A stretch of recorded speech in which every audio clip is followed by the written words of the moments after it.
content creators, because this is a content guild, they took a whole bunch of clips of me to make it look as exaggerated as possible, and then turn that into content all over the internet. And they kept pushing it and pushing it and pushing it.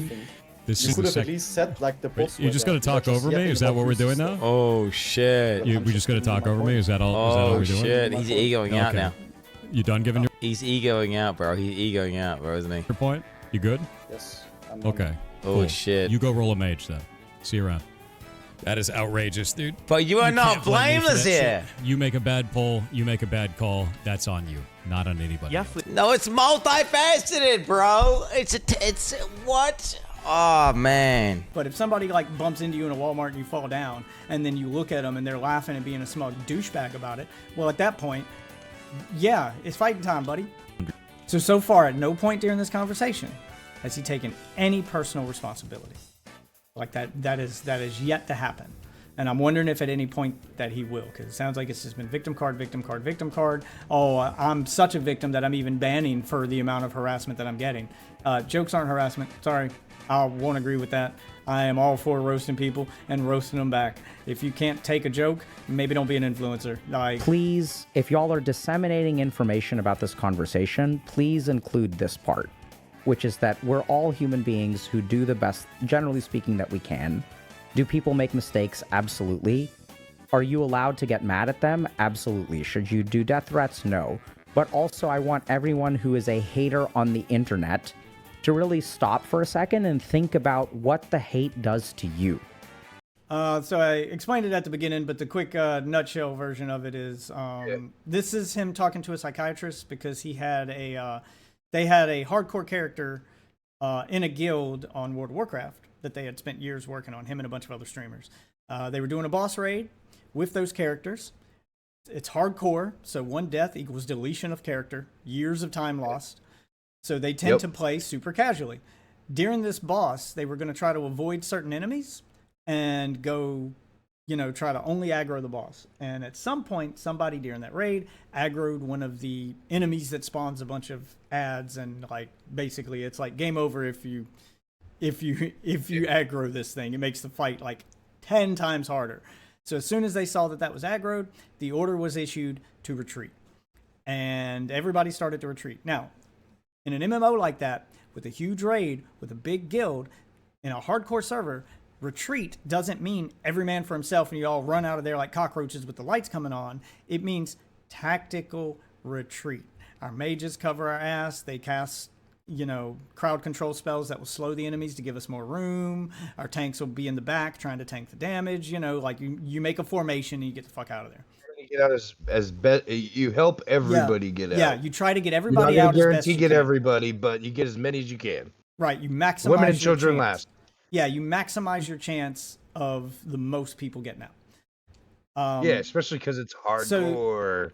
So they were yelling at him. He was the mage to cast some AoE spells like Blizzard that would slow everything down and give them more room. And he keeps screaming, "I have no mana." And they look around, and he is fucking nowhere to be found. He has bailed. He is so far ahead of them, he just ran off. He gets called on this, and he makes some... when he's called on it, he starts blaming other people, and he gets this little smug attitude and tries to act like, hey, he's the professional. He used to work at Blizzard, so he has a chip on his shoulder. And, I know who he is. Yeah, and he's got... Do we already have a self-revive? Yeah, you start with self-revive and then okay. It's a weird game mode. Also, you can hold down on the D-pad to go into third person, which is how I'm preferring to play this. It's the only reason I'm here. I'm doing it Fortnite style to see what it's like. But anyway, so he's got a smug attitude on his shoulder. He's basically blaming it on other people. He got caught lying. They reviewed his footage. He's screaming that he can't cast Blizzard because he has no mana. They go back and review the footage from his stream, which he tried to hide, but it was too late. Somebody had already downloaded it. They reviewed the footage. He had mana. He was far away from his party. He was lying about his location. Like he's and to top it all off, when they went back to see who initially aggroed this thing to begin with, it was him. It was him. He aggroed. Oh, yeah, it was him. Unequivocally. That's crazy. He got kicked out of the guild. I like him. And he got, a lot of people did until this happened, and then a lot of other, he kind of started showing his true colors. I've never liked him. I haven't seen much of him, But I've never liked the guy. Hella plates if you need plates. Yeah, Hella I'm full. plates. But I've Okay, never good. liked the guy. He's always come off as like smug, I'm the smartest guy in the room kind of attitude. And that came out super hard during this because after he got kicked out of the guild, he had a full-blown crash out on stream about it. And just like started talking shit about the whole guild and how they didn't deserve him anyway. And he made that guild and he had like the biggest arrogant attitude about it. And when people would call him arrogant, he would then go on this crash out tirade about how I'm not arrogant, I'm just saying things that are factually true. Well, it's not about what you said, buddy, it's about how you said it. Also, you weren't saying things that were factually true either. So you were wrong on both counts. And now in an attempt, which brings us up to where we are now in an attempt to do some damage control, because he's lost a lot of subs over this and he looks really bad. This has made him look really bad because people started going back through all his old footage and finding multiple times of him doing this in the past and just not getting called on it. That he's been kind of a dick to a lot of people for a very long time, and most nerds in World of Warcraft are just too nice to call him on it, so they just put up with it for clout, I guess, or because they're just timid. And now to try to save face, I guess, is doing he's doing a stream with known gaming psychiatrist or psychiatrist who games, whatever he's known in the gaming space, Dr.K. So I have a feeling he's going into this thinking that this is going to, be his PR move that's going to save him because he's going to be able to rationally explain everything to Dr.K. and then it'll all make sense and everybody will be on his side. But judging from the description of Dr. K's videos, which the description of the video, which references Pirate Software's crash out, and just his demeanor going into it so far, it doesn't sound like this is going to go the way Pirate Software thinks it's going to go, if I had to guess. Don't know. Hadn't seen it yet. It's like 3 hours long, so I'm probably going to be skipping around. Right now, he's starting out light, trying to get a feel for his personality and talking about like things he does outside of gaming. So he's talking about his ferret sanctuary he opened. Which, I mean, that's weird. It's a weird choice, but okay. Ferret sanctuary. You like ferrets. Yeah, it's a little weird in my book, but hey, you do you. And then I'm guessing thing they're going to go into the gaming stuff. I'm only interested in the gaming stuff and like the stuff related to his crash out because I did cover that crash out as it was happening. So there's a video on my stream about it. I didn't cover it as much as someone like Chud Logic, who covered like every little stream he did about it and every time he referenced it. Because when I say he crashed out, I mean there was like multiple streams in a row where he just would not shut up about this. He was just seething over it. It became like the only thing he would talk about on his stream for like a solid week or two there, long after the guild had moved on. So he was notably upset about it, even though he tried to pretend like it wasn't bothering him. But anyway, back to this. Let's see if I can find the gaming parts and see if Dr. K thinks he's basically. We're trying to determine I think he's doing this to prove he's not arrogant, which seems to be his goal, is to be like, people keep calling me arrogant when all I'm doing is this, blah, blah, blah. And then he's yelling, when all I'm doing is saying things that are factual. I'm just trying to explain things to him. So we'll see if a psychiatrist hears his explanations and reviews them and feels the same way we do or feels the same way he does, which is where my curiosity lies here. Accusations on me. They tried to say I was a pedophile at one point because I had a friend back when I was like 19 and they were like 17. We're still friends today. We're both almost 40. And they tried to make up allegations about the two of us. And she had to come out, or he had to come out and say, like, no, this is bullshit. Fire sale. That never happened. Like, what the fuck's wrong with you? So, like, we keep getting, like, these... basically, I got gish galloped for a while, where it's like... What does that mean? Shitload of weird... gish gallop is like, I say a whole bunch of lies about you, and you can't respond fast enough, so it looks like they're true. Is basically the way that it felt. So it was like a whole bunch of, like, weird accusations all at the same time, as quickly as possible. And it's weird because when you fight against them, I found... Oh, wow, that was really so odd short. is I've never seen this before on the internet. Normally, when you ignore stuff... Well, I didn't ping it when it happened. I pinged it like when it was almost over. I didn't notice it myself. All right. Anyway, I come here to buy a loadout anyway. Yeah. I'll buy a UAV. Buy 2 of them. Stuff, it kind of goes away. You can't ignore things now. if you ignore something like that, people immediately think it's true. And when it's serious allegations like that, you have to respond. So immediately responded to it, shut it down. When I did that, there was a very... I don't agree with that. When someone makes serious accusations like that against you with no evidence, I don't think you have to respond. I'd almost argue the opposite and say it's not worth responding to every single accusation. Because when you're as big as somebody like him on the internet, accusations are just that. Accusations. Accusations with no evidence are fucking meaningless. Anybody can make one up and make an accusation about you at any time. I proved this during my last stream when I accused... to make a point, I jokingly accused iDubbbz of being a goat fucker. The point is, anybody can just make up shit and accuse you of anything at any time. You don't have to respond to all of it, because then people will start doing it on purpose just to trigger the response from you. So when he says somebody... react. Yeah, so when he says that, yeah, people will bait you. Like, you're just setting yourself up to be baited. So when he says when someone makes a serious accusation against you, you have to respond, that's mistake number one.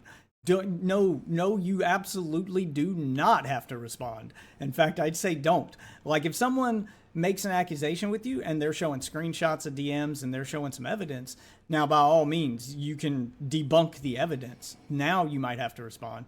But if someone just like tweets an accusation and doesn't have anything to back it up, ignore that shit.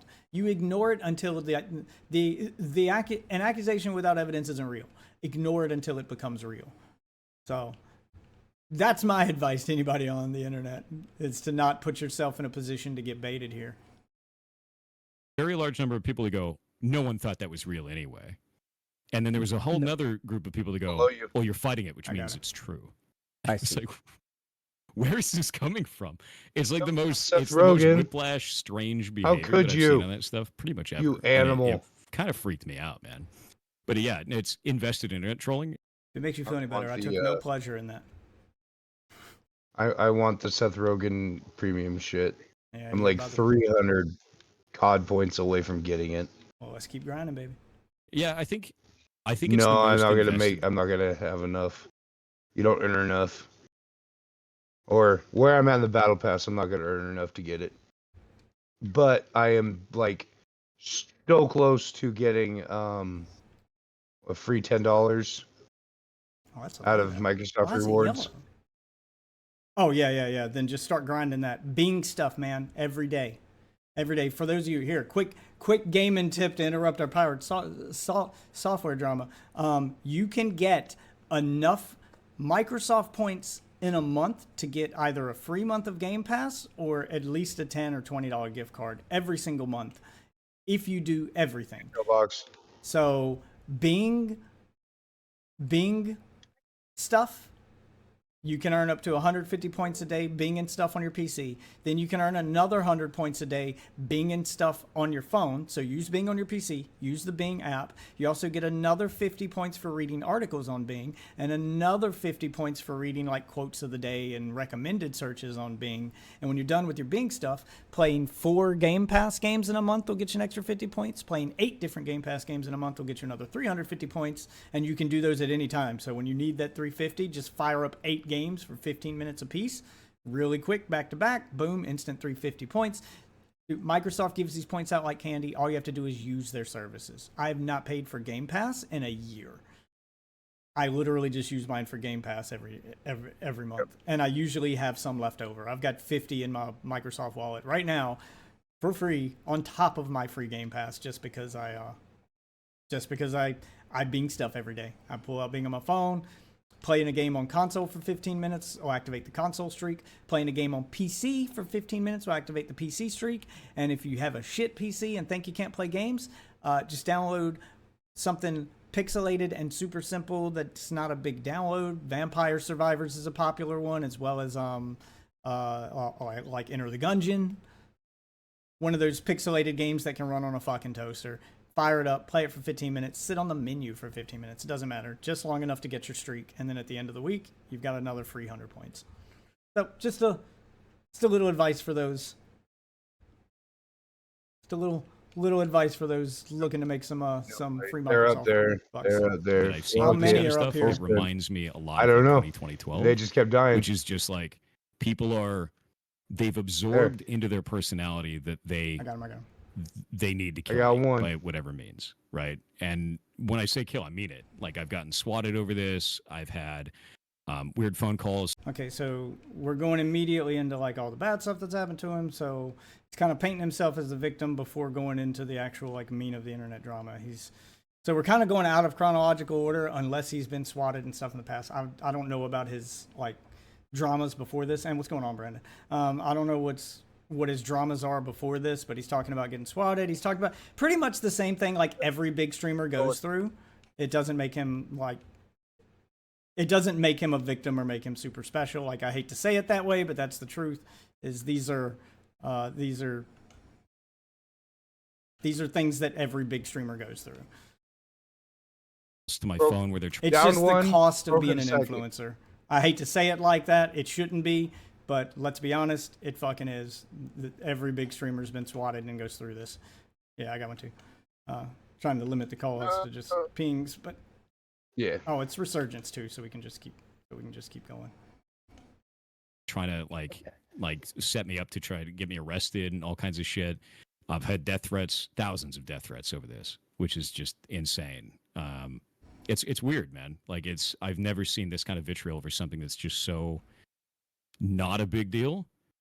If he's never seen this kind of vitriol over something like this before, then he has not been paying attention, because this is just this is par for the course, man. There are streamers who have gotten death threats for less. Like getting death threats over a video game, yeah, happens all the time. I hate to say it, but it's true. And for such a long period of time, too. Yeah, so I'm kind of curious. So first of all, that sounds insane. It is, yeah.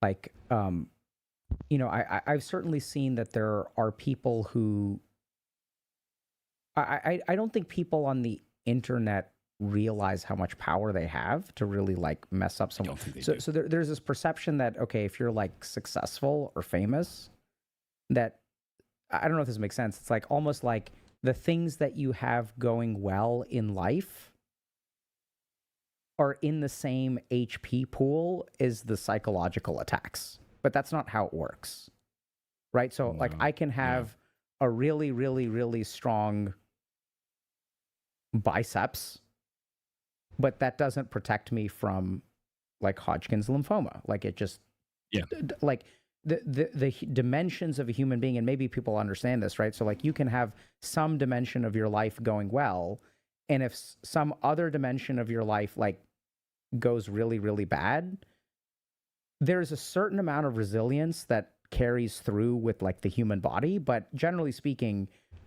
having a great relationship doesn't make up for a toxic boss. It can help you withstand it. And I think the other big thing that people don't really appreciate is that, like, when someone has an emotional thing that happened to them, like it sounds like you lost a ferret that you were very closely attached to and had sort of connected with, and when they kind of like attack you in that way, like that's very like hurtful. Well, I mean, it's intended to be. And like, I think what it came to is like, I can identify that and be like, okay, this is an unreasonable attack, right? There's kind of like reasonable attacks for like, hey, I'm upset at you for like legitimate reasons. This is why I'm upset at you. And we go, okay, cool. We either resolve that or we don't resolve it. And we kind of go from there, right? And then there's unreasonable attacks, which I think that is an unreasonable attack of like going in and be like, your ferret's out of mana. That's why it died. Like that's designed to just, it's designed to get in your head. It's a troll. I mean, I don't know if you're acting like this is a calculated mental attack because someone's like, your ferret died, he must have had 0 mana. I mean, yeah, it's designed to troll you and poke fun. I wouldn't say that it's like the worst thing in the fucking world, like he's making it out to be here. I don't think it's like psychologically designed to tear you apart. Designed to fuck you up. There's no someone trying to fix a scenario there. They just want to hurt you, right? And so I kind of package those in different ways. But yeah, no, they still hit you. There's no dodging that. So what I'm kind of curious about, Thor, is like, so first of all, I don't think that what you're going through is, I guess, justified. I mean, it's not my place to judge, but also like, it sounds like what you did was, I'm still not quite sure. You made a snide comment and then ran away in a hardcore dungeon? I made a snide comment as we were escaping. Okay, so he's not reviewed any of this footage or really looked into it then. He is going in blind. I apologize. I was under the assumption that Dr. K had done his homework before he went into this. And unless he's playing dumb here, maybe he hasn't actually looked into it, because it seems like he's just either he's playing super stupid to get him to explain his point of view, and then he'll go, you know, kind of reveal the truth later, or he really doesn't know and we're just getting Pirate Software's point of view here. But it seems like he's got at least a base level understanding, which is that you made a snide comment while running from a boss in a dungeon or something. You know, obviously he gave the normie explanation of what's happening, which, I mean, technically that's it, but that's a super simplified version of it. Anyway, let's see what his response is. Escaping the dungeon, and 2 people died in that runaway. Okay. And that was it. And then all the people in 5. This is the funny part. The person who made the rude comment to me at the first place, it was like, "Why are you running?" He ended up getting caught in some other drama with it that I don't even know what happened, and I stepped away from it because I was like, I don't want to deal with any of this. I'm out. Right. After all that shit. But what ended up happening right after that was it just exploded, man. Like it just detonated into the sun of just like people being, I feel unreasonably angry, because to me it's like, that's a character in a video game. We just go make new characters. And you just, the whole point, the whole motto for that entire thing was we go again. Your character dies. You make yeah. another. So I think that this is where things get like if you're open to talking about this, like I think it could be helpful, because I think there's 2 things that can be true at the same time. One is that the amount of hate that you've received is not acceptable. That I think is true. Like in this moment, I believe that to be true. Like that's not okay. And the way that you are describing the story and the response that you got, there's a big gap there that I think does not so even if it's unfair, it seems like there's something missing to evoke. So what I'm thinking is like if there's a hardcore raid and people die, sometimes there's a weird situation on the internet where it's like Tinder catches fire and then things get blown out of proportion. Sure. So there's absolutely like an unfairness to that, but I'm also imagining and thinking about my experiences on the internet, and the way that you're describing it seems, so there's no question that things are like objectively, in my mind anyway, maybe I'm wrong here, but there's no way in my mind that you deserve what is happening to you, because I don't believe that someone getting death threats is warranted for anything that happens in World of Warcraft. Look, I'll take it a step further than the doctor here, and I 100% agree with that. Literally nothing on the internet, short of somebody like threatening your family's safety by doxing you and posting your address, or, you know, swatting you or doing something that would affect you in the real world. And even then, I'd argue maybe it's not warranted. Literally nothing warrants a death threat to somebody on the internet. That is an insane reaction to like internet shit. That people, 99% of those death threats are just people trying to act tough, and nothing will ever come from them. But you have to treat them all like they're serious. I get that. But it's an insane reaction to anything, and those people should just be instantly blocked. But the more you let that stuff bother you or get to you, the more people are going to do it. I'm not even a big streamer, and I've left comments to stuff on Twitter that's gotten me death threats. They just instantly hit my block list. Nothing ever comes of it. That's just people who are the kind of people who would give out death threats online are the kind of people that you just don't interact with. Just add them to a block list and move on. Don't bring attention to them, because 99% of the time that's what they want. They're doing this shit for attention. So if you're the kind of person who gives death threats, kindly see your way off my stream. I don't want you in my audience. Fuck off. Fuck off forever. Thank you. I just don't think that that's like, I cannot envision a scenario in which those 2 points get connected. And at the same time, I do understand the route that it carried, though. And I can't explain that anyway. Yeah, so that's because I think that like the nerve that you, so what I'm getting is that you struck a nerve. You really pissed a lot of people off. And running away in a hardcore wipe, like a hardcore raid that is wiping, I do not think is the nerve that you struck. Does that make sense? No, it was the fact that I was smug on the way out. Okay, so he's at least somewhat self-aware. He knows it's not just the fact that people lost their characters, and it's his fault that is the reason why he got the reaction he got. I mean, it's definitely a big part of that reason.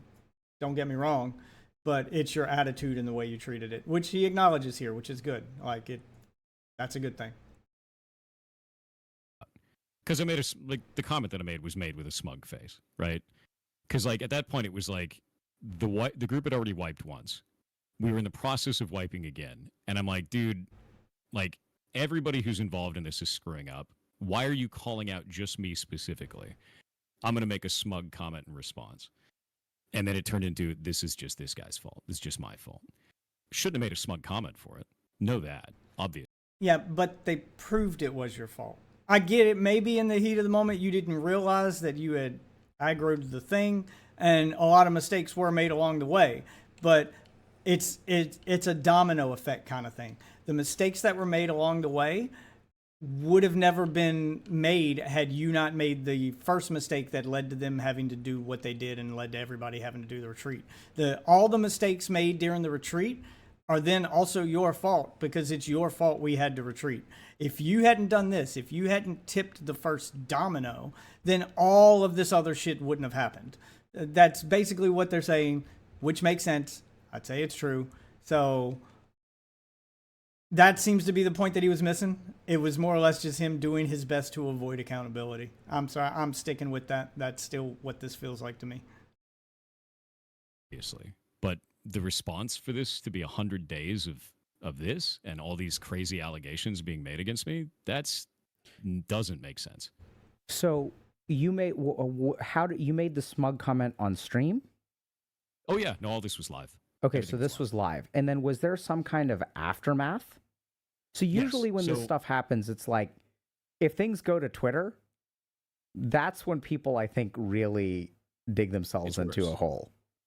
No, it didn't go to like I posted a post on Twitter saying, "Hey, this is all this stuff." I said in there like, "Hey, this, everybody screwed up, including myself. This is everything that was going on," and that was that. And I have the post if we can go pull it up. Let me go grab it. Okay, so he's gonna go pull the post. So what I'm curious about is the people who got mad at you at the beginning. I'm not talking about the death threat, folks. The people who got mad at you at the beginning, what were they mad about? They were mad that I was being smug. That was like the...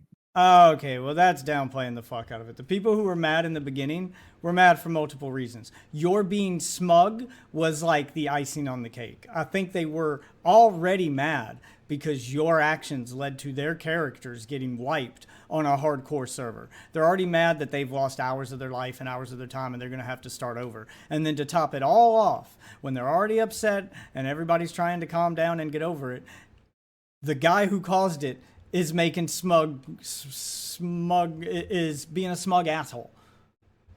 Bro, this is crazy, bro. Fighting for their life, and he's just around the corner, bro. He's just around the corner, bro. He's fucking ratting. He is ratting out. It's so rat. It's such rat behavior. He has a mana gem. Okay, so he has a mana gem. He can cast more slows. Pirate, why are you walking, He's bro? shaking his head. What are you talking about? Why am I walking? This Look at is my mana. savage, but come Innovate on, you? man. Just kill the master. Innovate. Innovate the Bro, hero. don't try and have an argument with We him. got this. In the sense of Or something?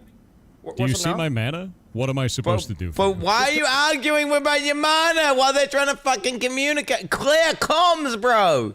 Clear comms, bro. What is he doing? Oh my! At rank 1 Frostbolt with a mana pot, bro. Oh my god. Mastiffs, one shot. Okay, we Innovate. innovate the Use hero. Yep.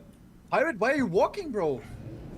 What are you talking about? Why am I walking? This Look at is my mana. savage, but come on, Innovate you? man. What fucked up is they're saying we got this. We're fighting. At that point, you should be all in because if you, what if you fail a DPS check because you just needed a little more damage and then one of you guys ran away, right? He ran away and then you indirectly kill someone because of that. They said run at the beginning and then they said fight. The plan changed. That's the reality. Why is he walking? What are you talking about? Okay, Why it's am I mana. walking? Look This at is my mana. savage, but come Innovate on, you? man. Salvageable. Come on. Innovate. Innovate Use the hero. Nova, bro. Kill Come the on. mastiffs. We Come got on. this. In the sense of Or something? Do you see my mana? What am I supposed to do for you? Just kill the mastiffs. One shot. Okay, we. They're saying kill. They're calling commands to kill. They're saying it's salvageable. They're saying fight, and he's just arguing about his mana. And he's shaking his head like, look at these fucking retards. I don't know, bro. He's got a mana gem. Yes. Okay. Or there's Another more on the way. pass More on the right way. now. The mastiffs can be ice novas. Dead. Now we're gonna wait. Nusara. No. Okay, get out. Run. Evocation's on cooldown, man. I can taunt last. How much mana is moment of Ice as well. Nova? Oh, There's why no does he? method of Why doesn't he even like try, bro? What the fuck? He didn't even in there, bro. Wait, do you play WoW? Nah. You have a boss and you. Does he play WoW, bro? Does he play WoW, bro? Even there, he can still try and peel because you're not gonna die when you're this close to the exit. You're not gonna die, bro. You have a boss in you. You called run. Getting slowed. Fuck. Wait. Anything for me? Stop. Oh, I no. don't think. I Why cannot- are they arguing as well when they're mid-combat? That's insane to me. The other guy's arguing should realize this guy's fucking clearly... He's compromised. The pirate guy's compromised. His brain's cooked, right? He's a pussy. He's got the... You know how there's like fight or flight? He's clearly like one of the guys who's going to roach. If you're a Marine, if you got a little squad, you don't want this guy on your team. Because this guy is going to ditch. He's going to leave you for dead. 100p. You need to accept the reality that's happening, and you need to focus on the fact that he's dead to you now. This pirate guy, he is no longer helping you. Stop even arguing with him. He's roached. He's gone. He's roached out. He's out. He's boosted, bro. He's playing a high impact role. He's going to receive a lot of the blame. The thing is, with a mage, you have so much control. And if you're like shit at the game, people could have way too high expectations for what you could do. Like, whatever you want to call, maybe as a coward. Maybe I don't know. It's a coward move. He's got it's and ultimately he's clearly either A, he doesn't understand what his class is capable of and like how to play it, or B, he doesn't care to help them and just wants to save himself, or C, both, right? Or C, both. He could just be bad. Could just be bad and be a pussy. You guys pulled that when I had. You instantly ran out, bro. You instantly ran. You didn't even look As much back. as you're angry right now. Of course I ran. Don't be angry at all. I'm You not angry at all. overpulled 2 packs. You overpulled 2 packs and a boss. I had 1,400 mana left. I had to spend all of that mana to try and put it on Blizzard to save you guys in the first place, and nothing left. You weren't paying attention to party resources. You overpulled, and you weren't paying attention to the boss. Shit. That's not on me. Oh shit. Oh shit. I saw the boss coming. I don't know if we could. The reality is no. The reality is this is a multifaceted problem. Clearly, they shouldn't have pulled that many monsters, right? But then at the same time, he could have saved at least the other guy, if not the whole group. So they're both shit. But and people wouldn't be anywhere near as mad if he was just like, yeah, my bad, I'm terrible. But obviously, he's just trying to say he did nothing wrong. Whenever obviously he did do it, he obviously got a guy killed there. At minimum, 1, maybe 2 people killed. Like, you're telling me like a rank 1 mage would not like at least to try Frost Nova there? Like you're not even like in danger. Oh, I'm 100% in try danger. A Frost Nova. Like, 100%. No, you're not. No, 100% in danger. When your shot color says run, it's time to run. You run. That is how. No, you're a mage. You peel while everyone runs. Wait, what does he mean rank 1? What do you mean rank? What's he saying rank 1? He's obviously not any good at the game. Like, he's clearly doesn't understand what he's doing that much. Like, what do you mean rank? What's he saying rank 1? Is it roach 1? What does he mean? Use your character's abilities. If I'm playing a paladin there, right? I'm gonna repent a guy. I'm gonna hammer of justice a guy. I'm gonna fucking cast blessing of protection and do this at low HP. I'm gonna cast a lay on hands at someone. The whole time sticking with the group. You were the shot caller. You called for run. I ran. I'm not a shot caller. And I was out of mana. Actually, I'm a noob, bro. I You think I called have the way shot. less experience than you have. Oh dear God. And I can still see that I can at least use a Frost Nova there. Or at Okay, least try then go something. roll a You were mage the and do first it. person that ran away and didn't even look back. Literally. This is the You didn't even second say time. anything. This You is could the have at second. least said like the boss. You're were just there. gonna talk You're just over me? yapping Is that about what we're doing useless now? stuff. Oh shit. We're just gonna talk over me? Is that all? Is that all Oh we're doing? shit. He's egoing out Okay. now. You done giving He's egoing out, bro. He's egoing out, bro, isn't he? your point? You good? Yes. I'm Okay. Oh cool. shit. You go roll a mage then. See you around. That is outrageous, dude. But you are not can't blame me for blameless that here. shit. You make a bad poll, you make a bad call. That's on you, not on anybody else. No, it's multifaceted, bro. It's what? Oh man. Like that was probably a bridge too far. It wasn't just the comment. It was all of that stuff combined, and then the icing on the shit salad on the shit cake is you going, I don't care. Yeah, is you making the smug comment about it. Yeah. It's not just the comment. So I don't know if he's trying to downplay it or if he genuinely can't tell that like all that other stuff factored in.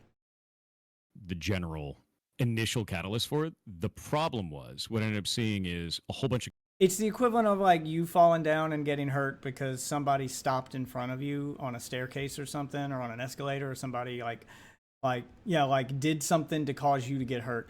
And then instead of helping you up, you're not that mad about it. You're just like, hey dude, what the fuck? And then instead of them offering you help, like you look at them and they go, oh, does it hurt? Does it hurt? It's not my fault you were behind me. Yeah. And they just rub it in.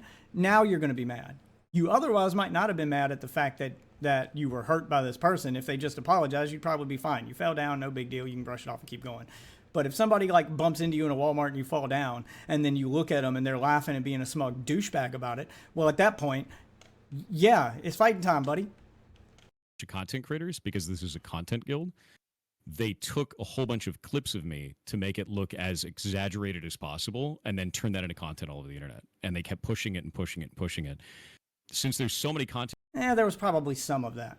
I saw some of that content. I'd say some of them are exaggerating it, but your actual guildmates who had their characters wiped, who went back and pulled up that footage to go over it and discovered that you were the one that, like, aggroed it in the first place, and you were the one who's being smug about it, and you're the one that put connected all these dots, those guys weren't trying to make content out 10 out of it. I mean, they were, but that wasn't their only motive. To make sense out of it. Yeah, they were making sense out of it, and them making sense out of it was the content. True, it's content, but to downplay it and say that they only wanted the content, no, they probably spent a while off stream not making content, going over it in a Discord together and actually trying to figure it out, because this is their livelihood. They do this for a living, and you just affected their livelihood, basically.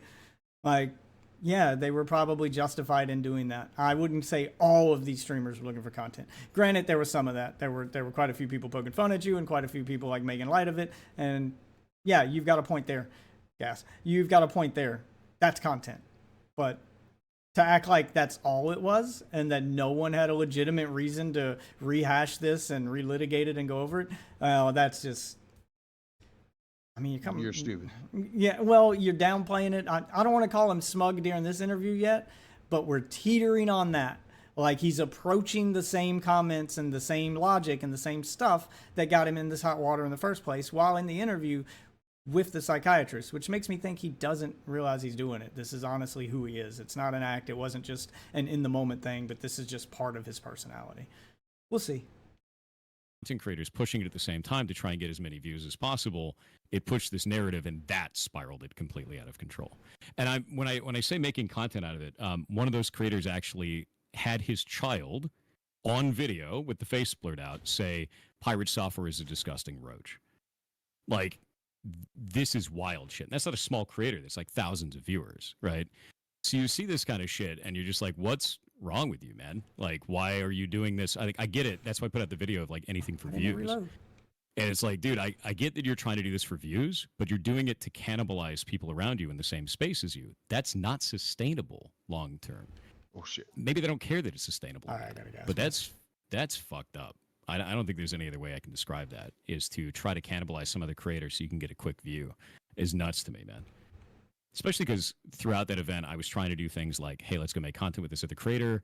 I was sending our community over to other people. Like one of the people that actually turned around and just immediately tried to turn it into memes and views and everything like that and try and go in on me.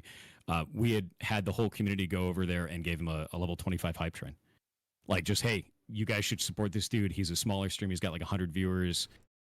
You understand that that's not like a fix for that, though, right? Like, if you're the guy with the smug attitude And you're purposefully, from their perspective, you're purposefully saying things that are pissing them off. And then you go, oh, I'm a bigger streamer. I'll just give you a hype train. I'll give you a raid. I'll give you this. I'll give you some of my viewers, and think that that excuses your behavior. I can understand why they would still be like, no, fuck you anyway. Still fuck you. I don't want your viewers. I'd probably have the same reaction. I don't want to be accused of clout chasing and let some bigger streamer walk all over me simply because he's got a following. No, I'm not encouraging that behavior. Your bigger following doesn't make what you did okay, and yeah, that's not going to work. Yeah, so I can see why that probably felt like pouring gas on a fire. Go and support him, and everybody jumped over there and it was like $20,000 on a hype train, dude. And then Playbox. immediately switches around and does that shit. Thank you. It's like, what? Like, what's wrong with you? Yeah, you're highlighting the problem. I mean, it's great that he made $20,000 from your hype train, and then you're like, hey, I gave you $20,000. I gave you a bunch of fans. Why are you still mad? Because you haven't apologized for the behavior. You haven't addressed it. You haven't changed it. You're just trying to like buy forgiveness. That doesn't work on everybody, man. Some people, that rightfully so, that's not cool. And I'm one of those people. I mean, thanks for the 20,000. I'm keeping it. But also, still fuck you. But also,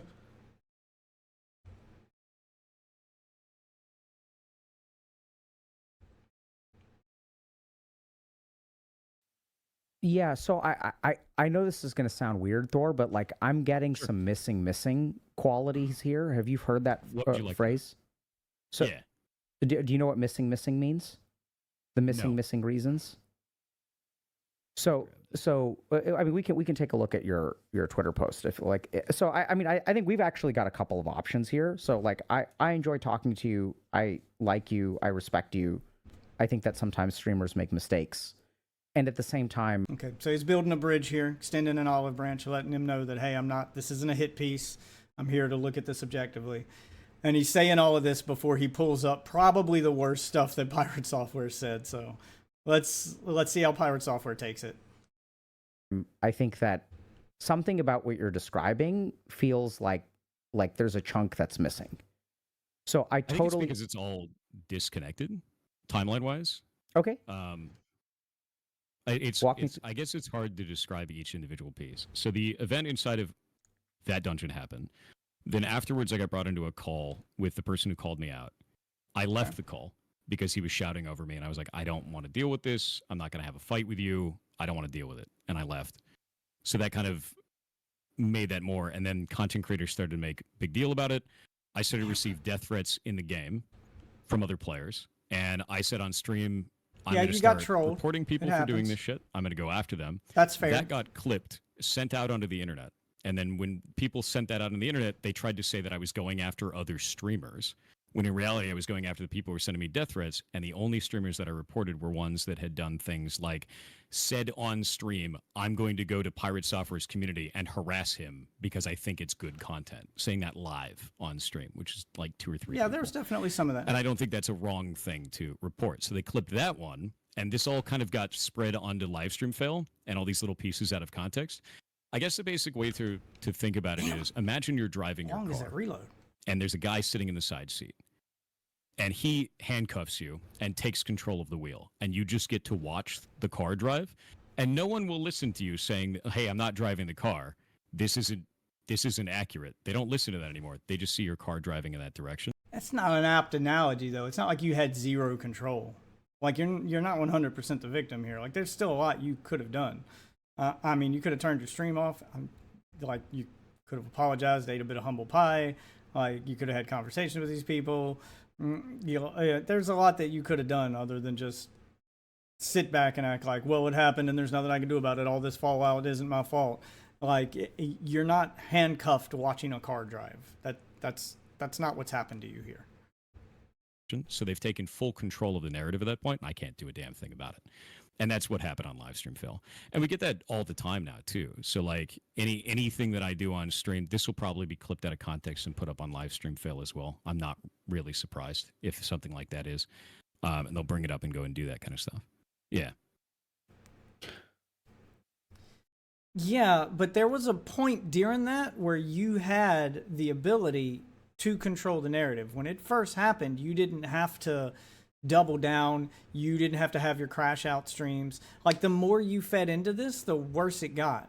All you had to do was apologize. I mean, rating the guy, giving him a hype train, giving him $20,000 was a good start, but that's got to be accompanied by some show of remorse. If you're going to extend that olive branch, extend that olive branch. But you didn't do that. That's the problem, is that you kept feeding the trolls and getting madder at them and perpetuating it. You weren't helpless. Like, you're not a victim here. I'm sorry, he just wasn't. He handled this very poorly. Does that make sense? Or there's still more? I would love to hear what else there is. And I think what bothers me the most about this is this is making sense for me on two major levels. One of which I think is, I'm just debating now for a second, because I think one of the things that I'm starting to hypothesize, I just really have to think about this. All right. Could really add fuel to the fire. So I have to think about whether I even want to mention that or not. So let's start with just getting more context.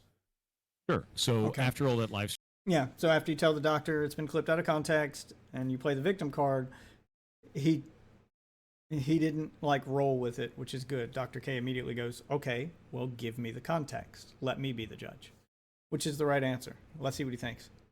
stream fail stuff went off, eventually it started to kind of fall away. But then anytime anything happened with live stream fail, anything, or anytime anything happened with OnlyFans, the guild, I'd get blamed for it. They would think that they thought it was part of some kind of a narrative that I would show back up, and it was like a bit. The whole thing was a bit, and all the hate was a bit. And I was like, no, I don't want to be a part of this. I'm out. I don't like, I got kicked from the guild. I don't want to deal with any of this. But dismissing all of the hate as a bit, like everyone's just doing it for content and they're playing it up in order to keep the drama going because it's getting them views. That is just you being woefully not self-aware, just woefully disconnected from what happened. There were people who were legitimately angry with you. And that's proven that it wasn't just content and that they had that guild meeting with you off stream. That was not content. That was them legitimately trying to figure out what to do with you. And because you doubled, tripled, and quadrupled down with this victim card and trying to scream even after being proven wrong, even after they proved it was you that aggroed the thing and that you weren't out of mana when you said you were, and that there were 100 other things you could have done other than tuck tail and run, and you still acting like it's someone else's fault. That's why you got kicked from the guild. You are not a victim here. I don't want to be a part of this. And then somebody actually DDoSed Blizzard in the middle of one of the OnlyFans raids to kill the raiders. So they DDoSed a multi-billion-dollar company, which is wild. Like, that's crazy to me. So they DDoSed that, and then I had a ton of people dive into chat saying, like, oh, you did it. Why did you DDoS OnlyFans? Okay, that's a legitimate gripe. I mean, obviously blaming you for the DDoS is wrong. You didn't DDoS Blizzard. I don't think anyone from your fan base DDoS Blizzard. I don't know, they might have, but I'm a strong component of you're not responsible for your fans. You can tell them what not to do, but ultimately you can't really control them. As long as you're not telling people to do something and then it happens, then you're not responsible for it. And there's probably I don't think at any point he called for the DDoS of Blizzard. That was just someone trolling and thinking it would be funny to start attacking this guild because the spotlight's been shined on this guild and they're getting more attention than they usually get, mostly from people outside of their usual World of Warcraft audience. They're getting, attention from people who don't watch World of Warcraft and think that it'll be funny to fuck with them. So, no, I don't think that's Pirate Software's fault. Like, this is probably a legitimate, like, if he got blamed for that, yeah, then that's wrong. So why'd you go after OnlyFans? And then I found out Asmongold made a joke about that, and he was like, oh, it was probably Pirate Software. And it's like, no, that has nothing to do with me. And I said it on stream. I was like, you can't make those jokes. People believe them. They just believe it.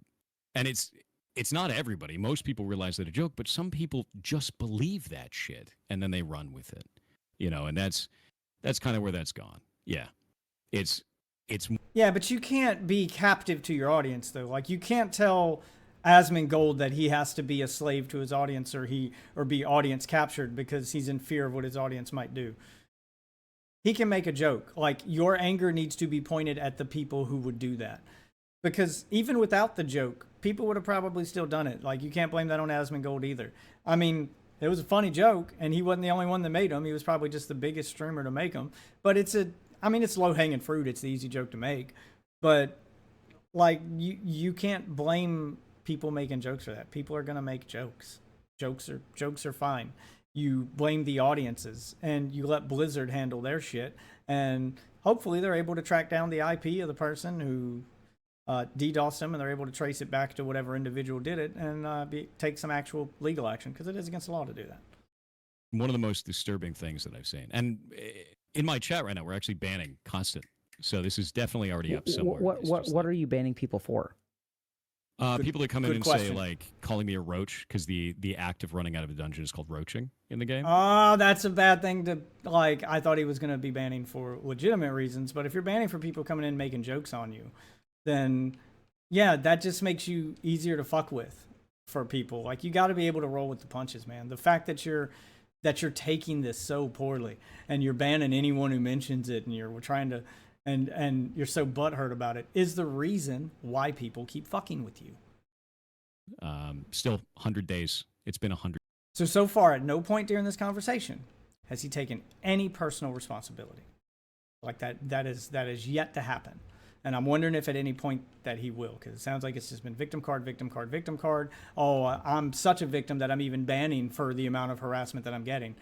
Jokes aren't harassment. Sorry, I won't agree with that. I am all for roasting people and roasting them back. If you can't take a joke, maybe don't be an influencer. Like, you're streaming to hundreds of thousands of people. You know, like, you get hundreds of thousands of views on YouTube. Like, it's part of the game, man. This is where you are. You know, this is what you signed up for. This is the career path that you've chosen.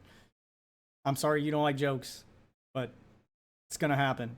Any comedian will tell you, any famous person will tell you, like, should famous people be allowed to just exist and not have jokes put on them and not have to deal with trolls? Sure, but that's fantasy land. We don't live in fantasy land. We live in reality. And anyone who lives in reality understands this is going to happen. This is par for the course. This is part of the territory. You know, this comes with the job. 100 days. People that are spamming Mana Gem, which is the resource item that I could have used in the game at that time, just over and over again. See, they're just getting. I'm not saying never ban. There's times you should ban. If you're banning anyone for just saying the word, like, you can ban the words in chat so that they don't show up. You can ban words instead of trying to ban all those individual people. There's a ton of different ways to handle this, but if it becomes public knowledge that you're banning critics or banning anyone who even mentions it, and then someone's like, oh, I got banned because I mentioned the word manage him, or, you know, like, that's it, that's all you went in this chat and said, that's not that bad.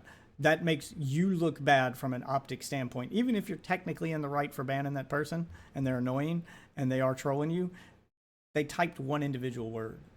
And if they can go to people and say, dude, he's just banning people for saying manage him, how fucking childish. Yeah, it still makes you look bad. Just ban the word manage him from your chat so people can't type it instead of banning everyone who says it. Banned constantly. It's just like a constant stream of bans right now. And I knew that was going to happen. How do you understand that? How do I understand what? Why that's happening so much? What do you mean? I'm not sure I understand. Oh, that's a good question. He's trying to get his perspective, as in, like, why do you think people keep doing that to you? And see, he's trying to gauge it to see if this guy sees himself as a victim, or if he's well aware of the fact that his actions may lead to this. He's just still unhappy with it. Good question, Doc. Okay. Yeah. How do you understand why people keep showing up? You're saying it's happening constantly, right? You're saying that... Oh, it happens if I talk about it. It happens if I don't talk about it. This is every day. It's just more right now because we're talking about it. Yeah, but you're not answering the why. Right. So I understand that it happens every day. It sounds like it's, like, awful. I don't think you deserve this. At the same time, I think that if we want to, we can try to understand it. Yeah, let's understand where it's coming from. Interesting to you? He knows it's happening. Sure. I mean, I think I do understand it. I think it's what do you understand? I think it's become a popular thing. I think that's really what it is. It's become kind of like a signpost still on the not internet, saying like, hey, the stop why, by and do though. this thing because it's funny. And I get that. Like, I understand that. You know, it's because for a lot of these people, Wait, is that why he they've thinks never it's engaged with happening? their community before. They don't know who I am. They're not really interested in who I am. They just want to pop in and say a thing and then get banned. And that's it. How do you know that? I don't watch World of Warcraft streamers. I've never watched a single one of your streams. I'm not part of those communities either, but I know who you are.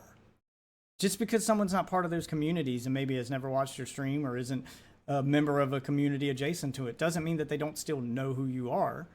I've never watched a Hassan stream. I know who the fuck he is. I've never watched an Asmongold stream. I know who the fuck he is. I've never watched a Destiny stream. I know who the fuck he is. Like, there are some influencers who have transcended those communities and people just know who they are. So, like, it can't be both ways. You can't be so smug because you're the guy who's so famous that you made this guild what it was, and your clout is the reason why anyone even gives a fuck about the guild. But then in the next breath, go, I don't understand how people know who I am. Like, it can't be both. Like, either you're well aware of the amount of fame you have, or you're not. Right. And some of them are chat hoppers from other communities, from creators that don't like me from that event and have created negative content. That's true. There's probably some of that. That's probably trolls are probably happening. I'll agree there. There's probably some of that. Content about me. So they're doing that, and they come over from that community, and they think that that's part of it, you know, or they want to be a part of that in some way. Some people describe it as parasocial within the community, but to be real with you, I think it's just people that want to be part of something. And if that something is just hitting me, like, whatever. Okay.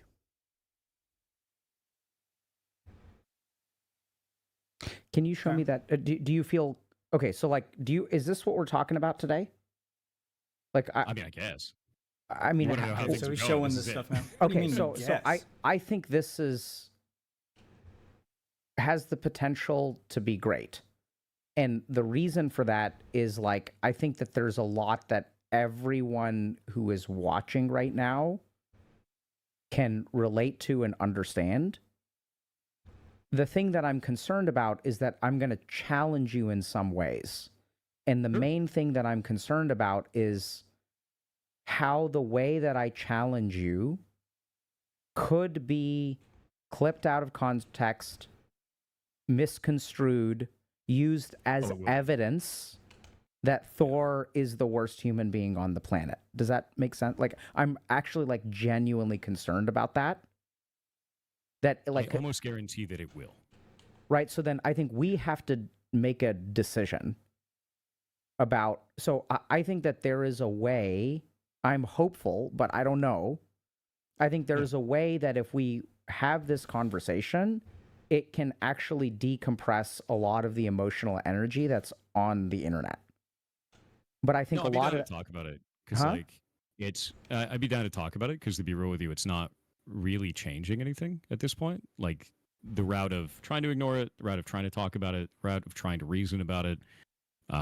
We've done pretty much everything that I can think of at this point over like 100 days. And like I've sent over to Kronos, if you're there, I sent him the tweet so he can get it over to you. Okay.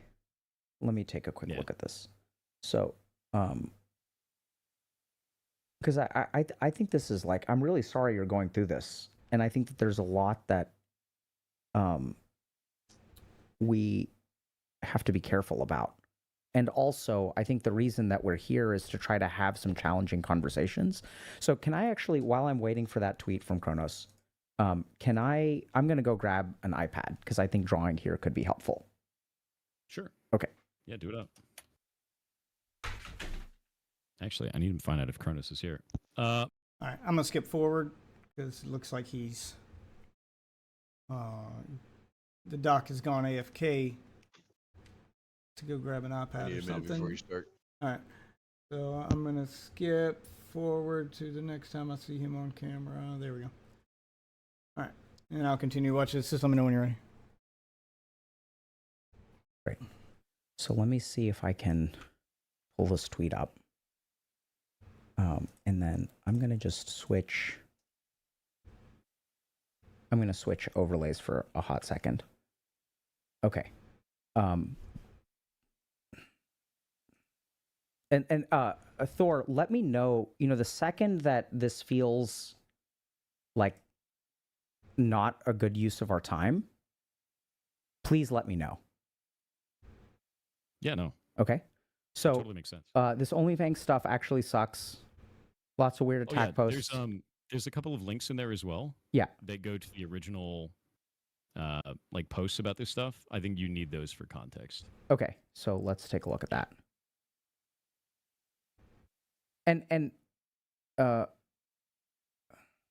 Okay.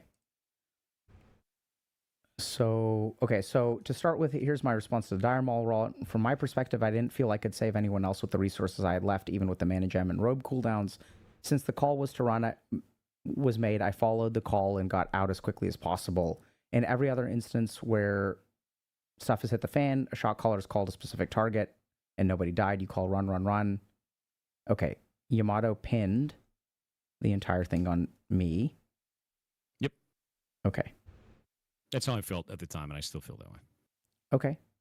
Our party went... Okay, so he's still not taking responsibility for the actual, like, whole thing being his fault because he aggroed the thing first. Because he said you originally think that someone pinned it on you, meaning you didn't do it, and they blamed you for it. And he says, I still feel that way, which means he still doesn't think it's his fault. Okay, that's telling. Went wrong. Each person in the group made mistakes, including myself, to pin on a single person. Okay. The reason they're pinning it on you, since you seem to misunderstand, they're not saying that nobody else made mistakes. Mistakes happened after the retreat had to start. The reason it's being pinned on you is because you were the inciting incident. Every other mistake that happened was a result of needing to retreat. Had the need for retreat not been there, that entire situation may have gone differently. If any of their mistakes hadn't happened, then only the retreat part would have went differently. That's the point. Your mistake was the greatest of all the mistakes. So therefore, your mistake is the one that started the domino effect that led to everything afterward. That's the part he doesn't seem to understand. Okay, hope it was worth it for you.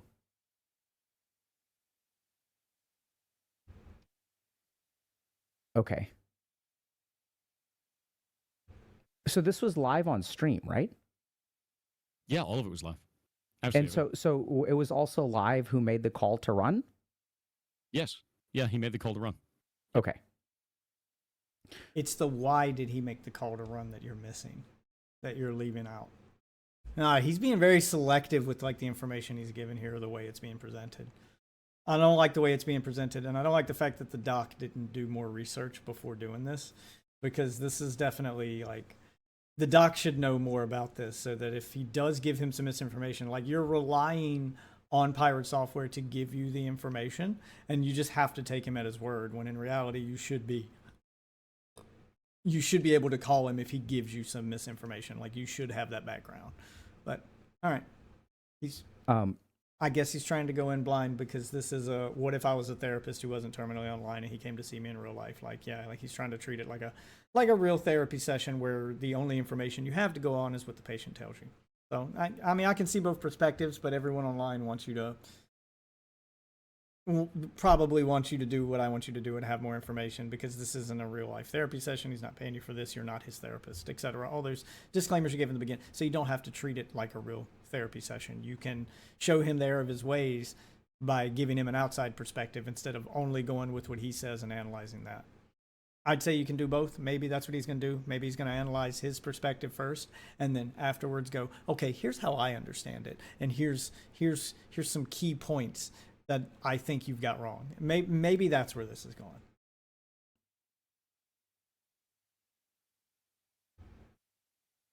Okay, so it sounds like here's the hate raid that you're talking about. Okay. So, thank you so much for... And we expected, and that's why I wrote in there, I was like, those trying to defend me, don't worry about it. We expected that to last maybe 10 days. The internet generally doesn't care about things a super long period of time. 100 days? Yeah, still so... people in chat spamming and getting banned, and that's wild. This is you were right. This is wild. So we're gonna try to understand this. Okay. So, God, this is gonna be tough. Okay. So let me start with this. So let's say that you do something, right? Let's say you take an action in life. In the response, would you agree that the response that you are getting is disproportionate to the actions that you've taken? I would absolutely agree with that. Yeah. Okay. So let's It doesn't mean I was in the right. It doesn't mean I was in the right, but I do think the response is disproportionate. I'm with you. Okay. So I'm going to start by, I don't think it's disproportionate on an individual level, to be clear. I think each person individually that responds with that thinks that they're the only one responding with it, or that they don't feel like it's that big of a deal because it's just one person and they don't understand scale. Okay. So I concur with that too. So let's start with a couple. I'd concur to that with a caveat. Like, you don't really need to understand scale. Like, I can understand you need to understand scale to put yourself in his shoes and understand how he feels with all this stuff coming his way. But you don't need to understand scale to understand what happened in that situation and whose fault it was. All you need to understand is the facts of what happened and how to break that down. So, of like really basic things. So the first is, I do not believe, this is a judgment that I'm making. You're welcome to disagree, but I think the majority of people who are on the internet, I would hope, can agree that something that happens on a stream involving a hardcore raid does not warrant a death threat. That's my first axiom. Okay. The second thing is that I would hope so. even if we think you're an asshole, that the amount of psychological punishment you are experiencing is at this point sufficient. So I would encourage everyone who is... Okay, so he's saying basically like, yeah, I mean, you're getting a lot of hate, but you've done a lot of things to attract that hate. He's saying it's sufficient. Like, no one's overreacted. I'd argue maybe the death threats are overreacting. DDoS and Blizzard was probably a step too far. But I can see it his way too, going, hey, you could have prevented all that. All you had to do was stop. And you didn't stop. You just kept fanning these flames, bud. So, okay, I think I see where he's coming from. Watching this, listening to this, if shit gets clipped out of context, and because I think this could, go wahoonie shaped real quick. Please, if y'all are disseminating information about this conversation, please include this part, which is that we're all human beings who do the best, generally speaking, that we can. Do people make mistakes? Absolutely. Are you allowed to get mad at them? Absolutely. Should you do death threats? No. But also, I want everyone who is a hater on the internet to really stop for a second and think about what the hate does to you. Right? Like, you're hurting another human being, but like, for what purpose? Like, I think it's just kind of, it doesn't make the world a better place. I know that I mean, I understand what he's saying. Like, put yourself in their shoes. How would you feel if someone did this to you? The problem with that is a lot of these people don't care. A lot of these people would be like, I don't care if people give me death threats. Whatever, it's bullshit on the internet. Because they know they're not really going to go kill that person. So they'd assume that someone giving them death threats weren't an actual threat to them. And they'd just be like, all you got to do is log off. That's what I'd do if I were him. So that could be taken the wrong way. I mean, it's still good advice. You should like think about what you're doing before you do it. But I feel like it's stuff he has to say, but I don't think it's going to make a big difference. In the moment you feel like, oh, I want to put someone in their place. Like, I'm like, he needs to be taught a lesson. He needs to be talked to, he's like, oh my God, like he did this. And like, and I understand those feelings. I'm not even saying that those feelings are wrong, but also like, I don't know how else to say this. Like it's just a bit much. I don't think it's actually helpful in the long run. You guys are doing all this crap to Thor. It's not clear to me that he understands why you're doing it. Okay. And I think that's the first place where we're going to start. Does that make sense, Thor? Good. Yeah, no, I mean, like, I can understand so being mad about it at the beginning. Like, I get it. Your favorite streamer's character died. Like, that's going to make you upset. I was smug about it at the time. I get it. I made a mistake in a dungeon. The dungeon didn't go well. Everyone, like, 2 people died. Like, I understand being angry then. I don't understand thousands, and I mean thousands of people 100 days later still on it. Like, that's really weird to me. That's not something I could get, right? So this is going to be a little bit tricky. I'm wondering if there's some way that I'm going to play around with. Oh yeah, no, they're piling in now. That's okay. So I encourage everyone who's watching this right now to just give Thor a break for just a hot second. And just don't just reflexively knee jerk like, okay, like we're gonna talk. Oh. Can you see this? I can, yeah. Okay. It is now on stream as well. Okay, let me see. Okay, so hopefully this isn't too laggy because I think I'm just doing a ton of screen sharing. And you My UI is not the best for this. Okay, hold on. then here's what I'm gonna do. What I'd like you to do, Thor, because I think this is a bit too much for something going on with my capture. Okay, so what I'd like you to do, Thor, is pull up my stream and mute it, but watch the iPad on my stream. Can you do that? Yeah, I want to see. Okay, cool. I want to see how he breaks this down. Because when I screen share with you, I just start lagging too much. Or actually, maybe this will. Okay, so let's start with this. Over here is death threats. Got it. Okay. Over here is your actions. Okay. And the other thing that I want to do here Death is like threats, we're gonna use you as an example.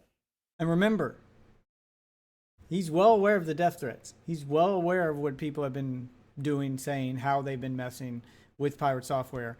And his response to that was that the reaction you're getting is sufficient. He doesn't think people have overreacted.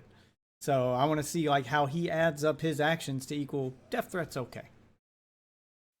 But I think that like literally every human being on the planet could benefit and is guilty of what I think you were quote unquote guilty of. So I think there's a fundamental thing going on here, which like, I think once people understand, my hope is that every human being who is watching this, I have a couple of goals. One is to... I think I see where he's going with this. Going to try to call it. He said every human being's guilty of it. I'm going to say either arrogance or ego. That everyone is guilty of having stuff go to their head when they've been successful at some point. Whether it be big or small, we're all capable of it. We've all probably done it at some point in our lives. That's what I'm going to guess he's going to go. That's where I'm going to guess he's going to say this leads. Hopefully develop a little bit of compassion towards you. But the main goal that I have here is to try to offer some potential, because I don't know if I'm right here, okay? Some potential insight into the gap between what happened to you and the response that you receive. So the first thing is that this is disproportionate, right? So yeah, I can see that. What they're responding to. Okay, so you're saying one thing doesn't equal death threats. Like I'm wondering how many things does he need to put into your actions list before he goes, now do death threats look proportionate? Like I'm wondering like how far he goes with this. Two is something in here, in between your actions, and like you're evoking a response. So here's your actions, and then there is some kind of equation that maybe has let's call it a multiplier, and then over here we end up with harassment. I wouldn't expect him to go this deep, but all right. So does this make more sense? Like if we want to understand why this is happening to you, how this is happening to you, there is some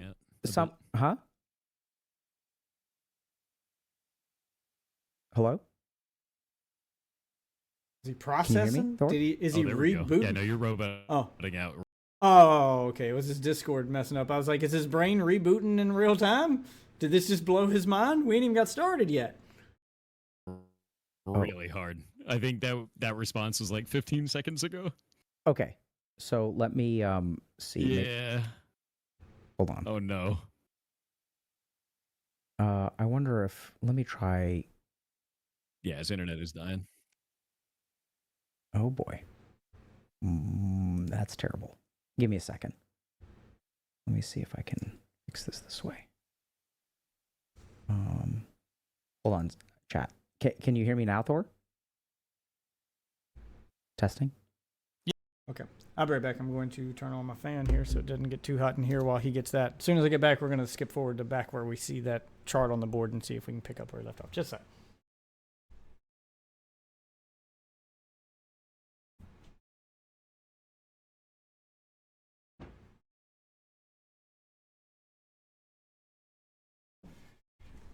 Maybe something I have to cut from the VOD, but all right, cool. It's just a couple seconds, so I tried to be quick. All right, let's see if we can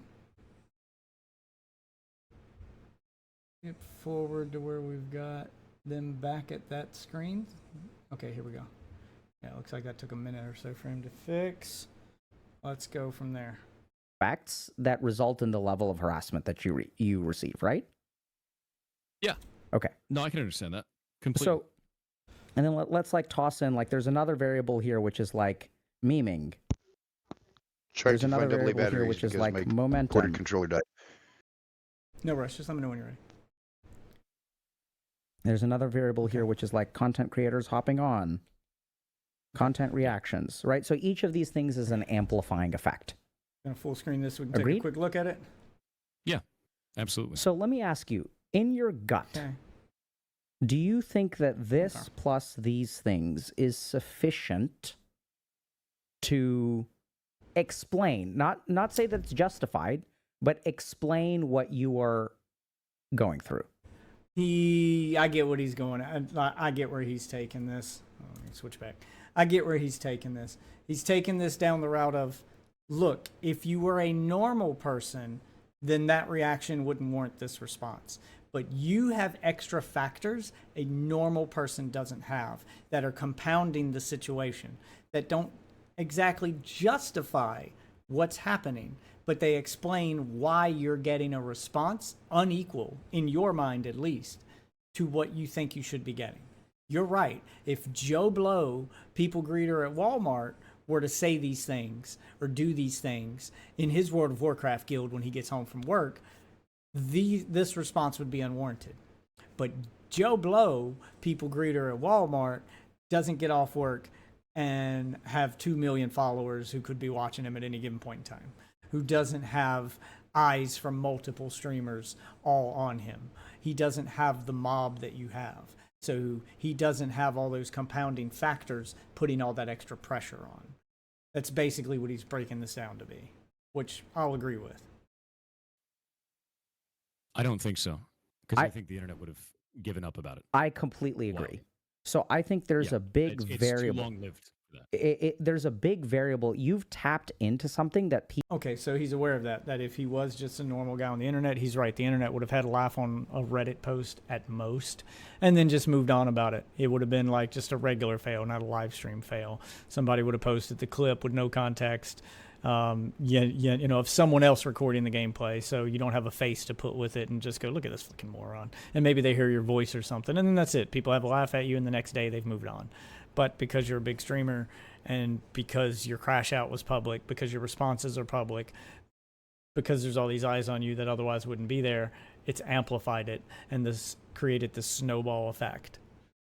People really don't like. Okay? Okay. So, makes sense. And here's what I'm kind of hearing.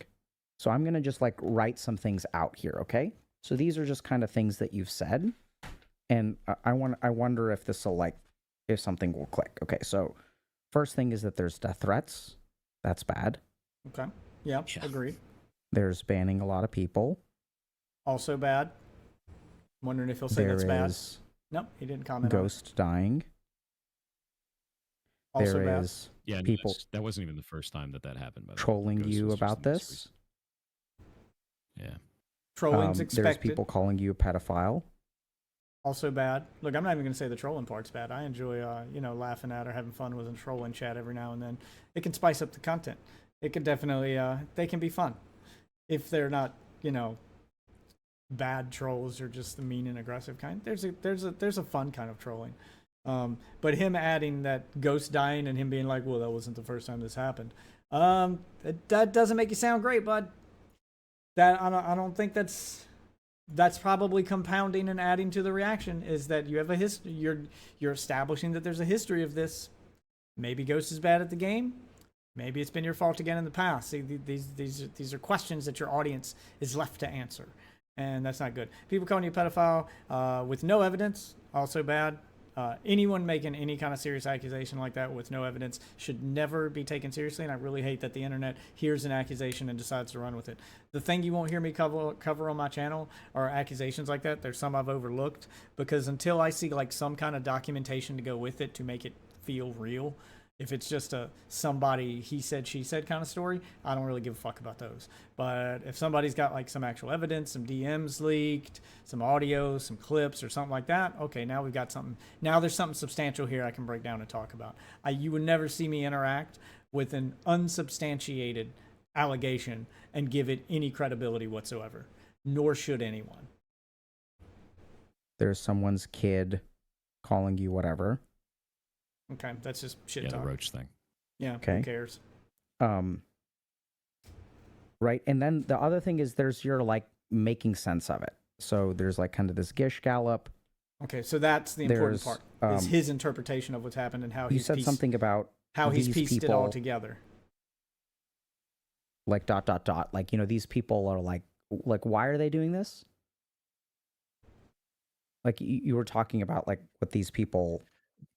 The best way I put it is, it seems like some people think that they want to be a part of that because it's something that's like greater than themselves. Like they're part of a story, they're part of a narrative. A lot of people that were engaging with OnlyFans stuff were seeing it as like being part of that, and they kept, Okay. there were some of them who kept coming back and saying like, when are you going to jump back in and go and kill the people that called you out in that dungeon? And like they thought it was like a story, and they didn't realize like this is not like a reality show. Like what? Yeah, but to a lot of people, that's what internet drama is. It is like a reality show. It's like a modern day reality show. Reality shows aren't reality shows anymore. They're over the top and ridiculous.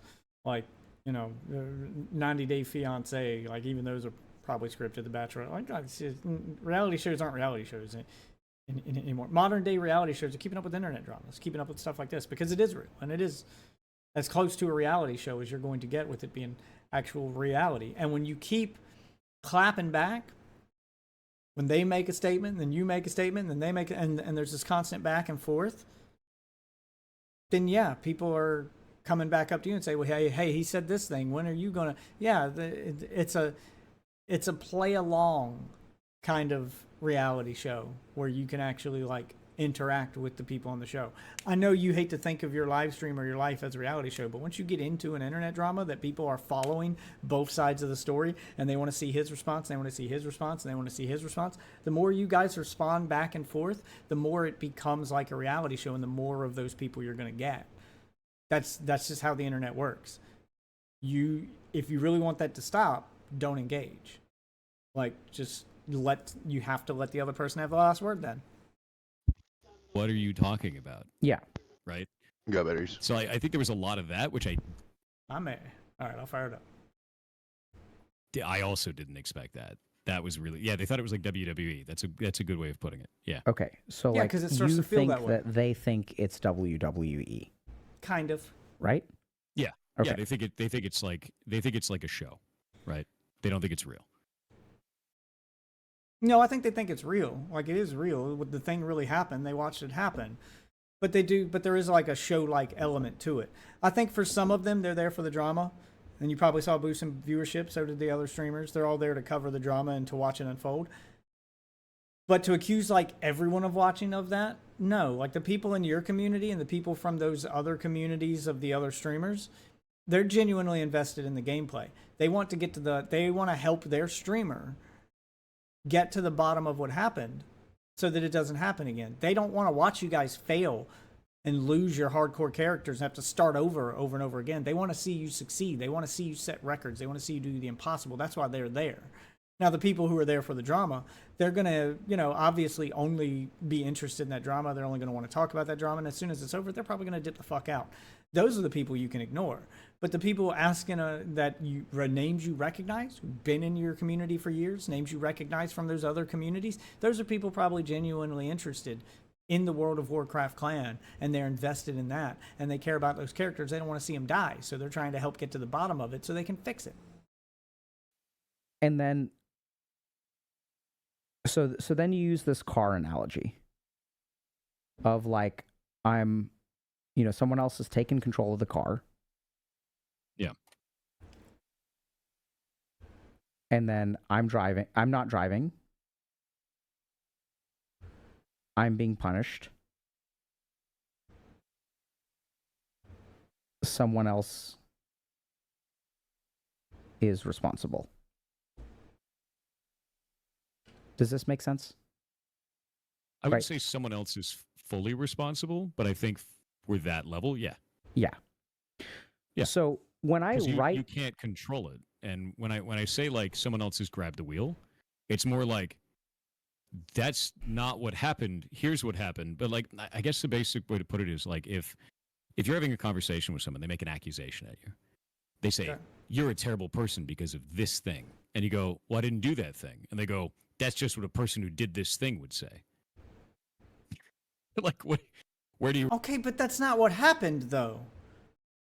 Like, is that your interpretation of what happened? Because that's not what happened. They're going, you did this thing, and the way you're actually, the way you're reacting to it is what makes you a bad person. The doing it can be chalked up as a mistake. It happens. Like this, that's what this should have been, is just an innocent mistake. It's your reaction to it that's triggered all of this. But them going, you're a bad person because this thing happened, you can't go, yeah, but that's not what happened. No, it was what happened. They proved it. They went through the footage. It was all live. People know what happened and why. This is another false equivalency. Like, this analogy also doesn't work. You resolve that at that point. Right? that's a great question. That's- So do you know people, or have you heard of people who get accused of things and say, I didn't do that thing, but there are other people who continue to insist that they did that thing? Yeah, it's called Every Day That Ends in Y on the internet. Okay. What about things that are not on the internet? There we go. I don't know. Like that seems like a pretty normal thing among humans. I see. Yeah. So has there ever been someone in your life that you felt was like had done something and you were really confident that they had done something and they were like, that's not really how it happened? I was confident. Like I felt that before in my life. Yeah. And then I either want like proof or not proof. If I don't have enough proof, then like I'm not gonna. What am I gonna be mad about at that? There you go. But are you going to address the fact that there's people who are saying that about you did have proof? That they went through the footage and that they discovered it was you? Like, I'm wondering if at any point in time he takes ownership or responsibility for this. Point. I guess is the basic way that I usually feel about that. Like if I have an accusation against somebody, I'm gonna be like, hey, this is how I feel about this. And then they go, hey, well, here's evidence to the contrary. And then we talk it out. Is generally how that is. I think when I was younger, I was a lot worse at that, obviously. That's something I think that you learn over time is like how to conflict resolve in a way that is sane, if that makes sense. Okay. Yeah. So is sane. When I say is sane, I mean more like conflict resolve based on things that are provable or not provable, not just gut feelings. I'm with you. And how does that work out? Good question. Well, when I'm talking to people who are older, it's fine. Okay. Yeah. I find that there's very few people that are younger that can have conversations like that. There's still ones that will. But I find like usually people past their mid-20s is when they start to be able to do conflict resolution better. Okay. And want more of a trust but verify kind of approach, which is like, I trust that you're telling the truth from your perspective, but I need to verify your claim before I get mad. Right. Okay. That's fair. So I want you to just, like, we're going to tunnel down into that first. Which is what they did to you at first. Like, is he going to acknowledge that that's how he was treated at first? That at first, when he explained it to people and everybody, they said, okay, well, that sounds right. And then they went through and reviewed the footage. They trusted what you said, but then they verified it by reviewing the footage and realized, oh, no, this was his fault. What the fuck? And then they questioned you on it again and brought that evidence to your attention, and you crashed out. Like, are you going to bring that up? For a second, okay? So let me just understand this. So, like, people who, your method of conflict resolution sounds super reasonable, right? It's like, if you've got proof, then you push forward. If you don't have proof, you kind of let things go. Yeah. And then when I ask you, fine. how does that work? And you're like, well, that's not if what people are happened, though. mature, it works great. But if it doesn't work for them, they're immature. See, he's saying things that make me think he knows what happened and he has seen the footage and he's playing coy to get Pirate Software's side of it. But then sometimes he says it in a way that makes me think maybe he really doesn't know. Like, I'm trying to see what hand Dr. K is trying to play here. I wouldn't say they're immature. I like know an you wouldn't say that. accusation as a result. I'm using that word. You use the word young, but I think the implication of that is that there's like they're immature, a value judgment on people who that works for. and a value judgment on people who that doesn't work for. Oh, definitely. Yeah, no, I absolutely do a value judgment. Like when somebody comes in and goes, "You're this, this, and this," and I go, "No, I'm not." And they're like, and then they just spew a bunch of vitriol. I just ban them, right? Like that value judgment at that point is like, okay, this is a person that is not able to have a normal conversation. They don't. Okay, that's a justifiable ban. Banning someone for saying one word is a bit much. Banning someone because they came in and they yelled a bunch of that bullshit like that, and you showed them otherwise, or you said no, and then they go, "No, fuck you," and then they spaz out, and they're just there to scold you. Yeah, well, at that point, you gave them a chance. They fucked up, and you realize that they're not going to engage with you in good faith, so you get rid of them. That's a ban I'd say was justified. Want to have a normal conversation. They just want to spew some like garbage. They don't care what's true. They just want to fight about it. Okay, that's fair. And then I don't want them here, right? And that's where I do that kind of evaluation of like, are you cool enough to like, are cool-headed enough to have a conversation, or do you just want to shout what you saw on Reddit? You know, it's really what that is. So what is so this is the trolling that you receive is fine, but for the people who got upset with you, what is your understanding of the most rational reasons why people got upset with you? Let's forget about the trolls for a second. Huh? You know, 100%. It's because it was smug, right? What does Like, that mean? Okay, so he understands he was smug, yeah, but do you know what smug means? Like, let's see if he can accurately pinpoint what he said that was smug and what made everyone so upset. It means that in this situation, in that moment, it appeared that I didn't feel remorse. And people thought that I didn't apologize. They thought that I didn't care. They thought that I wanted those characters to die or some weird shit with that. But no one stopped to actually ask me. They just saw the clips out of context that made it look like I was a big villain, right? And like I get. So no, he is not able to accurately pinpoint what he said that made everybody say, okay, gotcha. So he thinks it's just him being clipped out of context instead of people going, you were smug because your response to this was this. So he doesn't understand that it was not what he said, but the way he said it, and his little snide remarks, and the condescending tone, and the "I'm right, you're an idiot if you don't believe me, you're an idiot because of this," the talking down to people, and yeah, that's what they mean by smug. Okay, so he's not accurately pinpointing that. He thinks it's that, oh, well, they took that part out of context. Yeah, but if you watch the full context, you come off just as smug, and that's the point. That. But if you want to talk about that stuff, if you want to believe that, you should probably just come ask me. So hold on a second. Talk about it. How do you know that they formed their opinions based on the clips? Ooh, that's a good catch. Yeah, how do you know where their opinions came from? Yeah, so you're making a lot of assumptions about them while yelling at them for making assumptions about you. So you're kind of guilty of the same thing. Ooh, let's see his response to this. Because they repeat verbatim the same message over and over again that we can only find on places like Livestream Fail, the Reddit. It is copy-pasted information, the same exact messages, the same exact thing.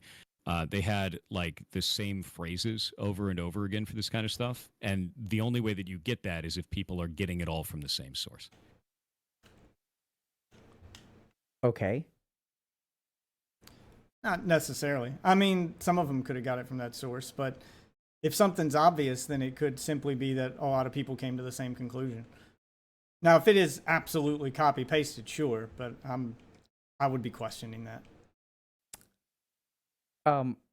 You've done more than during the retreat? Yeah, and I said so in social posts, but nobody cared about those. I think that was one of the weirdest things about it is like, I said, yeah, I could have done more in this. I said everybody made mistakes in there, including myself, but no one cared.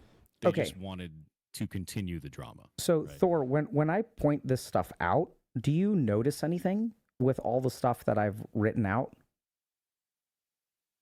Like, does anything kind of pop to you or not so much?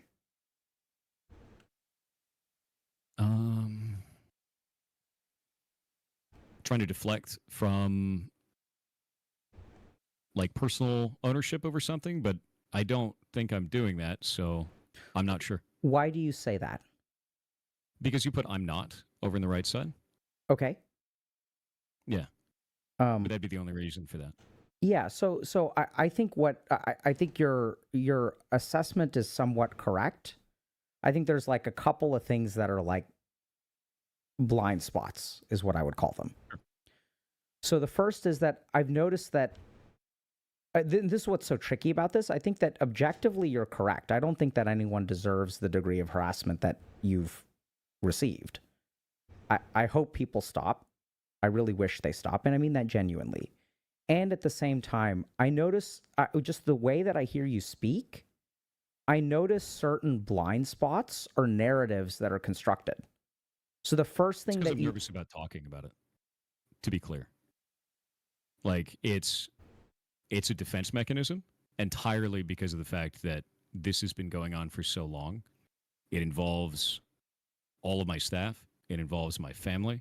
It involves my general well-being. So to be clear, and it sounds like Dr. K was kind of fishing for that there, at no point did he take any ownership whatsoever. It's still just playing the victim card. Like, at no point did he take any ownership over anything he said or done. Involves my physical security at events. It involves all. He believes, and this is what I think, he believes that he is being interpreted wrong by everyone else, that people just don't understand him. That stuff, and it makes me nervous to talk about it, so it's hard to articulate in a time like that without, I don't know. It's just hard to articulate, if that makes sense. Okay. So that begs two questions. One important one, which is, are you sure that we should be talking about it? Well, I mean, it's already too late. No, it's not. I'd rather talk about it. No, it's not too late. We can stop. We can stop right this second. I would rather talk about that, and Okay. the reason why is because I find, and this is a very serious part, right?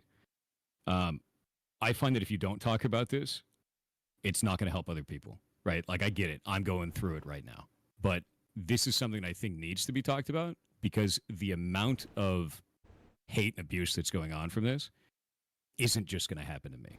Okay. I know that's going to happen to somebody. I agree. I think that you are pretty unlucky here, but I think you are the unlucky person who has tapped into something very fundamental in human psychology that has like triggered the shit out of people. Likely, yeah. Okay. So I want you to notice. That's accurate. What? Let's see if he knows what he did that's triggering the shit out of people, though. I'm going to guess no. Just happened. Okay. So it's now that you're insisting that we talk about it. Fair enough. I said, hey, I'm noticing something about your narrative. And what was your answer? That I was like deflecting. What do you mean? It's unless we're talking about something else. No. What we just talked about. I said, hey, I'm noticing something about your narrative. And then you said what? Yeah. That I was like deflecting or trying to push off blame onto somebody else. Okay. Yes. And then what did you say after that? I don't remember. Yeah. Okay. He's missing the point. So then what you said is the reason I'm doing it is because I'm anxious. Okay, so he's justifying it is basically what he's saying. Is you know that you're having the wrong take, but you're doing it anyway. Yeah. Oh, yeah, no, 100% anxious. Right? I'm worried. There we go. Okay. Right? So the interesting thing is that like you're doing something really interesting, which is that like you provide a very logical reason, which is very compassion inducing for why you are doing the thing that you're doing. Right? So like who in their right mind, when you say, yeah, the narrative that I'm creating is because I'm afraid for my physical well-being. Like, yes. How is that challengeable? It's not. 100%. Yeah. So I think what you are doing is something that is, I don't know what word to use, has a negative valence to it. You're doing something that's bad, and the way that you respond to it makes it unchallengeable. Like you're doing this thing over and over and over again. Yeah, that's an accurate read. He's basically saying that the way you're responding to things makes it so that anyone who challenges you, you make them feel stupid for challenging you. That you're coming off as like, I'm right. If you don't agree with me, you're stupid. You're condescending. You're talking down to everyone. I don't think he realizes he's doing it.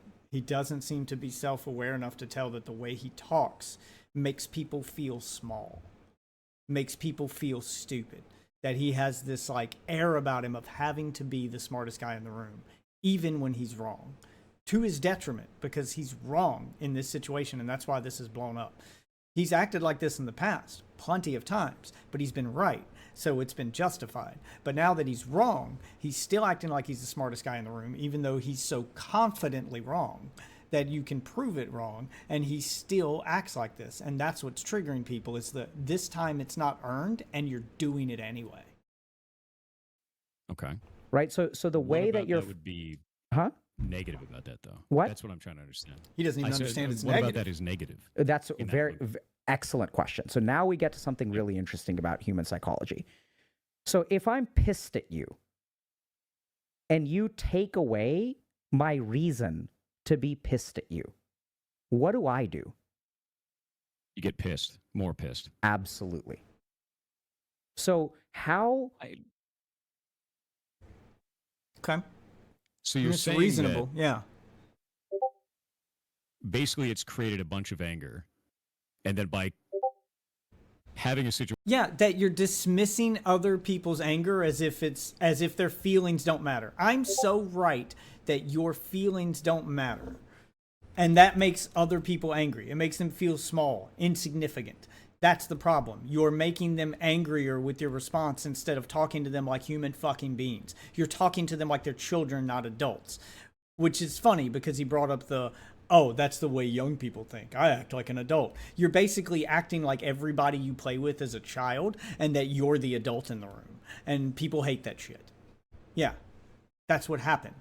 So it's weird that he has like this accurate read on it in defense of himself, but when it comes time to hold accountability for it, all of a sudden now I don't see a problem with it.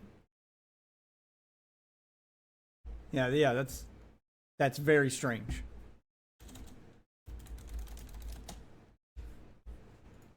Situation and talking about it and showing like, hey, this is what's going on. It's created a scenario where people are more angry because they don't have a vent. They don't have a way of getting it out. That is where we're... Hold on. Let me just fix this real quick. Oh. Because I wonder if you're going quiet again. So I just jacked you up. So I think that is the first... That'll get clipped out of context. I just jacked you. Okay. Dr. K, come on, man. Oh. Y'all heard what I heard, right? I'm not... Okay. Never mind. Step to it, right? So there's something that there's something that people... Deflecting is maybe a good word. There's something that you're deflecting that then triggers people to like, because they're not getting what they want from you. To be clear, the only thing anyone's wanted from him from the very beginning, he's right. People aren't getting what they want from him. That's an accurate read. The thing people want is an apology. It's for you to admit you fucked up, own it like a man, apologize for it, and then move on. Do something to make it better. They want you to learn from the mistake so that next time this won't happen. They want some kind of reassurance that if we keep playing with you, this won't happen again. They don't want you to send a bunch of viewers to their stream and give them $20,000 and then fuck up the next hardcore character that they spend 6 months or a year, getting back to that point. I mean, I'm sure they want $20,000, but what they really want is the reassurance that you've learned from this, that you're an adult who can admit he's made a mistake and fucking learn from it. Does that make sense? Yes. So Okay. There's an alarm going off. So now the question kind of becomes like, I don't know if this sort of makes sense, but I think when I hear your story, what I hear is, and this is what's so tricky about it, is like, I think everything you've said is logical because you kind of base things on sort of proof, right? But I'm noticing that like the way that you accept responsibility is like 1% of what your narrative is. Yeah, he accepts responsibility by dismissing accusations and telling people they're wrong. Like, well, I mean, it happened, but like you acknowledge the thing happened, but you acknowledge it, like that's what he's saying. You acknowledge it in a way where you're not actually taking fault. Everybody else is just overreacting or reading it wrong. You acknowledge it by downplaying it to a comical degree. He's still kind of. I'm waiting to see if there's a moment in this where Dr. K will just kind of start scolding him like a child and go gloves off. Because right now he's still being kind of nice to him because, you know, he is a doctor. He's not there for, you know, that kind of content where it's blood sports, but he's here to more just have a conversation and try to analyze things. But I'm wondering if there comes a point where you're getting pushed back so hard and he's not opening up that you have to use a firmer grip to, you know, a firmer hand to reach the core of the problem and make some progress. Because that is part of being a psychiatrist. Like there's some patients who are so disconnected that there does come a point where you have to, okay, listen, this is reality. I need you to acknowledge it. Otherwise we can't go forward. Yeah, like you have to put that foot down at some point. So I'm waiting to see if that actually happens.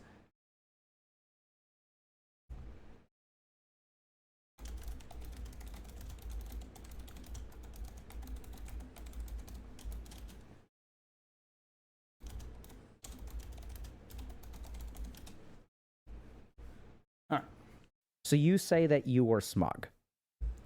Yeah.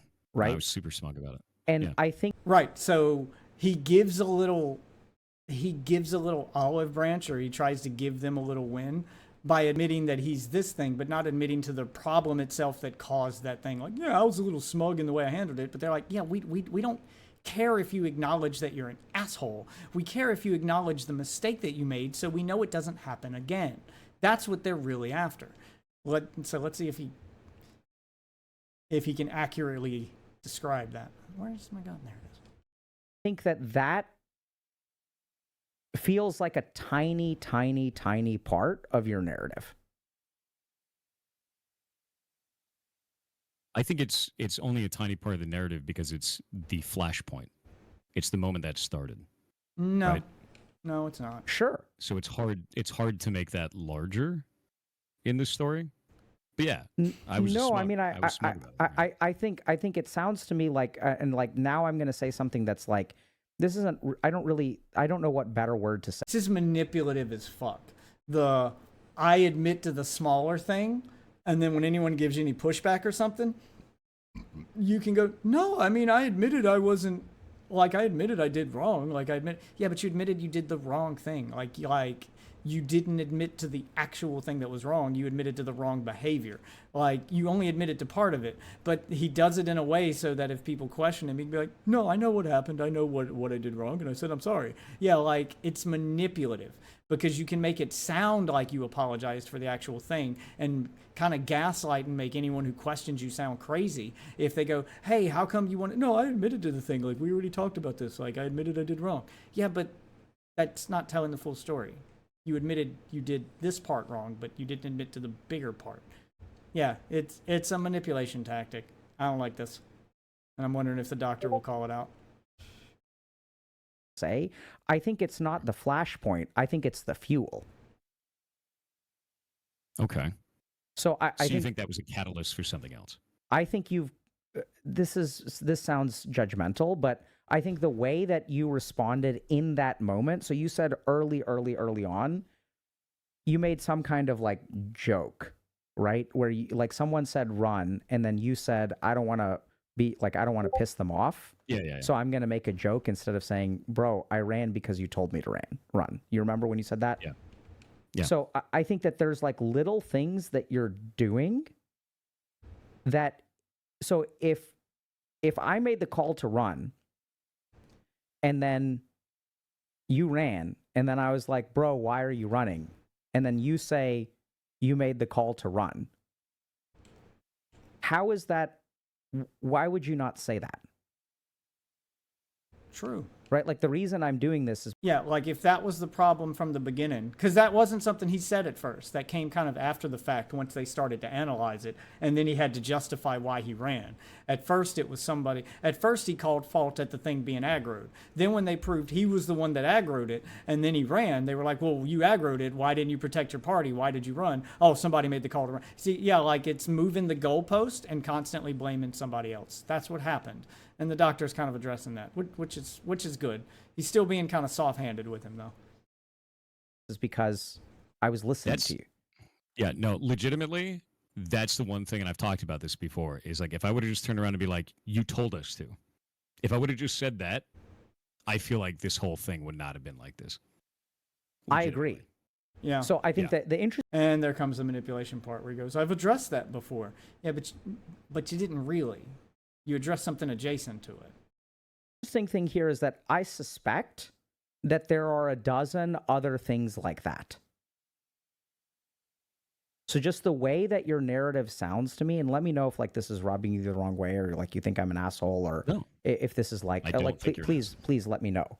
But I think that something about this story has something that I would call the missing reasons. Okay.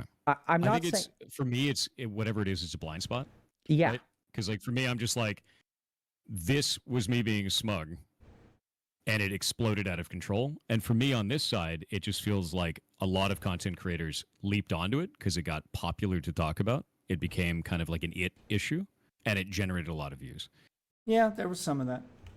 I'll admit that's the reason I jumped on it. I'm not a huge Pirate Software fan. I've known who he was, but I wasn't like super invested in him. But then when I heard this, it made me look deeper into him, and I didn't realize he was this bad until I looked further into his content. There's a loadout box there. If you open it, it'll give you your favorite loadout for free. Loadout guns, anyway. Yeah, so it just kind of went nuts. And so I want you to just pay attention to that for a second, because you're doing it again. You're a Pirate Software fan, right? Like, when you say you're a fan, do you watch his content regularly, or what's your take here? Yes, I do watch him fairly regularly. So, were you watching or keeping up with the whole, like, him aggroing during that boss fight and the whole drama that surrounded this? No, I actually missed it. That's what I was asking. I was like, wait, what? Yeah, I mean, it's relatively recent, but yeah, this has been all anyone's talked about with him, and that's why he's crashing out over it. Is this something he's done in the past? Like, has he had these kind of... I mean, I've seen some clips. Don't get me wrong, the smug attitude is definitely something he's always had, but I don't think I've seen him this bad. Like, I've seen some clips where he's said some smug things. Obviously, people dig up old clips when stuff like this happens.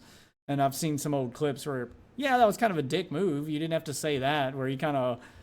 but I chalked it up to him being a streamer, and maybe that was just his gimmick, was always kind of the smug asshole that you know, like, roast people a little bit. But some of it didn't sound like jokes, some of it just sounded like him being an asshole. But then after seeing this, I was like, oh, maybe that's just the kind of guy he is. And now that I'm seeing him, you know, talking to a therapist where the content isn't, you know, making fun of somebody or using gamer words, like you're talking to a doctor who's here to analyze your personality. He hasn't turned that off. He's still doing that. He still won't admit that he's done anything wrong. Like, he won't admit any of that, which makes me go, oh, this doesn't sound like this is just a streamer personality thing. It makes me think that this is just you all the time. You are just that smug and perhaps even a little arrogant and self-aware. Because the doctor's kind of pointing some of that out, but not really pushing too hard on it. I don't know. Let's keep going. I just wanted your take on it because I know you're someone who's more familiar with him than I am, so I wanted to see what your opinion on all this was. Why did this blow up? Because I was smug? No. I don't understand what you're trying Yeah, he to say. still doesn't understand. Why did it amplify? He still doesn't even understand. Who's to blame for the amplification? The amplification, I could generally say, is Reddit and other content creators. Like, I feel very steadfast in that opinion on that. I don't think this would... I don't know enough about how it originally started to say if it was Reddit that started it. The other content creators could be him taking a light jab at the other members of the guild that were there and that did make content out of it, but their making content out of it was them analyzing the footage to try to get to the bottom of it. So I don't think they did it 100% for content. I think if those are the content creators he's talking about, I do think he's misrepresenting them. Absolutely. Would have reached the audience that it did, or become as large as it was on the internet without that. So You're talking over 100,000 viewers worth of people. Yeah, so that I Easy. think is 100% true and is indicative of what the problem is, right? Because what happens, what I'm noticing that you're doing is like every step of the way, you made one tiny mistake. But the way that you are reacting, I don't think a fire can get this big without a content creator's interaction. Okay. And the way that you're responding to each of these situations is only fanning the flames. And I think like you're saying this, right? Like you've tried everything. Like you've tried, I tried doing nothing. You've tried doing nothing, you've tried doing everything, and nothing seems to be working, which I know seems like nothing is working, but if you are consistently getting the same result and you are altering certain variables in that equation, what that implies is that there's one variable that's not being altered. Yeah, and that's why I look to the outside source, because I'm like, I've altered the way they interact But online. the outside source is relatively consistent because people go through drama all the time. And maybe this is a leopards ate my face moment. Maybe this is a moment where I can say this now, and a month from now when I'm in your position, I'm going to be like, holy shit, was I wrong? Right? Like maybe this is not the way, but your whole point is that the amount of hatred that you're receiving is disproportionate, not only to what you did, but is even outside of the norm of what other content creators experience. Like, yes. I've been through shit. I've had people get on my case and stuff like that, and then stuff usually calms down, right? Yeah, For no, most usually. countries, Yeah, I got. most people, I most broke of us, one. Not the second. Couldn't get the guy after he rearmored. Yeah, it's all right. we all get these kinds of problems where people like are really mean to us. I don't think they understand. No snowflake thinks it's responsible for the avalanche. But what I see is a guy who is, everyone thinks they're snowflakes and you're getting swamped by an avalanche. They don't understand that. I think people on the internet don't now know how to understand it until you are on the receiving end of hate from thousands upon tens of thousands and hundreds of thousands and people who are just piling on. Once the bully starts kicking you when you're down, the internet is like 1,000 other people who are like going to get in a lick because it feels good. And I think you're doing something that is like absolutely hitting a trigger point. And I suspect that what you're getting into, just with the way that you describe things, it's very much like I did this tiny thing, and then all of this stuff is happening to me that I don't have any influence over. Yeah, he's downplaying it. So what he's doing is the equivalent of like a kid putting his hand in the cookie jar to take a cookie, and in doing so, he knocks over the cookie jar and it falls onto the floor, which causes somebody to step on the glass and hurt their foot, and it causes this cascade of events, and then everybody gets super mad at the kid because he broke the rule and he was the inciting incident that led to all this fallout, and the kid just goes, but all I did was take a cookie, no, you did a lot more than that, and that's the part you don't realize, child. Yeah. So when he goes, all I did was this tiny thing and everybody's freaking out. No, you did more than just aggro the thing. Like there was a whole cascade of events that followed because of the thing that you did. You didn't correct the action. If the kid had cleaned up the glass jar he spilled and at least tried to cover his tracks, somebody wouldn't have stepped on it. They wouldn't have like hurt their foot. They wouldn't have maybe fallen down. Like all the extra shit that happened wouldn't have happened. That's the problem. You're not acknowledging the totality of the events. And objectively, these people are wrong. Objectively, I'm correct. Yeah, and that's where he's going to call him smug and arrogant, is because when somebody points all that stuff out to him, he says, no, you're wrong. What happened was this. And instead of admitting and going, oh, I didn't realize it would cause all of that. I'm so sorry. That was not my intent. Instead of having a normal person reaction and then going, well, next time I'll be more careful, or like, let's come up with a better plan in the future. And going forward, you're doubling down and going, no, you're wrong. All that was happening, something was aggroed. If everybody made mistakes after that, that's on them. And yeah, that's that arrogant, not taking responsibility thing that he's doing. And when someone does that and says, I am objectively wrong, I mean, I'm objectively right and you are objectively wrong, this is not what happened, this is what really happened, and by the way, all this shit is happening to me now, it's like a very, like, it's a very, like, you kind of get what I'm saying? I'm trying very hard not to say certain words. I don't see it that way, though. Like, I know don't see you it don't. as like an objective, That objective this, objective that. I see it as, it's more of a deep emotional response from people that don't care about me, or they don't care about resolving the situation. They want it to continue in some way. Yeah, so No, I Like, think I get it, but like I don't. No, yeah, see, that's the arrogant thing. It's about me, main character syndrome. They don't care about me. They're just here for the content. They don't actually care about me or how I feel. They want this to continue. That's why they keep fanning these flames. No, they want you to acknowledge what happened. They want you to apologize. They want you to work forward so we can move on. They don't want you to continue. They want you to stop crashing out. They didn't want to kick you out of the guild. Like, sorry, boo-boo, it's not about you. A lot of other things happened that didn't involve you because of your actions, and that's what they want you to acknowledge. They're your guild trying to work with you, man. I don't want to be a part of your story, right? It's like, right. So yeah, my I story. think that's Yeah. what's fueling the flames. You don't see it that way. yeah, okay. I don't know how that. Right. So would. so when I mean, when why, I at that when I point, like, live, why would you care for so long? we'll get to that in a second. But I think that this is another thing, which is that you're thinking a lot. Okay, so we're going to talk about something called mentalization. Okay? Okay.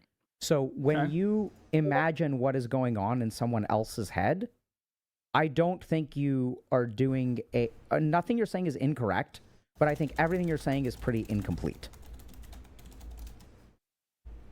Right? So you're saying, like, okay, there's a parasocial aspect. You're completely right. Like, you're right about everything you're saying. I just think the main mistake, if you can call it that, the cognitive process that is really getting you in trouble is incompleteness. So I don't understand. I know. Legit. Oh, he is getting kind of the. Okay, I'm gonna have to talk to him like he's a kid for a little bit here, like a kid who put his hand in the cookie jar. You're not acknowledging the totality of the events. It's incomplete. I don't understand. I know you don't. Like he's talking to him like I talk to my children. I know you don't get it, and then you have to try to explain That it to doesn't him. surprise me. Yeah. Yeah. So okay. So now he's getting a little like, all right, I'm gonna have to approach this differently. You're gonna have to treat him like he's a child, because he's not. What he's saying is, you're not acknowledging the totality of the events. Your recollection of them is incomplete. And he goes, I don't understand. Stay higher up. Yeah. Gotcha. Yeah, I'll grab it. Okay. I know I'm like 99% confident that this is going to be very hard. And I think this is why you're in this situation, because this is like, it's like, you're like, I don't know what the fuck is going on. I don't know. I've tried everything. What they're saying is just not true. The reason that I know that these people are not valid is because they copy pasta each other. Right? Do you see how, like, how much... No, I think that's not everyone, right? There are some people that are just upset because they saw me as like some pure holier than thou content creator, which that's not realistic. I'm a human being. I think hold that on. there are some people that are... But that's a picture you painted for them. You understand that if anyone sees you a certain way after watching your content, it's because that's how you came off to them. That still reflects back onto you, bud. Whoa. Oh, and it looks like the doctor's about to call that. No, I don't agree with that. No, I definitely do, because there are some that have messaged me with stuff like that. Okay. There are definitely people that felt that. Yeah, I know they felt that. But I Yeah, you're not understanding the why they felt that part. Yeah, he's agreeing with you that he believes that people messaged you and felt that. He's just saying you're misunderstanding why they feel that. It's still on you. I don't think that you're an ordinary content creator. I don't think you're an ordinary human being. I think you're a superhuman being. What? Yeah. How do you think about yourself? I don't know. I don't generally. I think therein lies another problem. Yeah. Yeah, that's a problem. You should think about yourself. We're not saying be conceited and only think about yourself, but a normal person does think about themselves. They are aware of their actions and how they might come off to others. They're thinking about, you know, like, oh, well, if I do this, then this is going to, yeah, like they are thinking about themselves. They don't just do things and, well, if other people don't understand it, it's because they're stupid. Yeah, like that's the problem, is that you don't think about yourself and you don't think about your actions. Yeah, I'd say that's a problem. Right? So if you don't think about, I know it's weird, like I'm sending you a lot of weird stuff. Right? So I think that if you don't think about yourself on a regular basis, the version of yourself that you will have on your mind that then projects out to the outside world is not going to be an ordinary human being. Yeah, I'm trying to figure out where it's coming from. I think you project exceptionalism. I'm not sure I understand, but I can understand that. So I think that this is going to be a situation where it's going to be very hard, and I'm going to do my best. So the first thing is I'm not right. But I think that there's something about the way that you construct narratives. There's something about the way that you are objective, but other people are subjective. How do you know that you're not the subjective one and they're not the objective ones? It's a fair question. I absolutely am subjective. I don't think that that's the case at all. There's no way that everything that I say is objective. That would be ridiculous. I think that would be absurd. And if we go back and listen to the conversation that we've had from now, would we be able to predict that's the way that you feel about yourself based on how you've been talking? I don't know. I think the answer is going to be no. Right? So when I ask you, why do they feel this way? How do you know that they're wrong? You say, well, objectively, you rely on proof. And if you're dealing with people who are mature enough, then they understand that. But if they're people that are younger than you, that means that they don't, that these young kids nowadays are not proof oriented. There's parasocial. And the tricky thing about this is that you're not wrong. So I would agree with every single one of the statements that you've made. But I think that it's a defense mechanism for that. 100%. A defense mechanism meaning what? No, it's a defense mechanism on my end. The reason why I did that is because it's gone on too long, and it's gotten to that point where it's hard for me to have a response that is not an emotional response. Like we talked about this before, is like whenever I feel like I'm having an emotional response, I just stop and I walk away for a moment, come back to it. But with this, I'm getting back into that old habit of like, I need to deflect this. I need to diffuse this. This is kind of a wall in front of this. I don't even want to, and you just kind of put it up there and walk away from the scenario. And that's literally what that is, which is, here's my evidence, take it or leave it.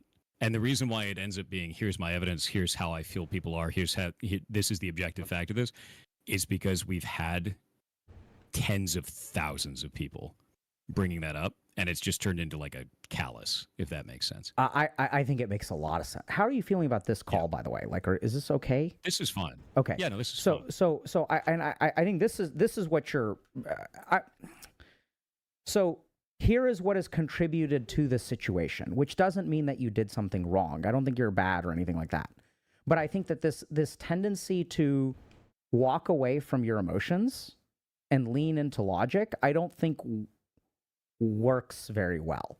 So I think, like, remember how we said that something that you're doing about the way that you respond to this is like triggering people harder. They're getting angrier and angrier and angrier. They're not letting up. Whereas like most content creators, people basically move on to trolling someone else.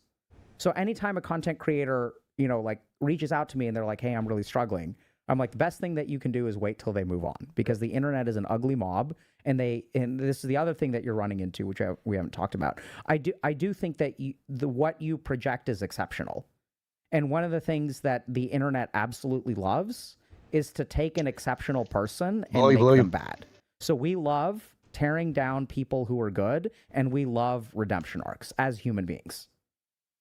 Right? There's like, this person thought they were the best thing since sliced bread, and we're going to fucking tear them down. I've been on the receiving end of that a lot. And then the flip side of that... Yeah, so he's one of the few like internet psychiatrist doctors like this who's had like a scandal of his own, so he kind of understands when people overreact and blow something out of proportion. And he also knows how to deal with it. And I'd argue that Dr. K dealt with his a lot more professionally and a lot better than Pirate Software is definitely dealing with his. Yeah. I think that makes a lot of sense. And to be clear, I don't think of that about myself. Still in the building we came from.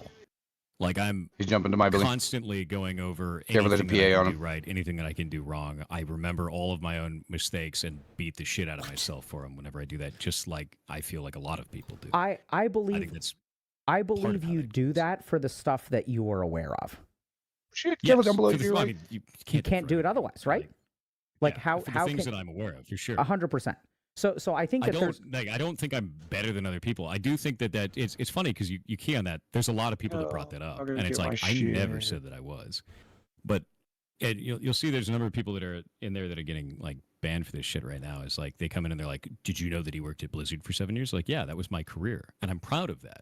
So of course I'm going to talk about that because it gives. Okay, he worked at Blizzard a lot better than a lot longer than I thought he did, but I don't think he like played as big a role there as he does make it seem on stream. his dad worked even context to longer. talk about other things around the games industry, which is what we do on the stream. yeah. So I think sometimes the things that I talk about in regards to those types of things is misconstrued as arrogance or boasting, when in reality I'm just trying to give context. So that If is that the makes sense. problem right there. Below us. Boom! Instantly called him on it. Because that's the biggest fucking cope in the world. I think what comes across as, or what people thinks is arrogance is just being misconstrued because what I'm saying is factually true. Yeah, like, you don't get to choose if other people think you're being arrogant. Arrogance is a perception other people have of you. So when someone tells you you're being arrogant with what you're saying, I mean, not necessarily an individual person. Sometimes some people do overreact to shit. But if the entire fucking world is saying that you're being arrogant and smug and arrogant, those kind of go hand in hand. Like, it's weird that you can admit you're being smug and then think you're also not arrogant at the same time. You can just say that you're being arrogant. Ooh, shit. So I want you to listen to this phrase. Sure. This gets misconstrued as arrogance, but in reality, it's this. Yeah, the whole in reality, it's this. So you're basically telling them that they're delusional when they're telling you what they saw. That sounds gaslighty. That's a manipulative way to phrase it. Like, imagine telling someone that they're arrogant because of what they said, and they go, "Well, you just think I'm arrogant, but in reality, I'm this." That just makes you sound more arrogant. Holy shit. Like, how do you not see that? Yeah. That is the most arrogant statement on the planet, bro. Oh, and he immediately tell me says I'm it too. wrong. That's the most arrogant statement I on the planet. Don't Oh, see shit. it that way, but all right. Yeah, he knows Right, you so- don't. That's the problem. Oh, yeah. So you don't see it that way. You're wrong. No. Right? Go I'm on. right. So you're subjectively, you're thinking you have blind spots. You're wrong. Like, I'm objective and you're subjective. No. This is not the way I- it's perceived. This is really the way it is. Yeah, your perception is wrong. Let me tell you how it is. You're basically telling people they're perceiving you wrong, and perception's a personal thing. You don't get to choose how other people perceive you. When someone tells you that, when a bunch of people are telling you that you're coming off a certain way, that's them trying to help you and saying, "Hey, maybe this isn't intentional. Maybe it's a bad read, but what you did made you look like this." Hoping that you'll curb the behavior in the future. If you're not trying to be arrogant, then maybe change that behavior. If you are arrogant or you're fine with it, which clearly he is, then you're going to continue. I think that turns into, I guess, conversational PvP for the sake of Throw the gas nade in there. it, if that makes sense. Absolutely. It doesn't. It absolutely turns into conversation. That's what you're doing. When I say I'm doing this for context, Yes, when you're He's got one more. saying other people get it wrong, and here's the reality of it. Like, go back and like we can like rewind shit. the stream and just listen to the Yeah, structure of that your is me sentence. that is me being adversarial against people that are trying to make it out like that is an arrogance thing, that it is a boasting thing, like I'm trying to push somebody else down. That is absolutely being adversarial against that kind of speech. 100%. I'm not. I don't think it's so. I think there's a construction in your speech, and there's a theme. If we listen, I know it's kind of hard, but you do things that are objective, right? And subjective. I'm a human being. Which ones do you represent? Which ones do we hear when we hear you talk? Yeah, so he's trying to explain perception to him. You claim you do things that aren't just subjective, but you claim you're being subjective and you're being thoughtful, but which one do people hear when you talk? He's trying to be like, hey, this is how you come across to other people. Let's see if he can accurately pin that down. I'm going to guess no, just from the statements he's made, because he's come off pretty arrogant during this, and this was an interview he went into trying to come off relatable. This was him trying to be relatable. Ammo box, everything down here. Throw those down. Throw everything down. Yep. For And then example, Grab that if jump we- shit if after we you were to throw those code down. statements as subjective or And then we objective. jump onto the roof. Same page. Okay. Perfect. Okay. Like, so coding a subjective statement is, I'll look let's say right like, there. Yep. I'll just give you an example. You know, why are people getting mad at you? Or you said something about, you know, I rely on proof. So if I were to code that, It doesn't mean you don't. I know. mean, I feel like somebody could take it that way, but that's No, not. no. That's I'm not going there. So if we were to code that gets coded as objectively, right? That's an objective statement. Okay, sure. So here's a subjective statement. I feel like this is unfair. Okay. Have you said that at any point? Yeah. So that's a problem I think he has, is he can't tell the difference between an objective statement, something that's true, and a subjective statement, which is something that could be interpreted. And that's the problem. He thinks everything he says is factually true. So he's asking him a question about his feelings, where he says, I feel this way. And he goes, is that subjective or objective? Well, it's subjective. Just because you feel it doesn't mean it's true. But I have a feeling that in Pirate Software's mind, if he feels it, it's because it's true. That's how he's interpreting it. That's what I think is happening here. Point. Watch out, though. Yes. We gotta go. We gotta go. Over We this gotta go. conversation. We gotta go. I feel like I have said that because I was talking about the response is not proportional. There we go. Which to me is That's hold on. No. That's beautiful. That isn't the response is not proportional. That is not a statement of subjectivity. That is a statement of fact. No, in my HDR out. Damn. Okay. Do you understand how I'm coding it? I guess I could see that. I mean, like, that's me. Yeah. So he can't tell that it's not that it's not objective. That just because you feel it doesn't mean it's true.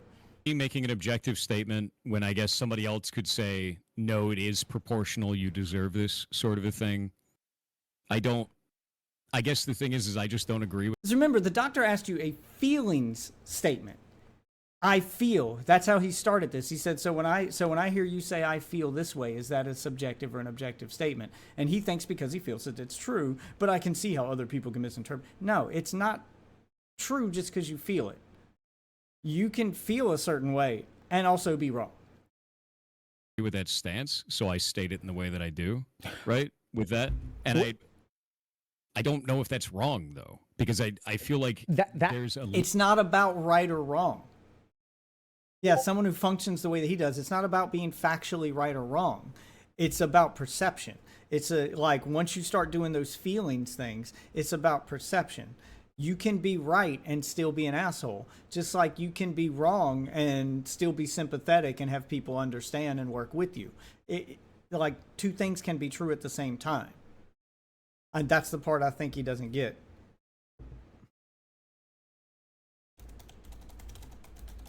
Oh, I got a message here.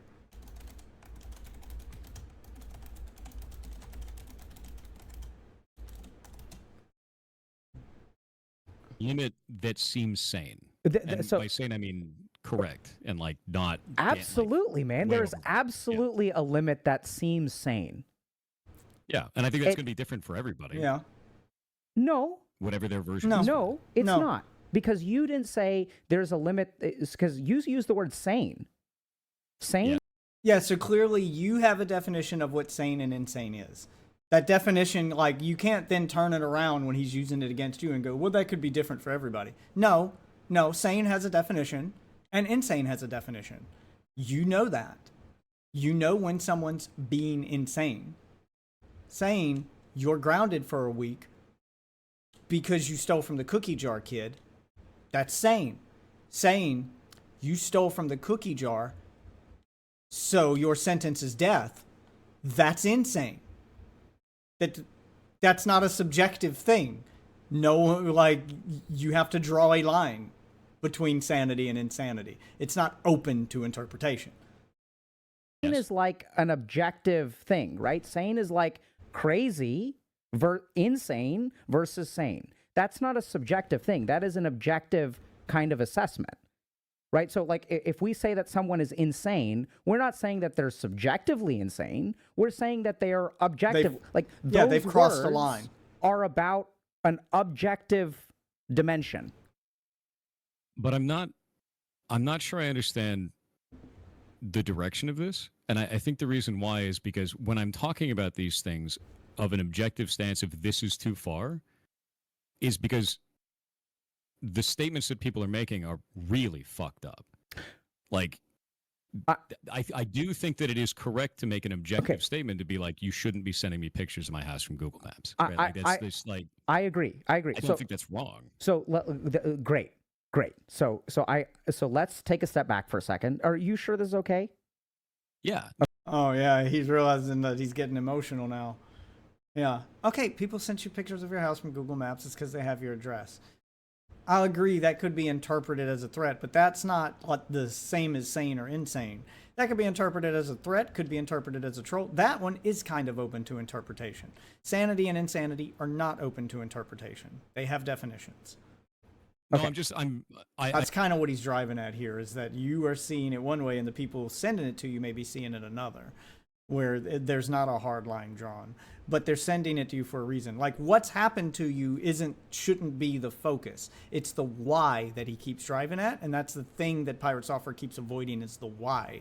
He even drew out that chart to be like, your actions led to this happening. We need to address the actions. You know, we can't stop each individual person from doing this by attacking each individual person. We can stop them by correcting your action so that they don't want to do that anymore. I guess I just don't understand the direction of subjectivity versus objectivity. I'm with you. So I'm slow playing it. So let me be explicit. So remember, this goes back to what you are dealing with is disproportionate, right? So there's a variable that's missing. Something about the way that, and now I'm making an objective statement, okay? It's not about blame. This is about assessing the way that you are existing on the internet and the response that happens to you. There's something in here objectively that is disproportionate. Yes. Okay? And this is completely, and even if we say, oh, here's the reason and you're to blame for it, I don't think that there's any reason that we can come up with that justifies other people's behavior. Does that make sense? On some of these cases, yes. Yeah, okay. So, yeah, I think there is a limit. Now, what I'm trying to get into is precisely this, which is and sounds arrogant, but I'm going to say, so it's clear to me that you have blind spots about this, because something about the way that you are navigating, you have a rubric for how you interact with. He is politely telling him that he is arrogant and conceited, and it is affecting his judgment. And that much is obvious to everyone else, and everyone else has been trying to point it out to him. And thank you, Dr. K, for trying to do it in a clinical way, because clearly he hasn't been listening to the masses. Now, granted, trolling probably isn't the best way to tell him, but you guys get the idea. His behavior isn't normal, it is arrogant, it is smug, and it does piss people off. And they're trying to get him to stop his behavior, and all he's seeing is, I'm the victim, they're trying to make me into content. With people. And something about that rubric is fucking triggering people. So what we're trying to do So how did you feel when I said that? I thought it was funny because, like, I guess for me, it's a kind of a dumbing down of the scenario, right? Of like, yeah, it's triggering people, but it's so much more than that. But yeah. Okay. I think it's leading them to do things that I don't even understand the reasoning behind it on a lot of that stuff. Yeah. Right. So I think the end game that I have here is to hypothesize what could be responsible for that gap. So in my experience, when something like this happens to someone like you, I think you're a decent dude. I think you made... Yeah, for the record, just because I don't like Pirate Software and I don't like the kind of attitude that he has, doesn't mean I think he's a bad person. I should probably make that clear. I don't think he's a bad person. I think that his life and his circumstances has led him down a road that has made him feel better than most normal people, that has made him feel superior. He has developed an ego and it has made him arrogant. Doesn't make him a bad person. Bad people can't be corrected. Arrogance and ego can be checked, and then they can be. That's the thing. I just think he's a guy who needs a reality check. And it sounds like Dr. K is doing a pretty good job of giving him one here. Well, trying to anyway. How much of this message has been received is arguable. But it does sound like he's trying to be that voice of reason. The adult in the room, if you will.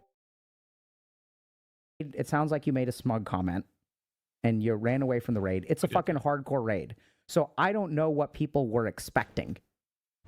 You know, like when you play WoW hardcore and you raid, sometimes things go bad and people die.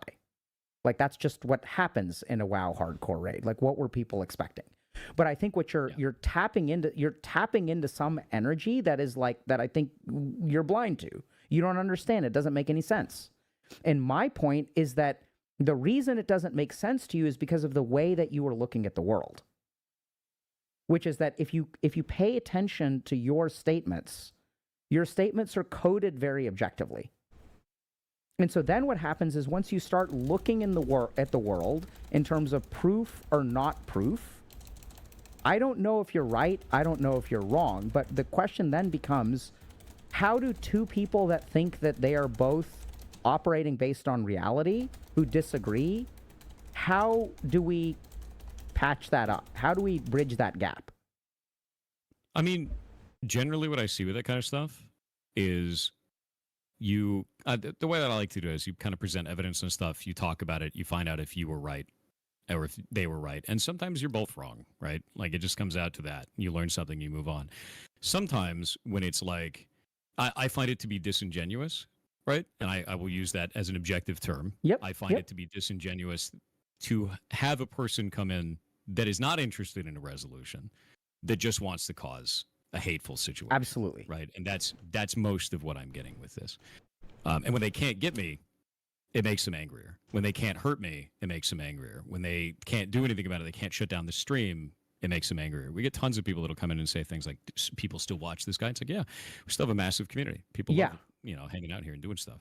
So like, I feel like when I make those objective statements, it's because I go, this is how I have this situation for communication. And if your only reason to be here is to cause problems, it's not going to be compatible. But if you want to, and I tell... Yeah, but you're assuming that that's their only reason. It might not be. Like, you're making a lot of assumptions about the other person. They might be there trying to give you that dose of reality in an effort to help you. Or they may just be trying to get to the bottom of it because they heard a story from one streamer about how this situation happened, and now they want your side of the story. Your immediately jumping to being defensive makes you look more guilty to someone who's just there to be like, well, I watched so-and-so stream, and it looked like you were the one that aggroed it, but why don't you give me your perspective? And they're just, oh, you're just here to stir the pot. Yeah, like if you immediately jump to being defensive, that makes you look bad, dude. Tell people all the time, it's like, if you want to talk about this, we can talk about it. But if you're just here to copy-paste something off of Reddit... Yeah, but you need to tell us what the difference is. Like, how do you know if someone's there to actually talk about it or if someone's there to just stir the pot? Even if they're copy and pasting something off of Reddit, It depends on what they're copy and pasting. Like, they could be copy and pasting something because that's what they heard and they want to know the difference. That sniper up top got me. Cause a scene and then get banned. Like, we just don't care. Just gonna ban you. Okay. So I think what makes That's why this I'm objective about that, if that makes sense. Yeah. So I think what makes this really challenging is not that you're wrong. I think what makes this hard is that you're right. Okay. So when you're wrong, it is easy to show a correction. Right? Yeah. Oh yeah. When you're right, but incomplete, it becomes harder to show a correction. So like, let's say that I'm trying to think of an analogy. It's like, if I develop a product that is crappy, that is successful, that happens to be successful, it is way harder to understand how that crappy product is crappy. Does that make sense? And I'm not trying to analogize you to a crappy product. Yeah, basically, if you make a crappy product, I get what he's driving at. I don't know if he's going to say it or not, but basically, if you make a crappy product, you may not know why that product's crappy or that people even perceive it as crappy. You just see that sales are low, and you may not know how to fix it. The way you know the product is crappy and what's bad about it and how to improve with the next model or whatever so that you can make sales is feedback from those customers telling you that. And he doesn't seem open to that feedback.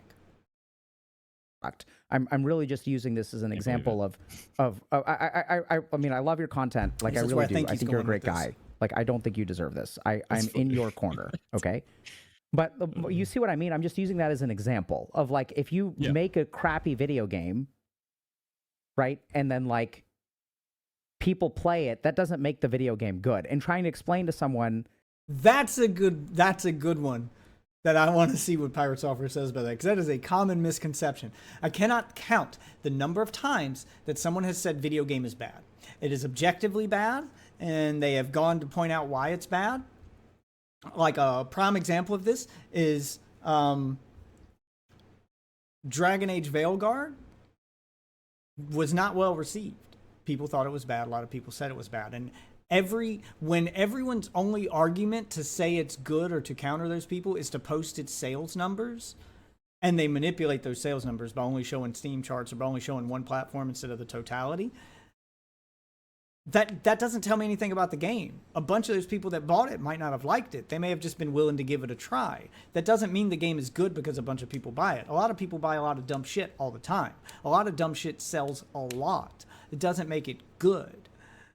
It doesn't make it objectively good. Like, no one's talking about the gameplay. No one's talking about the game itself. They're just talking about the sales. Anytime someone defends a game by pointing to its sales, that doesn't make the game good. Okay? I would argue that most sports games are bad, that they've been copy and pasted for years. But the sales of Madden are always through the roof. There are a ton of people who tell you Madden's a bad game. But NFL fans don't care. They don't look at reviews. They buy because they're obsessed with football. They're obsessed with they buy because they're fans of something. A lot of games might have a lot of sales for a lot of reasons. Doesn't necessarily make them good. Also, a game selling poorly doesn't necessarily make it bad either. So that's what he's driving at. Hey, I know y'all think that Oblivion is an amazing game. I'd give it a 10 out of 10, but Oblivion is the start of the decline of the Elder Scrolls series. Oblivion is the first step in the wrong direction to what ended up as Starfield. That is something for a lot of people to have difficulty understanding. Right? Because Oblivion was a great game. It's a 10 out of 10. But if you want to really understand the glory that... Yeah, I feel like this is me trying to argue with Nintendo fans, where they're like, the Switch is a good console. Nintendo makes good consoles. I'm like, no, I think they should have stopped making consoles. Like, the Wii was bad for me objectively. Not just because I hate motion controls, but because I think if the Wii had failed after having a number of failed consoles before that were subpar, they were struggling. And if the Wii hadn't saved them hardware-wise, they may have become a video game company instead of a console company. They may have gone the way of Sega, which I argue would be the best thing for a Nintendo fan. to have your game on better platforms and on multiple platforms so it can sell better, so it can get more sequels, so they can have more development time. If the games are their only focus and they're not wasting their time with hardware that's always a generation behind. So your games that you're getting are always a generation behind the current gen. Wouldn't you love to have a current gen Zelda game that could look and perform as well as something like Horizon Zero Dawn or God of War Ragnarok? Wouldn't you like to see a Zelda game that looks like that and is still big and open world? Wouldn't you want to see it on current gen hardware? But all they hear is that I don't like their precious console. Yeah, like they can't understand that because I said the good thing was bad overall. Yeah.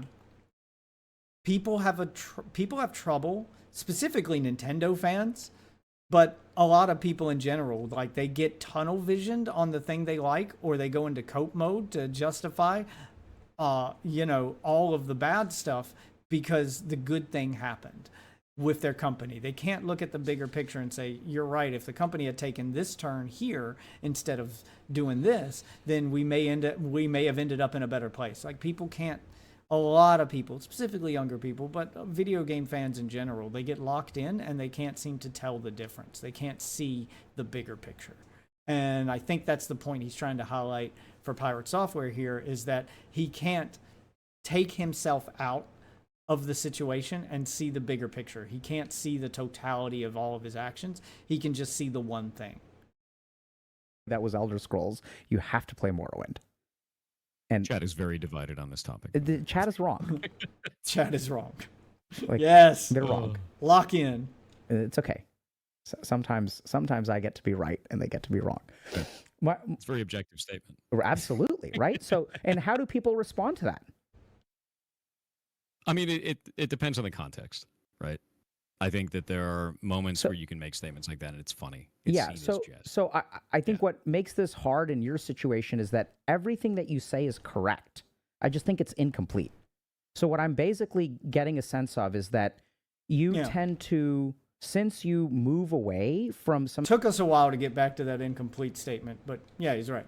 You're given incomplete statements here, bud. Some of this like emotional energy, and you lean in. So the first thing that happens is once you suppress your like emotional circuitry, your emotions still influence your logic. Okay. Okay. I can see that. I think in times of deep stress, that gets more so. 100%. It gets very, very, very good, right? So it's not that the emotions stop. It's just that we start dissociating from them. Dissociation doesn't mean shut down. It means unaware. And then what happens is the emotions will shape our logic. And it's not that they're illogical, it's that it becomes more selective. Sure. I can see that. That makes sense. And so I think what's going on is like the story that you tell me has what I would call missing reasons. So I know that's confusing. There's a great post about it that I think a therapist made many years ago. But sometimes when people tell stories, and like... Okay, he pauses a lot when he talks, and I'm trying to get through this. We're about halfway through. We're gonna try something different here tonight. And we're gonna go with a 1.5 times speed and make sure that doesn't make them sound too crazy. And if so, I'll go with 1.2 times. Just something to let us power through the content a little bit faster, because this VOD's gonna be long as all hell if I keep pausing to react, and then I unpause and they're doing all these pauses between the things they're saying. Like bad things are happening to them. They are okay. He's still understandable. We're going with this. Leaving out things that evoke the response of the other people. So when you tell a story that other people are just like crazy and it's the internet and it's parasocial and people are reacting, there's something missing there. I don't think you can evoke... I mean, it's very possible that you were just incredibly, incredibly unlucky. I don't think that is a good attitude to take. It's good to script you. No, I think right? that so removes any chance of fixing that. Yeah. I suspect that there is something around your smugness. I suspect there is something around the way that you perceive yourself as ordinary, but you act anything but. Maybe even some degree of... Because I don't think you're ordinary. Like, I don't think that's objectively correct. Like, I think you're exceptional. Like, if we look at human beings, I think you're exceptional. Like, if we... Okay. I think he's stroking his ego a bit here, but that could be to try to get it to come out so you can point it out to him. Because, I mean, the exceptional thing could just be because of the fact that you're not a normal person. You don't play by normal people rules. And that's objectively true for any major content creator or anyone who's got any level of internet fame, is that, yeah, you do play by a different set of rules. Things you do have a lot more eyes on them. You can't behave the same way that normal people behave because you're going to get reactions that normal people don't get. You don't play by the same set of rules as everyone else, and that usually applies to exceptional people. So it could just be some word games he's playing here. If we look at the range of various things, you are not ordinary. If we look at the bell curve of content creators on Twitch, you are not ordinary. So I would say in terms of that maybe, but like I just feel like a normal dude. Yeah, I feel like a normal dude that sits in a chair for 12 hours a day. I think that makes a lot of sense. Yeah, but you don't portray yourself as a normal dude who sits in a chair for 8 hours a day. You portray yourself as the guy who is superior to everybody else because of your position and because of the fact that you've worked in the gaming industry. You're better than other gaming content creators. You're more knowledgeable because of that. Yeah, you don't portray yourself as a normal guy at all. I'm sorry, you just don't. I think there are parts of you that are, and it sounds like you sometimes push these away. I think there's a lot more there. So you said, I feel like a normal dude. I think that makes sense. But I think there's a lot of feelings there about being a normal dude that maybe are not super conscious. Okay. Fair. I'm not sure I understand, but I think that's kind of the point. Yeah. Kind of what I so just said. The challenge that I have is that I'm making statements that are unfalsifiable. Right? So if I say subconsciously, you don't think you're a normal dude, how can you ever disprove that? So this is one of the frustrations with my profession, is that sometimes people like myself will make these statements, right? So I do this carefully, where like I'm not saying this is correct. I think it's worthwhile for you to explore how you construct a narrative, what people, and this is where I think what happens is when people react to you, you look at the objectivity. I think that's a mistake, because nothing you perceive will be objective. The human brain is not capable of objective perception by definition. I do think there is an objective reality, and I do think that's something that there is value in. I disagree with him there. I think the human brain is absolutely capable of it. Maybe it's not normal and you have to be trained to do it, but yeah, I think you absolutely could. I think that's a weird statement to make. You can absolutely be objective, but you have to be like pretty almost sociopathic level at disassociating yourself and all of your emotions from something to just see it as an individual statement, to just see it as an individual event instead of like seeing people involved in it. Yeah, you almost have to be a sociopath. But yeah, I'd argue sociopaths definitely have the ability to be objective because they can disconnect all feeling and emotion and just look at a thing in a bubble and give an honest statement to it that has no bias or no emotion attached to it. By definition, they could. They're sociopaths. But I think he's driving at something here, and he's just hoping that he won't get. I think he's bluffing a little bit and hoping he won't get called on it. And I don't think he is. I don't think the Pirate Software knows enough to call him on that. Striving for to pick up the in many situations, because something I don't like is perception is reality, and I know that perception is reality for the grand majority of situations. It has nothing to do with the objective reality of what is truth of the situation, what actually has occurred, or anything like that. It's how do I feel about what occurred, and that's something I've always felt, and that's kind of like a big thing for me. Yeah. Great, I love it. I agree with you 100%, and I would love to talk about that with you maybe today, maybe on a different day, just about the philosophy side of it. But I think that my point is, so you're right. So like, there's an objective reality, agree, and perception is not objective reality. So when you look at objective reality and you conclude that this is what really happened, where are we? Is that objective reality or is that your perception? That is my perception. Very 100%. good. Right. When I talk about it, I think that the disconnect is this. When I talk about something and I say it with, this is what happened, that's from my perspective. And I think maybe I'm not doing enough in terms of... Yeah, but it's weird that you're admitting that it's from your perspective now, but when you talk about it, you're presenting it as objective fact. You've even said as much yourself as, no, that's just what happened. That's just factually true. That's just reality. You're not, yeah, like that's the problem, is you present your experiences as reality when they might not be. Like your perception of something and your personal experience isn't the end all be all.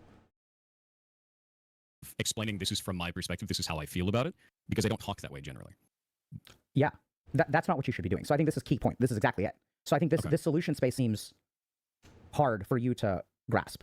You shouldn't be further explaining yourself. You should be further trying to understand why people feel this way about you. Right? So this is not about what is objective. It is about what someone else's subjective perception of you is. And that will give you insight into how you are perceived, which in turn will give you an insight, an ability to bypass your own cognitive biases of your own perception. So if I want to understand what I really am, I have a certain amount of information from myself, right? This is what I think I am.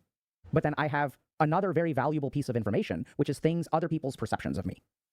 Now, this is where things get really hard, because if people are sending you death threats, it becomes very difficult to get a reasonable perception of who you are from a heavily biased individual, right? Yes. So yeah, that's impossible at that point. I get that. So not impossible, right? So this is where it's really interesting, but sometimes the people who hate you the most can still be very valuable information about how you exist in the world. I agree with that. No, right? I super agree with that. And the classic example of this is like in a relationship where there is one person who is narcissistic.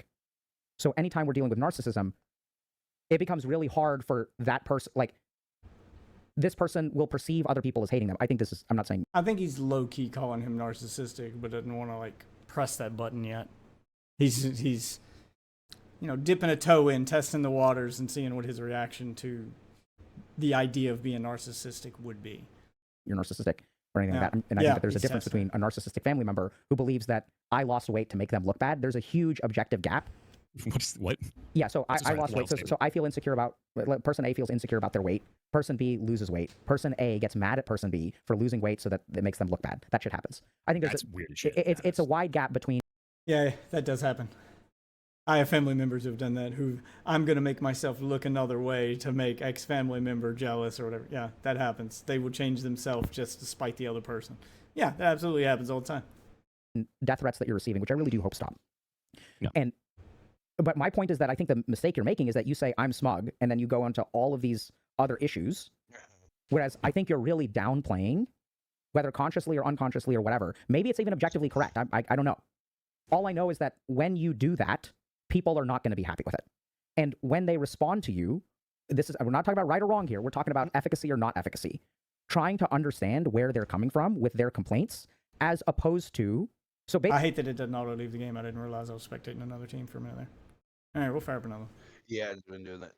Oh, yeah, and if you got, like, you know, if you catch Pirate's offering a lie, or you got something to say in his defense or something, if the doctor's called something wrong, you know more about the guy than me. You're an actual fan of his content, so by all means, feel free to chime in. I had it up on my phone, but I realized it was not on the Wi-Fi, so I had to turn it off because I wasn't trying to drain all my Wi-Fi or my data. But I am gonna watch it when you post it. Yeah, just watch the VOD back and leave your comments there, and hopefully we'll spark a conversation then, since you can't do it live. Okay. Anyway, I'll keep going. Basically, steel manning their argument and more than I'll call it. Okay. Make it first one to win and the last one to win. Let's do it. No, I mean, I think the thing is that's what I tried to do in the beginning, and I have not done that since. I think I stopped doing that about 30 days in. I tried to sit down and talk to people about it. I tried to ask people, like, hey, why are you saying that? And each time that I tried to do that, like I said, the callus kind of built up. It would end in just screaming the same thing over again until they get banned. And I haven't been able to get like a valid, real conversation out of it. I think the biggest thing is that I've only been able to receive really polarized responses. I either get people from our community, they're like, no, you're the best, you didn't do anything wrong, which is not true. Like, obviously I screwed up in the dungeon, right? Like, that's obvious and I was smug about it. Like, get it, right? And then there's the other side of it, which is, you're a piece of shit and you deserve to die. And I'm like, dude, these are so polarized. What am I supposed to get? Yeah, so the solution that I am suggesting works with humans. Okay. I don't know if it works on the internet. That's a very different thing, right? No, absolutely, right? So yeah, in the real world, when someone gets mad at you, like, I want y'all to think about, if people behaved in the real world the way they do on the internet, shit would be crazy. That's actually already started happening. So, like, this has spilled over into people interacting with me that way in real life. Yeah, so, yeah, and I mean, that's like, you know, even if someone does something, I don't know what Thor did to hurt y'all, but I don't think he did very much objectively. Maybe I'm wrong. I don't know. Like, so that's where, like, even when I say that, the way that I attach a statement to it, maybe I'm... Look, and I'll agree with him. That's absolutely insane. If you're approaching him in real life and acting that way toward him in real life that you do in chat, where you're just screaming these slurs, these memes at him, telling him he should die, telling him he's a piece of shit. Like, if you're coming up to him in real life and doing that, I would not fault him if he broke your fucking nose. Okay, that's how I feel about it. Is that a crime? Yeah, probably, but I'd still say it's a justified crime. Because in real life, he can't ban you or shut you up by pressing a button. So press the button in the center of his fucking face. Yeah, like I wouldn't fault him at all for that, even if you think you're right. That's not how you talk to people in real life. That shit flies on the internet because there's no real life consequence. But in real life, that should be the consequence. Fuck around and find out. He's not that kind of guy, though. I'm missing something, right? But my understanding of the situation is that you were kind of an ass about something involving a WoW raid, and then my guess is that you were kind of an ass with the way that you responded to it, because you're really good at being an ass, like in a way that I really appreciate. But you're an ass. So it's when I what say makes, smug, that's the same. Yes. yeah. So like what I love, I've sent you a couple of DMs because like I'll see your shorts or whatever, and I'll be like, this is fucking amazing. That assholery that you exhibit, where you have these kind of base takes, is like what makes you amazing. And when that energy, when that kind of emotional energy comes out where you did something wrong. My wife says I'm an asshole, but I guess it ain't in the good way. I didn't get 2 million followers in 6 months. Maybe if my asshole daddy worked at Blizzard. No. He was just a mechanic that fixed cars. Asshole mechanics don't get attention like that. That's kind of, you don't stand out when you're an asshole mechanic. All mechanics are kind of assholes. That's what I'm saying. That's the insinuation here. I wish being an asshole on the internet got me more attention. And then I think what happens is the way that you frame your response is, it's not that bad. I didn't really do too much. Everyone made mistakes. Like, it's like you'll say you make a mistake, but that's not... I think that's the difference between me and his assholery, is I tend to be too humble. Is if I get proven completely wrong, like he did with footage and everything, like I may push back a little at first just because because I'm an asshole. And I don't just take you at your word. Like, you're going to have to prove me wrong, but there'll come a point where I've been proven wrong. I'll just be like, all right, man. Yeah, all right, yeah. And I'm a lot more willing than Pirate Software to eat that bit of humble pie. Maybe that's what makes me the actual normal guy on the internet and him the asshole, because he thinks he's a normal guy. Everyone else thinks he's an asshole. So, yeah, I think that's the difference. Maybe I should be more of an asshole. Maybe I should learn from this. Holy shit. Okay, continue on. What comes across, right? So if you and I have a fight, right? So I feel like I'm being direct, and other people feel like I'm being evasive. 100%. Okay. So I want you to think about this for a second. I've always had problems with that. I can tell. A communication failure in me. I can tell 100%. See, that's the thing. I couldn't have this conversation with anyone else because it was just polarized and obnoxious every time I tried to have that conversation. And yeah, no, I get that. So, I've had issues with that my entire life because it's... Then that's you. If you've had issues with it, let's see if he acknowledges that it's him, because I did kind of cut him off there. But if you've had problems with this your entire life and not just on the internet, at that point, it's not other people, it's you. Other people, you're coming off that way to other people, whether intentional or not. So clearly there's something wrong with the way you're interacting with people. Let's see if he recognizes that, though. It's hard for me to be like, if I say something, I go, hey, here's the thing. And they go, oh, he's hiding something. I'm like, but how else can I say this? Yes. And that's, yeah. So then there you go. What you just did right there was the answer. And if he's not doing that in real life, which clearly he's not because he hasn't learned from this and he just continues to double down, the answer when you get that response in real life, and I'd argue on the internet too, but the normal person response to that is the response he's had to the doctor here. Instead of doubling down, ask that person, how can I say this better? I'm trying to just, yeah, ask for that help. Ask for what you did wrong and how you're coming across, so they can tell you, well, when you said this is what I heard, or this is how you're coming across. You can be like, no, I didn't mean that. And then you can clarify. Ask. Don't just get frustrated or call them stupid. Ask. So I think that's huge. So now I'm going to ask you a question. Yeah.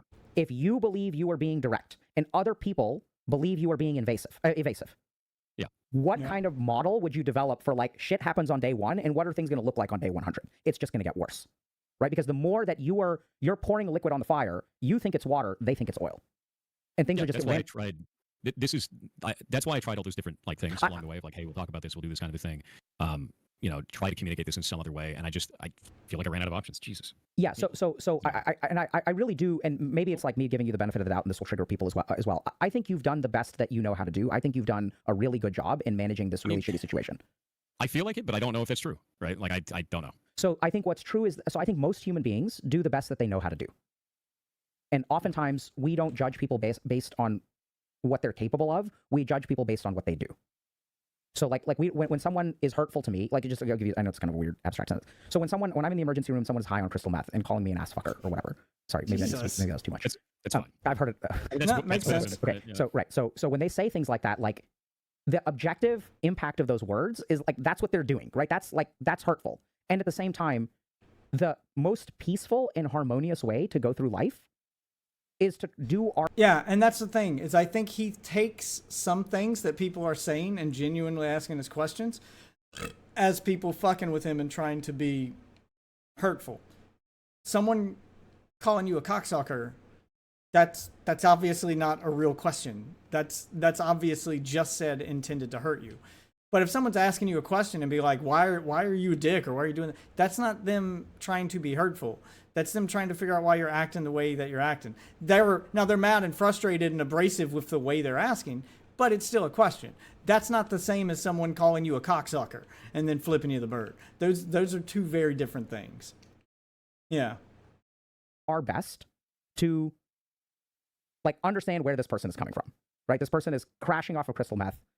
Their dopamine transmission was 10,000 times normal 2 hours ago, and now they are completely dopamine depleted. The more that we can do that, objectively, what they did was unacceptable. And also, like, if we treat people that way, like, it doesn't work well. It just doesn't work well. I'm not saying it's fair. I'm not saying it's just. I'm not saying it's right. I'm not saying it's good. I'm just saying it's like, it's not harmonious.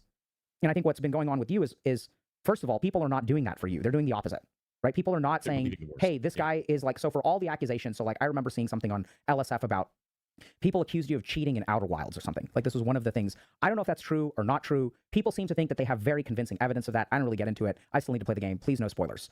My point is that in those moments, even if they're objectively correct, I think the right thing that we need to do as humanity and the internet is cut people as much slack as we can. And this is where a lot of people will say, oh, we cut them. No, you guys don't cut them slack. Like, we don't. Let's be honest. On the internet, when you feel judgmental towards someone, the most knee-jerk reaction is to not cut them any slack, but to dogpile them. That's what happens. There's this very primitive human psychology thing of like, when one bully is beating someone else up, we're going to get our kicks in, especially if it helps us feel good. Yeah, now, you the problem, dogpile. Thor, is that I think you are guilty of exactly the same thing. We all are. It's a human deficit. Sure. Okay? But you're guilty of it too, because I think what you say, hey, I was just smug, that's not how it felt to other people. I think that was me dumbing it down to a flashpoint moment, not the full story. Absolutely. So, and that's where you're screwing up, because you will dumb down your flaws to one word. All right, so he does recognize that he oversimplifies, and in doing so, you create confusion. It makes you look more guilty. Yeah, that you need to, that if you really want to have that conversation the way you say you do, then you need to engage with that conversation and use more descriptive language, actually engage with it, and not just simplify the fuck out of it and tell people they're wrong when they don't agree with you. But you will extrapolate and hypothesize other people's flaws to the nth degree. I don't think that is a fair assessment. Okay. Personally. Yeah, and I don't feel that that's a fair assessment, because I don't feel like I do that to people. When I'm talking about, hey, these are all the things that came after this, that's because that has gone on. Like, the moment was like a day. The attacks for that have been 100 days. Okay. So there's so much more content to talk about in terms of how much negativity there is. I rescind my statement. Yeah. So I accept that there is, okay, so here's how I would modify it. So I think you're right. I take that back, and I apologize. Yeah. No, and I think the perception from my end is still the same. Okay. Right? So we heard a long story from you. Even if it's congruent with reality, one word of what you did wrong, smug, and then 99 words of what other people did wrong. Even if it's correct, I'll agree that it's correct. My point is that when a human being shows up and says, I did one tiny thing wrong and everyone else did 99 things wrong, the reception that they're going to receive is not going to be pleasant. The thing is I don't... Yeah, because you're still not admitting, even if you're right and the other people did a lot of wrong things, you have to also still admit to the wrong thing you did. That's what he's saying. Like if someone says, oh, you did this thing wrong, and you go, yeah, well, everybody else. Yeah, like, nobody likes the whataboutism. And that's essentially what you're doing there, is that whataboutism. Where it, like, happens all the time in politics, where they go, well, well, Joe Biden, blah, blah, blah. Yeah, but what about Trump? Yeah, like, nobody, like, pointing out other people's flaws still doesn't make your flaw not happen, or your flaw, okay. And it makes people angry because you straight up didn't address the thing that they asked and just instead pointed the finger at someone else. I don't know if that's always the case. It's not always the case. Because what I found more often than not is I'm trying to give context of, like, here's all the stuff that happened from my perspective. This is the response the person has from it. they at this point, it's because it's so exhausting. It's like take it or leave it. It's like, here we go, have the thing. You're right. You're 100% right that it is. So I think the big difference is who the person is. Yeah, I can So see that. if you were a human being who was physically assaulted on the street, you could say, here's the one thing I did wrong, here are the 99 things they did wrong, and everyone would be on your side. You, however, have some combination of luck or the way that you interact with people, which you kind of said like you've struggled with this. So I see that this is like, it's like a difficulty with mentalizing is what we call it. I don't know what mentalizing means. Mentalizing is the ability to understand other people's thought processes and internal experience. Now, I know this seems confusing to you because you are really good at cognitive calculation of those things. But there's a big difference between understanding their internal experience and calculating their internal experience. Okay. You're really good at calculating, which is I think what you've managed to do. You use that, and you're not alone, by the way. A lot of people have this. I have this, where we calculate our way to understanding other human beings instead of like understanding their subjective experience. It's cognitive empathy versus emotional empathy. I think you have to do both sides of that. You do, 100%. Yeah. And like, no, because I think for other scenarios, I feel like I have done that. Yep. Of like, hey, I can understand, hey, this person is doing something illogical, but they're doing it because from their perspective, it makes the most sense. Like you explain the person who's like high on meth, right? And they're having a freak out and they're screaming stuff at you. What they're doing doesn't make sense for everyone else around, but from their perspective, maybe they feel like they're getting attacked. Maybe they feel like all this kind of stuff is going on, right? So I understand that side of that completely. But with this scenario, like I said, it was exhausting at this point. That's fallen away. The layers of, I guess, giving a shit about empathizing with attack people that are coming in is just gone. I completely agree. And so what I'm sort of, this is more of like a long-term thing where like, and I think this is also where like, if any of y'all are in this situation, right? This idea of like, I keep on doing what I think is the right thing and it keeps on messing things up. And I think you had a brilliant way to, like, well, for me, it clicked. I think I'm being direct. Other people think I'm being evasive. So yes. I think for people, if y'all find yourself in a situation where you're like, I'm doing everything right. And by the way, this is like in the line of a narcissistic defense. Right. So a narcissistic defense is one where you think you're objectively correct and people around you are like wrong. So that is like, I don't think I'm objectively correct. I'm not saying you are. I'm saying this is in line with a narcissistic defense. So I'm talking about the general principle, not about you. So, and this is just what happens. So this is what all human beings do. When we feel attacked, we tend to, the narrative that we portray is shaped in a certain way that like we don't really control. Like, so if I'm talking to a narcissist, I think, so let me just take a step back because I got to do a better job of this. So the first thing is that the narcissistic defense mechanism is something that all human beings employ. In yoga, it is called the ahamkara or the ego. So like we all, in order to function in life, it is very difficult for us to look at ourselves objectively. Now, what makes it harder to look at ourselves objectively is how much people attack us. So the more people attack us, the more our emotional and mental reaction is to defend. In the same way that if I was standing next to you and I tried to punch you, if I made a fist and I tried to punch you in your abs, your belly would harden. You can't even control it. You would have no choice but to harden your abdominal muscles as I tried to punch you in the stomach. In the same way, have some, but yes. In the same way, when we are attacked by someone, and this is true of all streamers because we get attacked a lot, our narcissistic defense must compensate. For every action, there is an equal and opposite reaction. I'm not calling you a raging narcissist. Please, no one take that away. Okay? Oh, they will. I know they will, and that's why I'm going to call attention to it. But this is something that if they're calling attention to it, they're missing the point. If anyone is listening to this conversation and still thinking this is about how Thor is a bad guy, y'all are fucking missing the point of this conversation. What you are going through, Thor, is something that every human being on the planet will go through in some form. Every human being on the planet will do something where they make a mistake, and a lot of other people, and y'all, like, you guys tell me if I'm wrong, chat. Have you ever been in a situation where a lot of people made mistakes, including you? And then you owned up to your part, but people dogpiled on you anyway. And when they dogpile on you anyway, you did something stupid. You behaved like Thor did, and you defended yourself. And you said, hey, objectively, here's what I think happened. Here's my perspective. And the more you tried to defend yourself, the more angry people got with you. I would be stunned if this has not happened to every person in chat at some point in their lives. And so what we're talking about now is this cycle. This idea that, okay, I'm objective, other people are subjective. Because I absolutely think you have that bias, by the way. We all do. But like, I think it's very prevalent in the way that you talk. The really tricky... Yeah. He's 100% right. Everybody does have that bias, but he tends to... Yeah, like, that's the thing. Like, he does stuff that normal people do, but with him, it's like cranked up. It's like cranked up to 11. I got you. I'm on my way. The thing there, and I have to acknowledge this, is it's not clear whether that is actually what's in your head, or that is just the way it comes across, because it absolutely comes across that way. So when I said you owned up to this one thing, and then you talked about all this other bad stuff that happened to you, and you're like, objectively, I disagree. I did this one thing, and I literally have 50,000 people. And I was like, okay, you know what? You're right. There you go. But even though you're right, What people are going to hear, Oh, the their limbic horrible circuits of one. the brain are going to hear, yeah, I was smug and all this shit happened to me and it's not my fault. That's what people are going to hear. And when people hear that, Dude, that's weird for me, legitimately. yep, I know. It's like, from my perspective, I'm like, hey, I screwed this up. This is how this went down. Here's my perspective on it. Yep. And then the response is, you didn't take any accountability. You're a piece of shit. Why won't you just say it? And I'm like, what? That doesn't make sense to me in response. Yeah. Like So for me, that's such a disconnect between those two conversations. and this is not about right or wrong, fair, unfair, just or unjust, true or not true. Going back towards Now you. what we're talking about, like, so we're a channel that talks about the mind.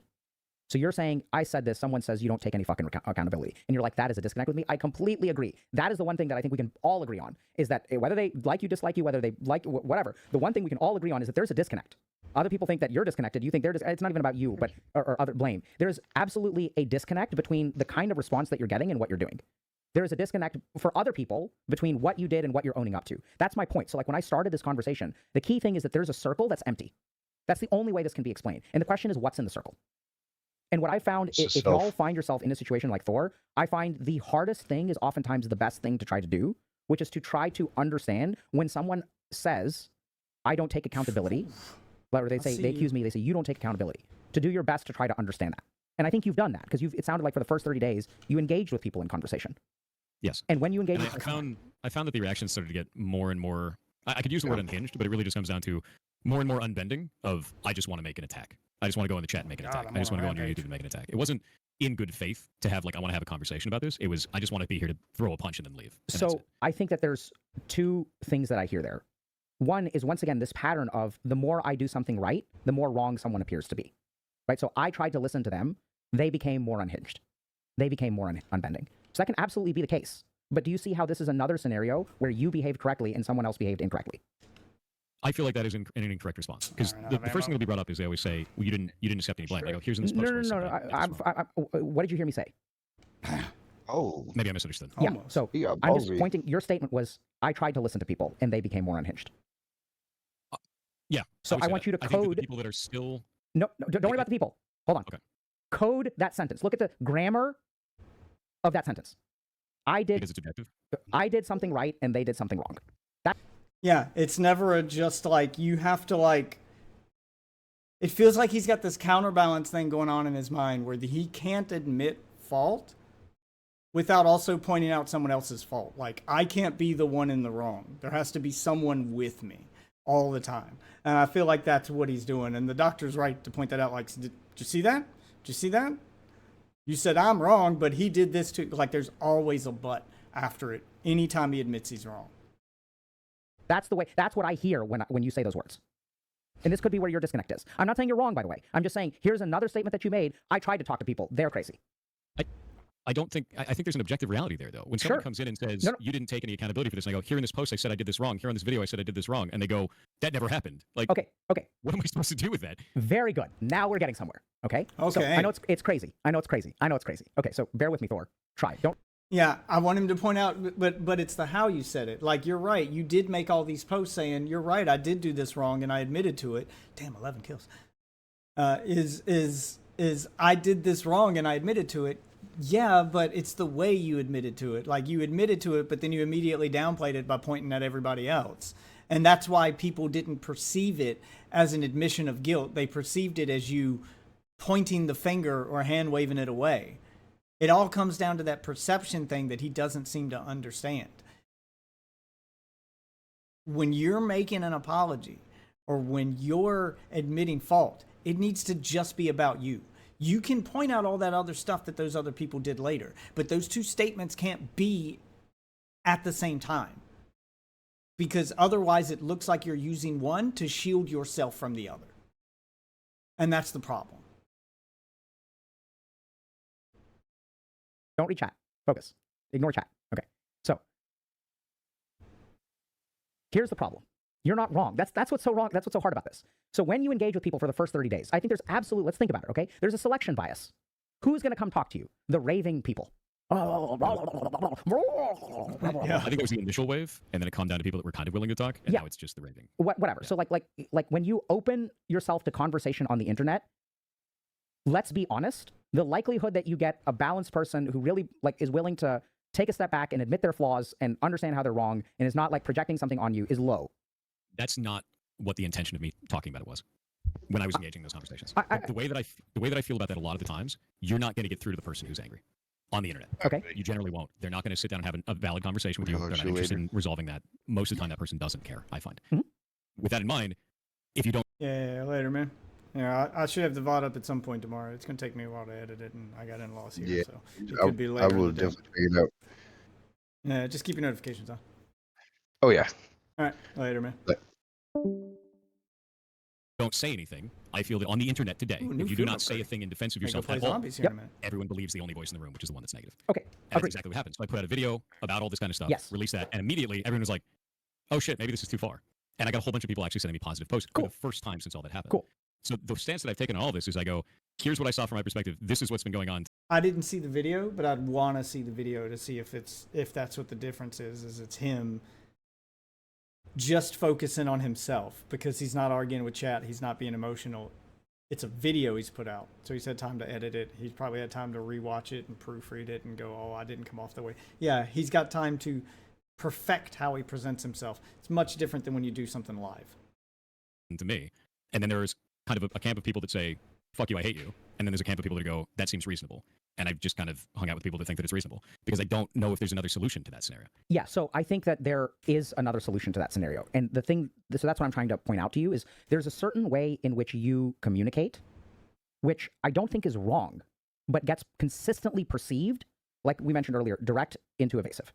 So when we, like, you just, and I don't know if this makes sense, but I want you to, like, I don't know how to say this, but you're a programmer, so maybe this will make sense. I'm trying to put it in language that I don't understand that I hope you will, because I don't know what I'm talking about. Code your statements. I tried to talk to people. I presented proof. They became unhinged. So, like, if we code that statement, I did something right, they reacted wrong. What I hear frequently in the way that you communicate is that structure. Now, what makes this so confusing is that I'm not saying that that statement is factually incorrect. And if anyone who has dealt with other human beings knows this, you can tell another human being something that is factually correct, and they cannot give a damn and double down. In fact, that is usually what happens. Yeah, I think he just described most of politics, which is why I avoid politics on this channel, because you never get anywhere. You're never changing anyone's mind. It just becomes screaming into a void for content. So what I'm sort of getting is, like, this is the disconnect. I do wonder whether you are blind to, there's a certain kind of accountability that people are looking from you that you're not giving them. That doesn't mean... What is it? This is what I'm digging into. So one is maybe it's in the way you're giving it. So it's not that I'm not saying you need to take more accountability, okay? I wasn't there. I don't know what happened. But my point is that when I see this pattern, and it could be just like, it's like a perceptual thing, because the way that you're talking is making people more upset, which doesn't... He's basically appealing to his programmer brain, which isn't uncommon with people who, do that kind of stuff for a living, because a lot of people can't sit there. I know there's the old learn to code meme, but a lot of people can't sit there and learn to code. Coding, no, it's not hard. It is like learning another language that's written in your language. It's just learning logic statements for a lot of it. There are a lot of programmer jobs that are just that, just learning logic statements. It's just that it's boring. You have to talk and write statements in a way all day long that aren't the way people talk. They're the way machines talk. And you can't talk to people the way you talk to a machine. You're not going to get the same input back from them that you would get from the machine. You're going to get an emotional one. And if you've done that for years like he has, you may not be ready for that. Like, you may not know what to do with that, because no machine you've ever done where you gave them the facts, you gave them this, and you've put in the code, has it ever given you back an emotionally driven statement that ignores the code that you put in. I mean that you're wrong. It's just like the way that I'm communicating is ineffective at resolving this issue. So a simple thing, and I'm not saying that you should do this, but I'm curious about this, is I've noticed that you tend to be incomplete. I've noticed that you tend to be complete with your answers. So when I look at that X thread, right, you try really hard and you do a great job. You're like, here's what happened, here's what happened, here's what happened, here's what happened, here's what happened. Have you ever tried to be... Yeah, and when you write wall of text like that, this is why he needs to do this in video format and not on Reddit or something, because when you write this long, detailed answer, like you would as a coder, because you want to make sure that you get all the details right and that you provide as much information and context as possible. When people see wall of text, especially on the internet, they see crash out. They don't see explanation. They don't see what you're trying to say. They just see crash out. Be incomplete with the smugness. Just talk about the smugness. If I try to be incomplete with it, Incomplete with the whole story and just focus on the smugness. what does that Yeah, mean? it's okay to leave details out. You don't have to cover every single base. You don't have to give every single perspective. It's okay to just focus on one thing at a time. And again, coder brain, that's not something that most coders would do, because that's not how you would ever code something. You'd have to cover every base so that you don't get glitches. Mean? Let me Like not give any context whatsoever? Yeah. Yeah. Let's say yes Yeah. to that. I think that's a bit Just- of hyperbole, but Just an emotional response? no, just say, No. hey guys. So basically, you know, when you tell the narrative, you start with like, I made a mistake, everyone made mistakes, I was smug. And then there's a lot Yeah. that comes after that. How would you feel about just ending it after that first paragraph? Yep. Just not the I lot hate that that. comes after. I have like an immediate emotionally angry response against that Very good. because it feels like idiocracy. Okay. It feels like And that also makes you sound smug. When you say that addressing emotions or just doing it one thing at a time feels like idiocracy, that's how most people talk. You basically just called most of the population fucking idiots. Yeah, that's the thing. The superiority complex thing that people talk about comes from statements like that. that's too long, didn't read. I don't need all those words when few words do gooder. That I hate that shit. Like I super hate that kind of communication of It's not few. It's not few words do gooder. I mean, it is, but you're making it. But you're saying it in a way that sounds stupid. It's you've given us a lot of unnecessary information. You're not stupid if you don't want to read all the unnecessary nonsense. It sounds like obfuscating. It sounds like you're gish galloping. It sounds like you're doing all of those things that people have accused you of doing as a way to avoid taking accountability. It's perception. That's what he's trying to get across to you, man. That's what all those people talking to you are trying to get across to you, man. like there's a lot of people who just say like, oh, you should just say my bad, guys. No, that does not. That's the start of the conversation you say you want to have. That's how you start the conversation, by not dumping every bit of context and information out at once, and instead starting with the one thing you want to address. And once you've given them their pound of flesh and you've given them that response, then they can respond, and then you can clarify, and then you can go from there. That's how the conversation works. That's how a conversation is started and had. It sounds like you keep talking about wanting to have the conversation when it's clear that you've lost the ability to start a conversation with a human being. In any way explain a situation that doesn't tell you any information that is real. It is hand waving for the masses in a way that is disingenuous to what happened and disingenuous to the people that are involved. I feel like to do that would be just me lying for the sake of lying so that people would fuck off. No, it's not I lying. really hate that. That absolutely feels like idiocracy to me. Yeah, I want to hear his response to this, because just calling people stupid for wanting to talk, like, that's how he needs to present it. That's the start of the conversation. You don't need to have the entire conversation in your first statement. Start with that. Lead with that. And then after their response, now you can move on to the next thing and the next thing. Break those 6 to 7 paragraphs you wrote up into a conversation instead of just dumping them all in the beginning. Say the first paragraph, people respond to that, it's more digestible, and then you can give them the second paragraph as a response, and so on and so forth. That's what needs to happen. 100%. God, I hate the bots on Kick. I don't like doing hand waving gestures for the sake of hand waving gestures. I don't like that at all. And I don't know if that's a wrong thing to feel, but that feels fucked up to me. No, I think I it's could do great. that. I could go on the internet and just be like, oh yeah, my bad, guys. But like, that's not real. It doesn't make sense. I think that's great. So I think what I liked about that response, so my hope, so we're not here to like rehab your PR, right? We're just here to have a conversation. And at the same time, over the last 2 hours, there's something about the way that I hear you talk that rubs me the wrong way. There's something about the way that you talk that seems dismissive. So I'll tell you where that. No, I agree with that. Right. So No, it's I like, agree. I made a mistake. We all made mistakes. Okay. Right. So there's something about your sentence construction. It's like, oh yeah, Thor, I'm sorry I cheated on you, bro. I really do love you. You know, we both have flaws in this marriage. Like, do you see what that? We're not married, but you see what I mean? Now that you've Yeah, shared that wouldn't Yeah. work in a relationship. So there's Wait, does he have a girlfriend? Because it sounds like that would really help him learn how to talk to people if he doesn't. He should definitely probably take a break from streaming and go focus on getting a girlfriend. You're a rich guy. You shouldn't have a problem getting a girlfriend. Something, and I don't think, and this is what's so tricky, is like, I don't think you're wrong. Like, I don't, and what we The way got that from I you, feel about it yeah, is that I don't even know if the word, it doesn't feel like a lie. It feels like appeasement.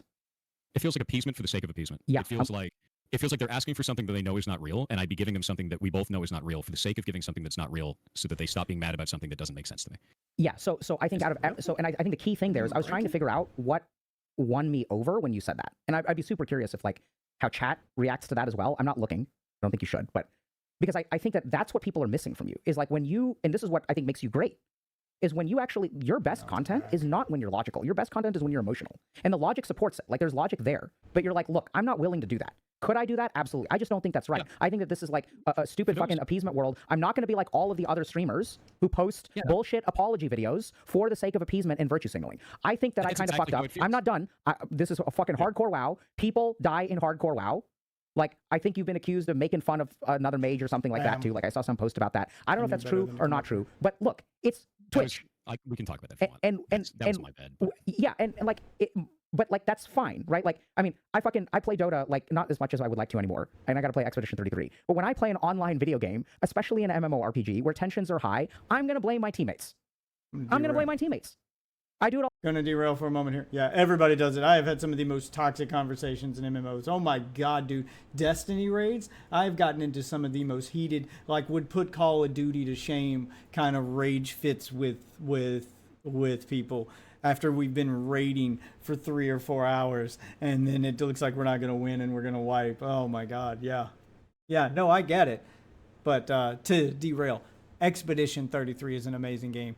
And should absolutely be played by any and fucking everyone.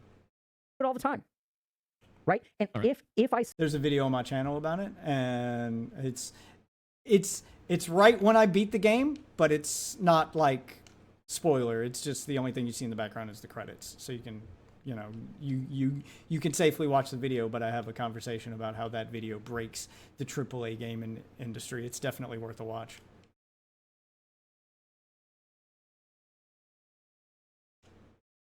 say something like that, it feels dismissive. But something about what you just said, you're like, this is the line in the sand that I'm drawing. I've tried my best. I admit I have blind spots. Some of this stuff is a disconnect for me. I think you got to really work on that. Right. So I'm thinking about what that practically looks like. But I really think that something about the way that you construct your sentences, which is objective on one hand, but I think it's also, I think it can be both. I think it's objective, and I think there's a little bit too much dismissal. It feels that way when I listen to you. So when I'm talking about this kind of stuff, what I'm trying to get across is this seems like the most realistic scenario. This is what I saw from my side. It's not me trying to cast blame away from myself. It's going, no, we all fucked up. That's the reality of the situation. We all fucked up. And I think what people want is they want me to go, no, it's my bad. But my bad is a lie. So sure. I don't want to do that because it feels like I'm being asked to give bullshit. But it's not a lie. It is your bad. Yeah, he still isn't admitting fault. Like, that's the thing, is he'll in one sentence say he admitted his mistake and blah, blah, blah, and they want you to say, okay, well, when you make a mistake, you say my bad, but it wasn't my bad. Well, yeah, that's confusing people. It's not idiocracy. People aren't fucking stupid. It's that you won't admit that what you did was the inciting incident to all the other mistakes that were made. No, you weren't the only one that made a mistake. You were just the guy that made the first one. Every other mistake came as a result of yours. Every other mistake followed yours. I don't understand why that's the part that he's not getting. For the sake of giving bullshit, so that other people can be like, oh, I love this bullshit. We're cool now because we both realize that we both bullshitted each other in this situation. It's not real. None of that is real. It's hand wavy. I'm with you. I'm with you 100%. Now I'm going to ask you a question that please don't clip this out of context. Or if someone clips this out of context, please add someone post underneath with a reply this portion, okay? So you say you do your best to look at it objectively and you conclude this is bullshit. And I'm not saying you're wrong, okay? So I look at it objectively based on my subjective experience. Yeah. So let's assume for a moment. Let's assume for a moment that you are a narcissist. Okay, that's gonna get clipped. I know. He does. I knew it. I knew he thought he was a narcissist. Like, he's picking up narcissistic vibes because he has all of those tendencies. All of these are painting a bigger picture, and that bigger picture is you're narcissistic. And yes, I agree with him, but he doesn't want to say it. He doesn't want to make a diagnosis because, again, this isn't a therapy session. So he has to do it hypothetically. But I think he actually believes he's a narcissist. Yes, I think that's true. I know, but it's like I think this is really where the money is, and this is not just about you. This is about everybody, myself included. I run this exercise with myself all the time. Now he's got to qualify it. If a narcissist goes through the process that you go through, they will end up in the same place that you end up. Which is likely why people make the accusation. I didn't know they did that, but yes. Yeah. Yeah, because it's true, dude. Because it's true. If it looks like a duck, if it quacks like a duck. Okay. So, like, that's the problem that you're dealing with. And it's See, not, I don't know that. Huh? That's the thing. For me, I didn't know that. Yes. I know. Right? So Yeah. think about that, right? Like, that's the problem. And this is the problem. Like I don't know if this makes, like, that's the problem. Is that if I listen to you, are you someone who is objective, who has done like all the like, is your representation thorough and objective, or is this the construction of a narcissistic mind that's just defending itself and things like that? The problem Boom. that It's that leads one. into is that goes down to, are you willing to have a conversation with me? Or do you just want to believe the narrative that you already want to believe? Are you willing to start that conversation with one of those starting phrases he said and not front load the entire thing with your entire side of the story and then call someone wrong when they disagree with it? Which one's really bad at having a conversation here, bud? Agree 100%. That and that's why you're fucked, bro. Because the internet is not interested in having like 90% of the internet is not interested in having conversations. And you will see this all the time on take any political subreddit or any political streamer, and you'll see that people are not interested in having conversations. No, plenty of people are, just not politics people. Why is that your example? I mean, yeah, if you point at political streamers, yeah, a lot of them aren't willing to have conversations, and if they do, those conversations are for content, and nobody moves an inch one way or the other by the end of it. But there are plenty of gamers and other people like that who will have conversations with you, who will be willing to have those conversations, and who will be willing to talk with you. People in your own guild were. Remember, they had a Discord call with you. They wanted to talk to you. Oh, amazing how we suddenly forgot that point. And I do think there's a lot of weird stuff going on with you too, but like that's like parasocial and stuff like that. The But thing, though, legitimately, dude, is we built up a community of specifically people that have conversations about things. That's why, after all of this, we're still sitting at. Wait. So no one wants to have a conversation, except for the community I built, who specifically wants to have conversations. But I can't talk to my chat because they don't want to have a conversation. I don't... Like, you can't agree with everything the doctor says. Like, you can't always be right, dude. At some point, you have to be wrong. You are contradicting yourself now. At like 6,000 to 10,000 people on a daily basis. That doesn't happen in a situation that is like I meticulously made sure that we had a community where we could talk about stuff on a logical basis and try to work things out outside So tell of us that. what And I've went been pushing wrong. that on this channel for 8 years. And I don't think I'd have a community if I built one that was based on instant emotional reaction. Because they'd just be like, oh, he's a piece of shit. You know, yeah, that'd be it. so there are absolutely communities like that, you know, and I think it's great that you don't, and maybe that's why people are coming from other communities to you, because it was a group WoW thing. So there's like a lot of other communities that are interacting with yours. The thing that I would encourage you to do, and this is for everyone, I do this on a daily basis, is assume for a moment that you're a narcissist. Okay. And think about, See where he goes if with I'm this. narcissistic, what would I be missing? Right? Like, even, A soul. so I'm trying to think of an example. So I recently had an interpersonal conflict where I felt hurt by someone I'm close to. Okay. And as I was thinking through all the things that this person has done wrong to me, I stopped for a second and I was like, am I just being a little bitch? Am I like, is this genuine? Is this fair? Like, what are all of the counter examples? Am I just glossing over all of the stuff that they do right? Am I ignoring all of the stuff that I do wrong? Am I ignoring when this person lets me down? What is my contribution to this system in which I am disappointed? So Okay. these I mean, are that seems normal to me, though. that okay, good. reaction. Yeah. So, but I think a lot of times He just admit to being a narcissist because the narcissistic response is the one that seems normal to him, because that's what he tells narcissists to do in order to have a normal response, is to think about, insert themselves into all their decisions, because narcissists only care about themselves, and then that makes them care about the thing. I think he just low-key admitted to being a narcissist. when we feel hurt, we're not. We don't do that. Right. So No, that's the first. okay, cool. I think that's great. I mean, if you're already doing that, that's awesome. Then I think the main thing then that I would encourage you to really think about is like this disconnect, and what's the variable in there. And what I would strongly encourage that you do is that variable is going to be divided into two portions. One is that the amplification, the disconnect, the question mark of the situation. You understand what I'm saying, or not really? Yeah. I mean, like I'm kind of understanding, but I think it's hard for me to understand how I'm supposed to respond to that if the requirement for the response is you need to make it incomplete and dumb it down and hand wave it. That makes me feel like I'm just lying to people. No. I think your response to when I said, "What do you think about that?" Your response to that kind of won me over. I don't think you should do that. So, Okay. so now what we're talking about is for anyone who is in a situation where I behave in a certain way, the world responds to me in this way, and there's a gap between these two things. This is the scenario that I'm talking about. So in that scenario, what's the question mark? What's the amplifier? So there are certain things that we can attribute to things outside of you. So people have parasocial relationships, people are projecting, people don't like me, whatever.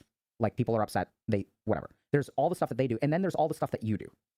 And this is where I think it's hard, but I think a really good example of what came out of today, which hopefully feels okay to you, is when I'm direct, other people think I'm evasive. I think those are the kinds of nuggets that I have seen transform lives and literally save marriages. It's just funny because like I've had effectively the same conversation with the moderation team.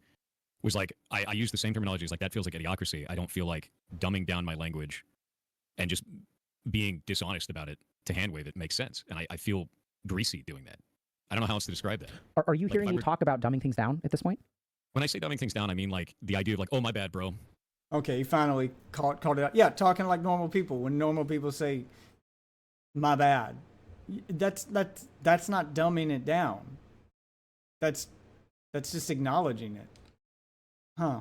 His outlook on things is very telling. I just kind of leave it like that. That doesn't make sense. What are you hearing me say to you right now? Of a way to resolve the language of, you know, I feel like I'm being objective. They feel like I'm being evasive. And to me, it comes across as I'm over-explaining. I'm giving too much context. I'm making the scenario of myself as a player within that rather than this is what I didn't know and that's it, and then we walk away. Okay, thank you so much for sharing that. So I understand where our disconnect is. Okay. I have removed dumbing down from the equation of my solution space when I talk to you. Take it off the table. Done. Doesn't feel right. I agree. What I'm saying is that if we look at I'm being direct, they feel like I'm being evasive. The tactical options to solve that involve way more than dumbing things down. Okay. So that's what I think. Yeah, I would focus on that. So like, don't dumb things down. Be authentic. But there's also a way, because like, right, so fundamentally this is an issue of communication. It's an issue of understanding. It's an issue of getting your point across, arguably listening to other people's. And so that is a skill. It is an art form. There's a way to do it well and do it poorly. Now, what a lot of people do, which I think is bad, which I really appreciate you standing up against, is dumbing things down, virtue signaling, pro forma apology. I hate that. Like I hate it too. I hate the idea of here's my. He hates the apology part. I don't think he's going to admit to it here, but he hears the apology part. Like that's what I'm getting from him is he hates the apology part. Ukulele sad YouTuber video. Let me just lie to the camera for 5 minutes. Yep. I hate ukulele. So my point is that if we look at like, you know, like, and I feel like that's what I was being asked to do. And I'm like, no, here's how I see it. They're good. Yeah. So and my point is that somewhere between the pro forma apology and what comes out of your mouth, there's going to be something in the middle there, which is an adaptation of what you do, which feels authentic, feels truthful, feels complete, and there's literally something about the way that you talk where if I code your responses, that's the best way I know how to put it. It's kind of like there's a theme of what feels like a lack of accountability from a listener's perspective. I don't think you're not taking accountability objectively. But what I'm saying is that the limbic circuits of my brain, the emotional circuits of my brain, when I hear you talk, it feels like you're leaving something out. It feels somehow incomplete or unbalanced. And I know that's a very difficult problem for you to solve. No, he didn't.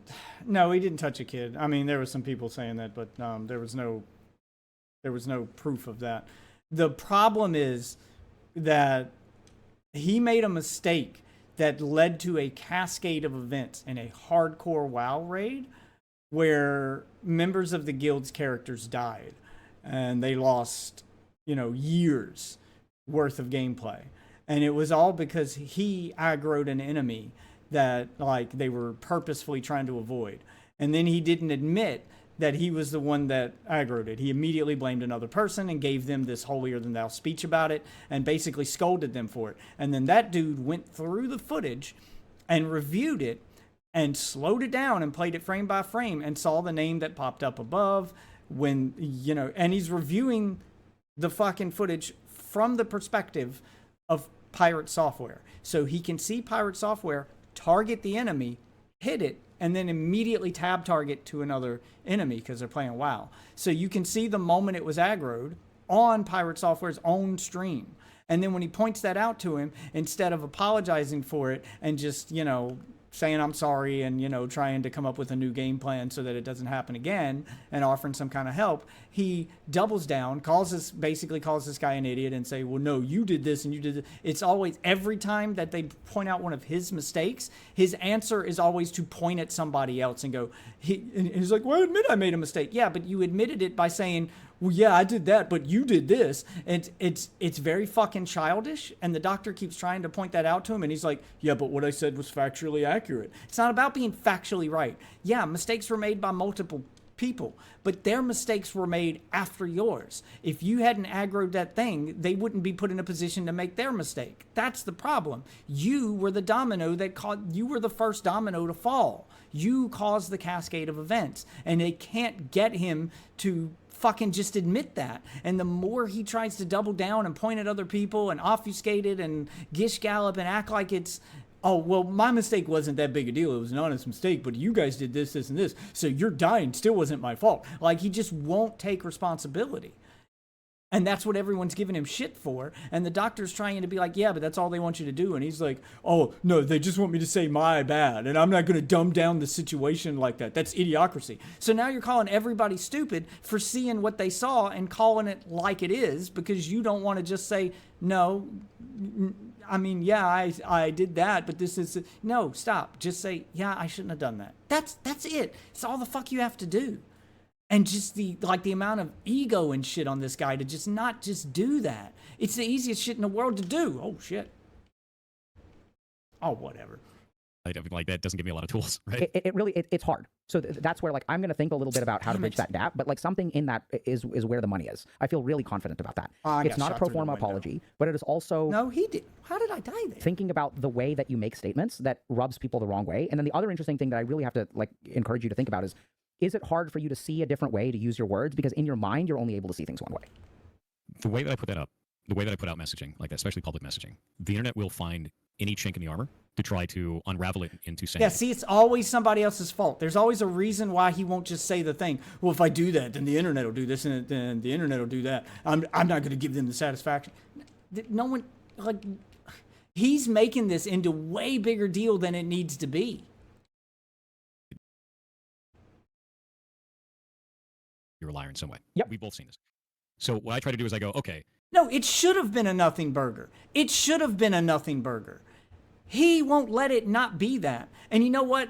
Everybody has absolute right to get mad about it. All he had to do was acknowledge the situation, come up with a better game plan, and move on. His own fucking guild had a meeting with him off stream so that they could hash it out and try to work through it. And he just spent his time insulting everybody and being a fucking asshole. So they kicked him out of the guild. And then he went on stream and whined about it. Like, he has just escalated what should be a nothing burger into him losing the guild that he made, losing friends, losing losing subscribers, losing viewers. And now he's talking, and now he's here talking to a fucking psychiatrist to prove that he's right and he's crazy. And the psychiatrist is going, yeah, you probably shouldn't have said what you said. Yeah, you should probably not. Do you not see that what you're saying might be taken? This, like, the psychiatrist is trying to politely tell him, you come off as an arrogant asshole. If everyone is saying you're an arrogant asshole, and if everyone you come into contact with is getting mad at you over this, everybody can't be wrong. It's you, dude. It's fucking you. So instead of putting the ego first on this and being like, I did the best thing or I did the worst. And he still, at no point in time in this, will admit that he caused the problem with the raid and that he's the problem. He's still just blaming. He's still, even when he's trying to talk to the fucking doctor, he still can't admit fault without blaming it on other people, or blaming it on the internet, or blaming it on Reddit, or blaming it on somebody else. It's always something else that follows it. And the doctor's like, why can't you just stop at that first statement? And then he's like, because then I feel like an idiot, because it's idiocracy. And he's like, yeah. And talking like that, you talk to people that in a way that makes them feel dumb if they don't agree with you. Do you not see a problem with the way you're handling? No, I don't. Yeah, like, it's just, dude, the fucking ego, man. It's insane. Worst thing, or being an emotional platitudes for this kind of shit, or virtue signal for it. I just go, here's everything that happened from my perspective, and that's my story. Okay, you ready for the mindfuck? Sure. Yep, here we go. Tell You him. said that what you put out, people will try to find the chink in the armor, right? They're going to do it anyway, but yeah. No, they're not going to do it anyway. The way that you put things out makes them want to find the chink in your armor. It doesn't make sense. There. I know. See, doesn't make sense. That sounds, to me, sounds obsessive. He can't see anyone's perspective but his own. And in his own, he never makes a mistake. He's always right. It's I need like there's a necessity to find a problem when there isn't one. No, I think you're missing the point. The way that you communicate information, the way that you speak, makes people want to find the chink in the armor because people communicate. Yeah. Because when a guy acts that smug and acts like he's the smartest guy in the fucking room, everybody wants to prove that guy wrong to knock him down a peg. Yeah. Yeah, that's what's happening, bud. I know it's hard, man. It's wild. It's crazy. I'm with you. Right? So there's something that you're doing that from a logical perspective makes perfect sense. The emotional energy of your words, and I'm not right about this, okay? I could be wrong. Over there. But I really suspect that this is where the money is, where something about the way that you present yourself, which by the way, went away when you got pissed off about when I was like, what do you think about just doing a mea culpa? And you're like, fuck that. I was in your corner. But here's the thing, the way that you talk. You need more of an emotional interaction. Because why do I want to poke you in the armor? Because of your logic? No, because of your emotions. Yeah, like you're like the doctor doesn't even want to do that, and you're acting like he's doing it now because he's asking the same questions. Like he doesn't even realize that the stuff he's saying about the internet apply to the way the doctor's been talking to him for this entire conversation. That reflex, this is what you got to understand, Thor. That reflex comes from the emotional energy that you're sending and the emotional energy that they're receiving. Now, this gets more complicated because you are right that this is an unsolvable problem. Because there's only so much that you can do in this situation. That at the end of the day, there are going to be people on the internet that are just there to meme, that are just there to make their life worse, that have little lives where they feel frustrated and then they look at a punching bag and they say, hey, I'm going to punch this person, I'm going to knock this person down a peg. And the tragedy there is that they don't truly have little lives. They truly have far greater lives than they have the potential of far greater lives if they stopped spending all of their cognitive and emotional energy trying to knock some random fucking guy on the internet down a peg. Then they would really be happy. All the things I try to do on the internet. That's why I do all. That's it's tough, man. That aspiration that you put there. That's why I do the stuff that I'm doing. Yeah, I think it's great. I generally run game jams and all that. Yeah, shit. It's because this shit is a waste of fucking time. Yep. It is the same reason that I have a short out that's like stop looking at shorts, go the fuck outside. And I know. Yeah, but the people you're talking to don't see it as a waste of time. Your guild members didn't see it as a waste of time. They saw it as a problem. We have a member of our guild who is a threat to our characters, and we're on a hardcore server. You're a threat to our success, and we need to rectify that. We need to like fix this problem so it doesn't happen again. They don't see it that way. That sounds like self-inflationary of like aggrandizing for that shit. But like, dude, the internet's a fucking mistake. No, so here now we get to it. You said I know it sounds that way. It doesn't sound that way. If I read your words, huh? Yeah. When I say it that way, it sounds that way to me. But it doesn't sound that way to me. That's ridiculous to me. Yes, I know it's ridiculous. So yeah, I know it's hard. So here's the point. Dude, yeah, like he has no ability. He's zero fucking self-awareness. Zero self-awareness. The doctor has tried nicely for the last like half of this video to tell him that, and he just can't see it. He just can't see the way he comes off to other people. He can't take a step back and like see any perspective other than his own. And in his own, he's always right. The words, if I were to write them down and we said, hey, is this person arrogant? Maybe it would be the answer that you get. The emotional energy that you add to that doesn't make it come across as arrogant at all. It makes it come across, for me, I get inspired by that. I believe that. That sounds believable to me. So there's some the perception disconnect is when I talk about a situation while removing the emotion from it, when to me that sounds like the most logical way to communicate. And the most objective way to communicate, which seems like it would be the best way for people to understand the scenario fully. And that's the most disconnected for other people because it makes them feel like I'm being evasive. I think that is one step in the right direction for you.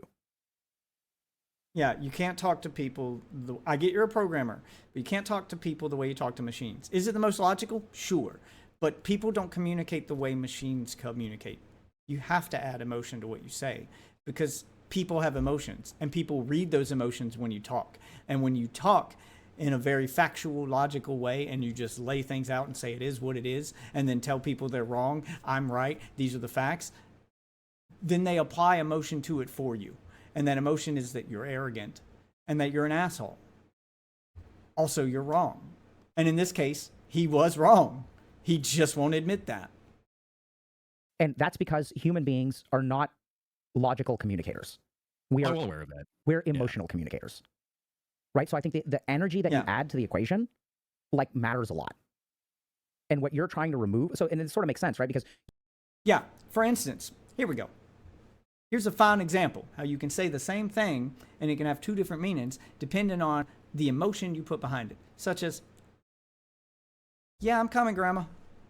Or, yeah, I'm coming, Grandma. Yeah, play that audio back to 2 people. Please don't clip me out of context. Play that audio back to 2 people. One sounds very different than the other. One's a red flag. I said the same sentence, 2 different meanings. Bill Burr has a whole skit about this, about how sometimes you can go to court and you were talking to a girl or you were with a girl and you got a bad read because she's like, no, don't, stop it, stop. And then you get a read from a judge who just reads it cold and he's like, she said, no, don't, stop it, please, stop it. That ain't the way she fucking said it. That's not how she fucking said it. Yeah. The read matters. The emotion matters. You have a strategy. You're like, you've got a particular strategic approach, and that's what got you to where you are. And I know you've tried a lot, but I think this fundamental thing, I think it's worse in this mode because of the third person that's in this mode. It's way hard to hold an AR steady, but for some reason in third person it's easier. I think they should make third person a permanent mode as an option, not without all this crazy Seth Rogen bullshit in here, which is just a reskin of the event from The Boys with the powers on the side over here. And yeah, they just reskinned it with a new look. But I think that they should just make regular Battle Royale with third person mode on and regular Battle Royale with first person mode on. Same thing that PUBG does. So I find it easier to beam with an AR in third person than in first person. I have trouble beaming in first person with it. It's not as easy as it looks here. And it definitely doesn't happen as often as it does here. But I don't know. Third person's kind of fun. It's a fun change of pace. I wouldn't want to play like this all the time, though. I don't think this has changed over the whole course of this. No. And I think the really hard thing is I don't know that it needs to change, because I think part of what makes you who you are, part of what makes you valuable, part of what attracts the community, because there are a lot of people out there who think like you, who are tired of emotional communication, who have people in their lives where you're like, look, this is the reality of the situation. I cook dinner 4 nights a week, you cook dinner 1 night a week, and you order takeout the other 2 nights of the week. That is the objective scenario. This needs to change. And they're like, nah. So I think that the way you communicate is like an oasis in a desert for a lot of people. So it's not bad. It's just like, this is like something that I think can be leveled up. And a big part of that... The biggest thing is, the more that I have to deal with this just slew of shit with this, the less I've been emotional about it, because it's effort. Well, so if we were to take that statement as true and we were to make a predictive model, what happened to you would be in line with this prediction. That if our hypothesis is that... God damn it, I said don't clip me out of context. Jesus Christ. I know, there are plenty of guns that have recoil. Emotional communication is what's... It's just way less noticeable in third person because you can see it easier and you can adjust for it quicker. It's just the way you move in third person. Like it is, I think maybe aim assist affects third person differently. It's hard to tell with aim assist, but it's definitely easier to tell like when your gun is kicking up and you can correct it sooner, which helps you stay on target easier. What connects with people, especially on the internet. Yeah. And as you have become more burnt out, which by the way is absolutely going to happen, as your corpus callosum... I mean, here, you can look and see for yourself that there's absolutely recoil. Oh, here, I'll aim first. I'll aim first and I'll show you the recoil pattern. I mean, it's there. You know, you're just It's worse with some gun than others. This one I've got kitted for minimum recoil, but if I pick up one off the ground, it's going to be worse. You're just blackened at this point. You've got no emotional energy left, and the more you communicate, the angrier people get. I really hope people leave you the fuck alone, because I think it's like enough is enough. I'm happy to say that. Like, I'll agree there. This should have been a nothing burger.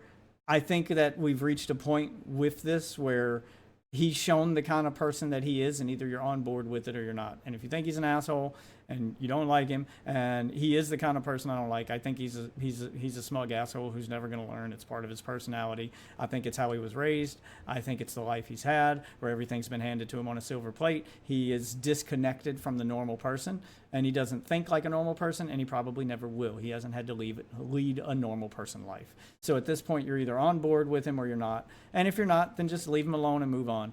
I mean, I was curious to see. I don't engage with all his content. I'm not like Chud Logic. I'm not going to, like, you know, cover every single one of his crash outs, and he has crashed out quite a bit over this. But I will cover this because I was curious to see what a psychiatrist said about it. And it sounds like me and the psychiatrist were on the same page. It was about what I expected. So I probably won't cover him again, and I'm definitely never going to interact with him. If you're the kind of person to give death threats over the internet to a content creator you don't like because they had a reaction you don't like, you're a piece of shit too. People should just leave him alone. I mean, you can make your memes, you can have your jokes. Okay, you guys had your fun. We've made fun of him for a bit. The joke's gotten old now. It's not that big a deal, grand scheme of things. It was a World of Warcraft beef. Just let it go. You know, I don't usually advocate for people doing that. Maybe people think that I'm a narcissist or whatever. Like, that's fine. But I don't think this is about you. I think this is like when someone makes whatever kind of mistakes you made, and whether you were mean to people or not, whether you went to the bathroom and looked something up, or you have a butt plug that is vibrating in Morse code to give you the solution, you know, like is connected to like... Is he referencing Dr. Lupo where he cheated in chess? Or no, who was it? Oh, it was him. Yeah, he also got caught cheating in... Oh, is he low-key referencing when he got caught cheating in that puzzle game he was playing? Where he was having trouble finding the puzzle, and then he looks at chat for a second, and then he looks back up at the screen and instantly solves the puzzle. He's like, oh, wait a minute. And then click, click, click, click, click, he gets all of the answers. Where it was obvious that he cheated. Somebody gave him the answer. Somebody texted to him or somebody in chat, and then he tried to act like he's a super genius. Yeah, it's shit like that that makes people not like you, man. Just, when you get caught doing something, just admit you did the thing. That's another time when he wouldn't admit that he did the thing. Yeah, it's not just that it's 1-0 burger. It's that this is an ongoing pattern with him. Like I really don't care. I don't know about the reality. I think it's just like, we all make mistakes. I'm not saying you did or you didn't. It's just like, come on, y'all. Right? Is this really what we're doing now? Like, is this how we're spending our days? How we're spending our time? Are you perfect? No. Are you a regular human being? Yes. So that's kind of where I am. I know it's confusing for you. I mean, that starts to make sense. I think the thing that bothers me is if someone were to go to me, right, and talk in the way that I'm talking in that objective fashion, I go, oh, cool, here's all the information. I'm going to compile it with that information and then come up with my own way of how I feel about this. And what I'm seeing more and more now, especially on the internet, right, is loud, bombastic, emotional response is what everyone wants for stuff. But we've never had it that way. I've never interacted that way. I've been not that way this entire time. And now for me, suddenly that's... No, you haven't. You crashed out. You did have an emotional response, and it's why people clowned on you, which only made it worse. It's how this whole thing escalated from the beginning, dude, is that you crashed out and all your guildmates analyzed the footage and wanted to put you in your place, and they did. And then you crashed out again, and that's how this started. Don't act like you've never had an emotional response. I know you might think of yourself as a robot, but you're not. You definitely had an emotional response here. This one doesn't one shot. It's a problem. Suddenly, that's a bad guy thing, which is like, that's really fucking weird for me, man. Like, that's not what I expected. That's not the response that I expect. It doesn't really make a huge amount of logical or emotional sense to me. So I'm just like, okay, so you don't think I'm doing this thing. Here's more information. That's not enough. Here's more information. That's not enough. Here's more information. Then eventually it's like, fuck you, I don't care. Like, yeah, yeah, because that's not how people work. That's part of the problem. You, like, in your explanation, you keep highlighting the problem where you're like, whoa, this happened. Here's this. You just keep pointing at other people. Well, here's what he did. Here's what he did. Here's what he did. Oh, is that not enough? Here's some more. Oh, is that not enough? Here's some more. When everybody's like, we just want you to acknowledge the thing you did, dickhead. Just do that. Like, there's no other solution at that point. There's two things. Like, I had one kind of emotional response, which is like, you're like, that makes sense to me. The really interesting thing is your response of that makes sense to me. I'm not saying don't read too much into it. I was just laughing because what I sent you in that moment was not logical. What I sent you in that moment was emotional. Yes. Right. I have the capacity to understand emotions. Yeah. But it's interesting because there's so many times where I've tried to send you logical signals and then there's a disconnect. Yeah. But you can easily argue that it's apples and oranges. The second thing that I want to say, and I know you have emotional capacity, like I get that. You love your ferrets. They show up there. So the other thing that I think is interesting to note is that I think that you are on the receiving end of, not just you, but basically this happens. So there's a group of parasocial nomad haters on the internet. That's what I call them. Yeah. Huh? Chat hoppers is what they're generally called on Twitter. Okay, cool. I didn't know that. But like, so what I jump from one community to another when there's like a big drama. Exactly. So these are the people that follow the drama. So whoever, and then the problem is if you... That's me. I don't watch any of your content. I don't watch the majority of the content of the people I cover, but I do enjoy the drama. Created a community that values a certain kind of communication, and the chat hoppers show up. Everything that you've... I don't hop chat though. I have a strict don't touch the poo rule. I will watch people and I will cover them and I will give my comments from the sidelines, but I'm not going to go in their chat and harass them or do any of that. And I'd recommend that no one else do that either. Just Just enjoy the reality TV show that is the internet, and don't touch the poo. Leave them alone. Just enjoy. Watch from the sidelines like I do. Built will get You can come in here and give all your comments to my chat. There you go. And we'll talk about it amongst ourselves. dominated or swept away. That's why we ban it all. Yep. Okay. Knowing that full well. And there's a couple of ways to handle that, right? That I feel is when someone comes in and they just make like the copy paste hate statement, it's very clear that they don't care. We ban them. And then they put an unban request, and sometimes they'll be like, hey, I didn't realize it was that big of a deal. And then they come back in and they're like, hey, I like watching the stream, or they tell the mods to kill themselves, right? And like, obviously, if they're gonna tell the mods to kill themselves, they just stay banned, and that happens all the time. But if they're like, hey, this, I didn't realize this mattered so much, sometimes they end up joining the community, and it's fine. It's just that first interaction, we don't want that like a million times in the chat. Like, that shit sucks. And it's not 50-50, but the mods do get a lot of hate, man. Like a massive amount. It sucks for them. Cool. Yeah, thanks for sharing that. It's hard to deal with. I will say it's not fair for his mods to like take the brunt of the hate and stuff for him and act like his bodyguards, because they had nothing to do with any of this, and they're just trying to keep the peace and move on with the content. I mean, part of it does rest on his shoulders. The mods are having to deal with it because you keep crashing out, and part of it's because people won't let it go. It's a little of both. It's a little column A, a little column B. With. It's something that basically every streamer deals with, where the moment that you're at the top of LSF, you get like this influx of audience, which also, I don't think it's like LSF's fault. That's just the... I think it's the nature of like a gathering of people that are either rooting for the downfall, rooting for an emotional big moment, or like want to be, part of that. But I do still think that there's a large amount of people that are engaging in that because it's like their reality show. It's like their TMZ. It's like they're like... Yep, that's me. I will openly admit it, but I'm not going to go and harass you for it. That's the difference. All those mean things you want to say in his chat and all of the stuff that you want to talk about the drama, that's what channels like me are for. Come and talk about it in here and leave them alone. We'll watch from the sidelines and enjoy the TMZ reality TV show things, because modern day reality TV sucks. Internet's better. It just is. It's objectively better. Fuck 90 Day Fiance or The Bachelor or any of that bullshit. I don't care about that. This, though, this has my interest. Like, oh man, I'm part of that moment. Remember that moment when that thing happened? That was so funny. And like, I feel like there's probably even some of those people that will meet someone like at an event where they engage in those things and they won't think it's real. They think it's just like I blew up his whole vehicle with it.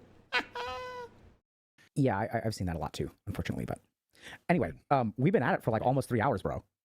How you feeling? Yeah, fine. Like, to be honest with you, I think so far this has been really productive. Because to me, like, dude, I don't know. Like, that seems wild to me that people just want it. Like, I don't know. It seems wild to me that people just want an emotional response for that. When in reality, I find that, like I explained earlier, I find that to be a disingenuous thing. I don't want to be that guy that goes and makes a fucking apology video. Yeah, so I think that there are a lot of people who would be sad. Yeah, because you don't want to apologize. You don't want to apologize for it. And it's not about an apology video. Your guild couldn't get you to apologize in private. They weren't trying to use you for content. They called you in private, on Discord, off stream to try to work this out, and you wouldn't even apologize then. That's the basis of this. And I get that the doctor's probably not going to say all this stuff because he does have a fine line to walk. This is not a psychiatric evaluation. This is not a therapy session. None of this is just a conversation. He's trying to let everyone know that even though I am a psychiatrist and a doctor, this is not a licensed session. So he's trying to desperately avoid anything that could be taken as a diagnosis. So, he's kind of having to tiptoe around some things. He's like, I'm interpreting what he means because I can hear it, but I can tell you what he thinks because I know. I can hear it in his voice. I can hear what the things he's implying. He's being very careful with his wording, though, because he doesn't want anything he says to sound like a diagnosis. But he's saying it without saying it. We can hear it. Satisfied by that, but please don't take away. I think, you convinced me, right? And I've not done that when people get upset with me. So I won't just say, yeah, my bad, unless I really believe that. So that there have been times where I've made mistakes where I will say, like, I still remember, I'm happy to say it again. There was one time early on in the days of streaming that I made fun of people with micro penises. And that is like one of the things that I regret the most. Because it's like easy to do that.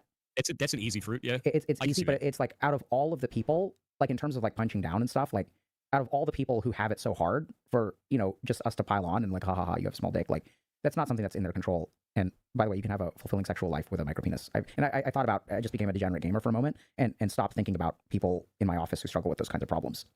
Yeah. I think that's actually really interesting because that's like the internet, man. Is like, I don't even know, like, I feel like if somebody's going to call you that, like on the internet, if somebody's like in a lobby and like, you have a micro penis, they don't actually mean that. They just want to say some shit. That's like some kid on Xbox saying you fucked your mom. Yeah, right. So like deep within me is 4chan. Yeah, but when the doctor says it, that makes it sound like a diagnosis. Yeah, he has to be aware of his position. Like much like ChatGPT, deep within my bones is 4chan. And so anyway, I was just saying like, so sometimes I made mistakes and, you know, I'll own up to those, but I don't think don't compromise that. But I think there's like something in the middle of letting more of your authentic emotion out, and also be super careful about the way that you, even in your own head, sterilize your interactions and sterilize your contributions, which I think you do. It's comfortable. Yeah, it's comfortable, but I think you do that. When the scenario is like super vitriolic, it's comfortable to sterilize it. It's comfortable to have like more of a logical conversation about it because it's easier to process. Yep. It is less easy to, like, if I'm gonna have a big emotional response, I feel like I'm being manipulative to another person, because I could do that. I could just sit down and be like, I'm gonna have a big emotional response now, but that's not. Yeah, that's not how I am. That's not the person I am. So I think it's an issue of. So you mentioned at some point that this has been a challenge that you've had before. I don't even remember what we were talking about. So I think it's really about, and this is for anyone else too. Like, you know, we all just have to decide. When you say this is the person that I am, we all just have to decide whether we want to continue. Am I just saying, hey, this is who I am, and I don't want to change this? And then no, I don't think that's the case. Well, I'm giving options, so I'm sort of speaking rhetorically, right? So we all have to make decisions for ourselves about, if this is the way that I am, do I want to continue to be this way? Do I not want to continue to be this way? And then there's going to be a line in the sand of like what a level of compromise feels authentic and okay, and what doesn't. What feels like growth? What feels like giving a piece of yourself away? Yeah, because like for me, I feel pretty happy with the way that I communicate generally. I don't generally have a problem with that. And I like being able to communicate objectively, either with, you know, in my relationships, friends, you know, people in the community. That feels fine to me. And I think there's a lot of people that actually like that about the way that I communicate. It's like, hey, you know, Thor's talking about all the things of all the, because we'll get a whole bunch of stories in that come in from the damn internet. They're like, the fucking sky's on fire. And then you look at it and you're like, the sky's not on fire. It's like, this outhouse over here was on fire. It's not that big a deal. Right. And I find that there's very few islands of that shit online, man. Like, there's very few islands of people to be like, wait a minute, let's look into that before we start freaking out. Would it be easier for me to just like dive into the emotion first? Yeah. Would it be honest? No. Would it be quick views? 100%. Yeah. None of that shit makes sense to me. And like, that's why I've always communicated that way. And it's not even a thing of like, I'm not willing to change. I'd be lying. Mm-hmm. Like, I'd just be straight up lying about all of these scenarios if that was the case. If it wasn't like, here's all the things as I see it, here's all the facts as I felt them, right? As the things that I went through, I'd be a piece of shit. I'd be just like a grifter on the internet that's just trying to garner as many views as possible. And that's fucking atrocious. Like, I hate that. I really hate that. What are you hearing? Yeah. The doctor's like, what? How would you admitting fault make you a grifter? Like, he keeps dancing, he keeps acting like he's admitted to it and saying it, but then all of his responses when he's questioned about it, like, wait, grifting is lying. So do you not think you made a mistake?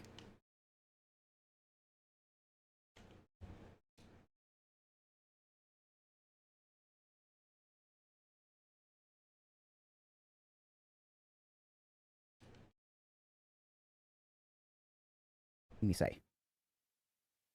I think I went on a rant there. Okay. It's not even really about like what you said. It's more like that kind of just like triggered an internal monologue, and I was like, nah. I just went on a rant with it. Yeah. And I'm with you there. I mean, I think that there are plenty of emotionally manipulative grifters on the internet. And I'm not even saying that like that's I'm not even like calling people out and saying like the side is an emotional grifter. It's more like, dude, like I can see how easy it is to manipulate people emotionally to gain money on the internet. Yeah. I don't ever even want to get near that. So I'm gonna. What? So I have those kinds of thoughts, and I'm pretty sure that they're pretty narcissistic in my head. Unbelievable. So when I have a thought like that, I'll just like leave this for y'all. I'm not accusing anyone, or certainly not you, but this is just what I've noticed is that sometimes when I'm like jealous of people, this may be just me, who are taking the easy path on the internet, it's really easy to get self-righteous. I don't think it's easy. No, I mean, for me, not like that. I think it comes with other negatives, right? Like I'll give you an example, right? You've got somebody like Keemstar. Keemstar makes a bunch of content that's based on like calling out scenarios, making a lot of drama, runs Drama Alert, right? I don't envy that. That's got to be a tough as fuck job. That dude probably absorbs more hate than most people on the internet just by... He hires people to run those accounts for him. By the way, like he openly admits he doesn't run the Drama Alert Twitter account anymore. All he does now is Locale Live. Everything Drama Alert related is handled by a team of other people. But he's the kind of guy who thrives on trolling. He was an internet troll that became famous for being an internet troll. This is his, like he's obviously built different than you are. By the nature of the content that he provides to the internet, which is bombastic, which is divisive, which is emotional. I don't want to get near that because that sounds fucking awful to me and everyone that was engaging in my content. I see what you mean. So if I went down that route, I don't think it's easy. I think it would be easier to get a reaction, if that makes sense. Yeah, but the reaction is not one you want. So then I think that's more from me. Like I think that's narcissistic. So I think the thought process I have in my head is different from what you're describing. Okay. Usually I'll walk myself there, but I have that kind of thought. But anyway, yeah. Any last thoughts or questions before we wrap up for the day? I'm interested in what your thought was now. What do you mean? When you said you had a different thought from like a different pathway for that, like what did you mean? A different pathway for For thinking about No, I probably won't cover this by the time I finish. I probably won't cover that. I mean, I don't know if I want to cover like esports events on my channel and make that a focus. I mean, I'll probably watch the highlights after it's over. I don't know about watching the live event. But by the time I finish covering this, then still got like 30 minutes left on this vid. By the time I finish covering this, then I'll probably be going to bed because it's already 4 a.m. I don't have to work tomorrow, so I can stay up later, but my in-laws are here. that scenario of like the when I say it's narcissistic easy. scenario. Yeah. And I'm probably going to cut the fuck out of this VOD because they do kind of loop through the same stuff over and over again in the middle. So I'll probably cut it down to hit only the key points. Otherwise, it's going to be like a 4-hour long video. But I'm going to watch it all the way to the end to see if like anything new gets touched on before the end of it here. So I think it's similar to what you do, but I think what I usually do is while I'm at a section I'm probably going to cut, which is this one. Hold my hand up so I got a visual cue that I know I'm going to cut this. Adding this was genius. The little skin thing they've added down there. You can mix and match blueprints with skins based on the attachments you have. So you pick your base blueprint, which is the body of the gun, and then if you want to change the optic to any of the other skins you have, these are skins, not camos, so any of the other blueprints you have, yeah, you can do that. You can make it look a certain way. I don't have any cool ones for this gun, but still, kind of cool. The more customization options, the better. That's all I was going to say. All right, and uncut. I noticed that I'll see that there are creators that are doing things that I think... So there's one creator in particular that I used to like their content, and I noticed that they basically made a piece of content where there's a subreddit that I frequent, and they basically, what they did is they looked at the most upvoted content on that subreddit, made a video where they're literally reading out. Yeah, I know, but having it all on one menu so that it automatically detects what you have and stuff, and you don't have to go into each individual attachment. It's pretty cool. I'm just saying, it's a nice UI improvement. The top voted content things there. All these laws. I see it a lot. And so I was, and their video did incredibly well. Yep. And so what I realized is like, oh, there's this niche subreddit. They're taking the best of this niche subreddit and basically distributing it on another platform. And so it really like, it's never fun to see. So I was disappointed for two reasons. One is that like, I respected this person's content. Like when they sit down and they actually open their mouth, when they offer like commentary, which I assume is, maybe it's not, maybe they're just repurposing it from elsewhere, but I really got the sense that this person had done a lot of like thinking about, and their commentary was what I really valued. And then I also, so when I saw this piece do well, there were two things that happened. One was that I felt like disappointed in the person. I was like, this is trash content. It's just like repurposed React kind of content. It was, I guess, React content, but it wasn't like, I started to realize why people don't like React content in that moment. It's the description that people give of slop. Yeah. So, and then the second thing that I realized is like, it's always sad to see how well slop performs. It does amazing. It's the same thing that we're seeing with like AI generated art, man. They would call me a slop content creator. I don't like to think I'm a slop content creator. I like to think that I have a good analytical view on things, and that I make the reality TV show of streamer content here, so that you can, not have to travel through a bunch of channels. But I cover a variety of content, so it's like getting a reality TV show with a bunch of different characters. But they would call it slop. There we go. I'll use the weed skin, even though I don't like weed. Whatever. I earned it. I'm going to use it for a little while. It's the same. Yeah, so I see it now. I think the scariest thing that I see, like in the gaming space, AI generated ads for games. And like you get into the game and it's like a phone game and everything's AI generated. The art is like just trash and they do amazing. Yeah. Like, hundreds of thousands of downloads and you're like. So there are people, and it's interesting, right? Because like game recognizes game. And one of the interesting things about being someone who is arguably knowledgeable in a couple of fields is I see how easy it is to be successful when you actually don't know what you're talking about. So in like the wellness, medicine, self-help space. I mean, he's describing the red pill space in general. Because when you look at those guys who do the self-help thing, I mean, he said self-help, but I don't think he's talking about self-help the same way I am. When we're talking about like your Andrew Tates, your Sneekos, your people like that, your fucking Fresh and Fit, those guys, those fucking life coach guys who tell you how to be a man and how to get a high-value woman. I'm a high-value man. All of them are fucking single and childless. And they're all in their 30s or 40s. but they're telling you that by the time you're their age, you should do all the things that they didn't. Why are you taking advice from someone who hasn't accomplished the things that they're telling you to get? When, like, why would you ever listen to anyone that does that? You wouldn't take fucking financial advice from a fucking homeless guy or gambling addict. Clearly, they've made bad financial decisions to end up where they are, especially the gambling addict. Why would you ever take fucking advice from a gambling addict? Why would you take advice? Like, you wouldn't listen to some rando at a bar who looks, you know, fucking 40 years old and he's still bar hopping trying to tell you how he's the man, and then he's going home to his empty house. And he's telling you that men that are high value by this age should have a wife and kids. Let me tell you how to get that. Oh, this woman isn't worth marrying. This woman. Well, it doesn't sound like you know what woman is worth marrying because you don't have a wife. You haven't got married. It's just, yeah, he's right. It's insane how easy it is to grift and to fool people when you don't know what you're talking about. It's about being confidently wrong. Confidence sells. It's the salesman gene. Any good salesman will tell you that. Like, you don't have to be right. You can spout utter bullshit as long as you're confident about it and you sound like you know what you're talking about. Most people won't question it. There are a lot of people who will talk about science, but there's a big difference between a scientific paper and the implementation of like a clinical intervention. And so a big thing that I see a lot, especially in the wellness space, is people will talk about things like dopamine detoxes and stuff like that. There's actually no data behind any of that stuff. They're like, I did a dopamine detox for 10 days and here's how it changed my life. And it's like that makes a good story. Yeah, so it makes a good story. So I think that there's, what I've noticed is that yeah, any real doctor will tell you that the idea of toxins, that's not a medical term. No doctor will ever tell you to detox or get the toxins out or this will help with your toxin. There are no such thing as toxin levels. Most doctors hate that phrase. Most real doctors. Now, your internet doctors are a different story, but if you go to your real doctor and you start talking about detoxes and toxins, they're gonna be like, what the fuck are you talking about?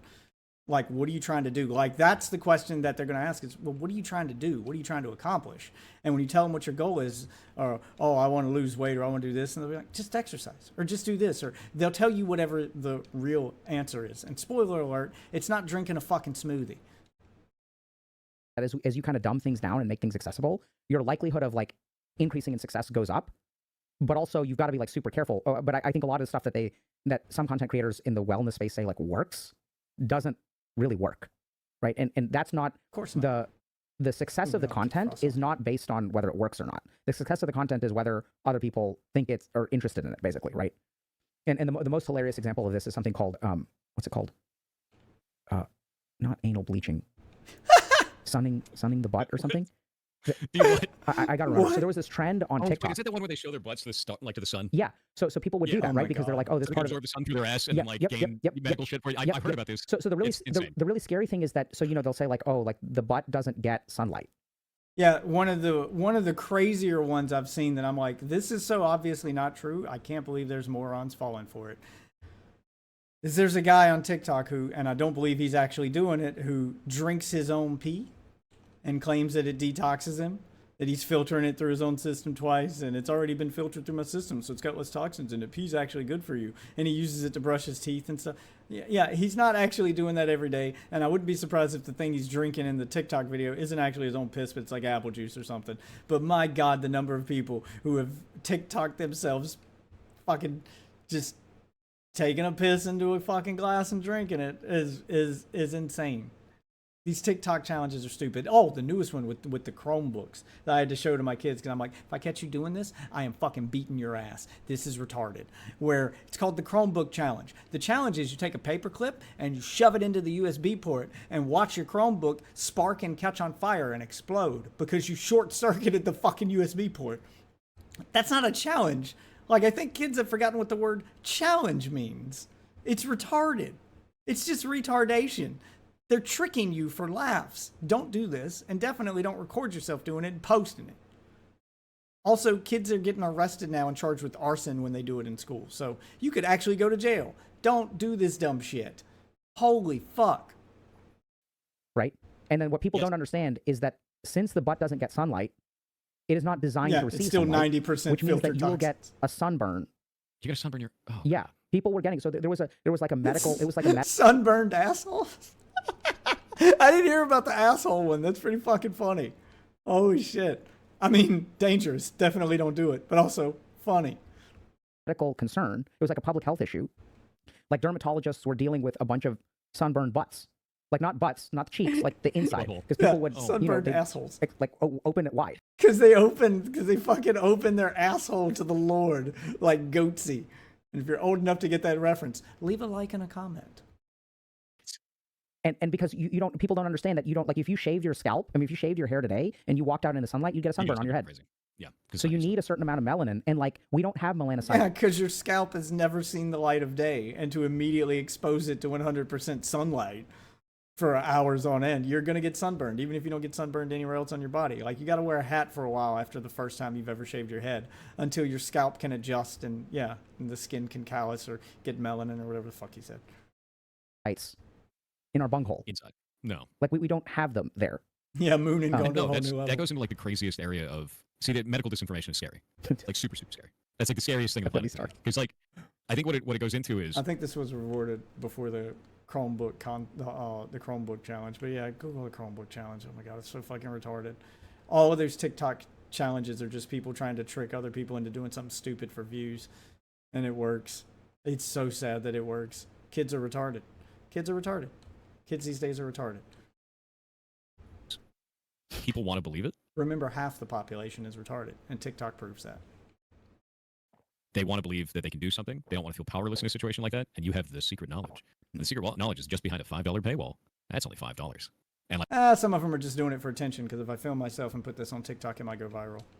For some people, it's the knowledge, but for most, it's probably attention. It is TikTok. Like, I hate that shit.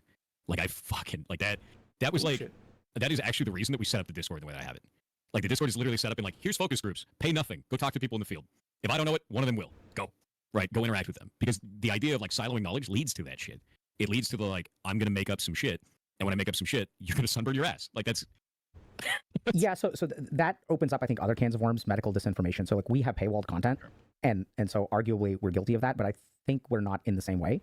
And I'm not. The reason I did it this way is it's for areas I don't have knowledge in. I can't answer that, but maybe one of these other people can. So, and there's a consensus, not just like a silo. Anyway, I think it's a fair complaint, and it's which is good. I'll give him props for that. It's good to have focus groups and stuff on your Discord to try to help people.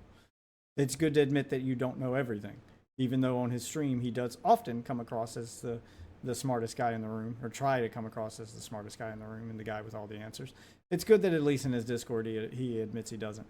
I think it's less him admitting he doesn't and more just he doesn't want to be bothered to answer everyone's questions all the time, so he's just offloading it to other people. But whatever the reason, good things are being done there. So still I'll still give him the props. Criticism that we have been accused of. Really? Oh yeah. So people think we're very, very like money oriented, which we're sort of money oriented, but like not really. Your business. Yeah. Yeah. So I think that that too is something that I think is like, I don't like that connotation. So people think that there's like a homogeneity there. So for example, like we launched like a membership in 2023. Sure. We have like some paid content and stuff. And the TLDR of it is like, you know, I think it's so interesting to hear, but it was, the more free stuff you provide, when you build free stuff for a lot of people, it costs more, which is not something that I understood when I became a content creator. That is absolutely the case. And so that was something that like, I think a lot of people, I feel bad when people think of us as a business, because yeah, I mean, we're like technically a business, but we don't operate like a, I mean, in some ways we do. But I think the problem is people don't know how to understand that business and doing something good is not mutually exclusive. So I would even argue that business and doing something good is the best way to do things.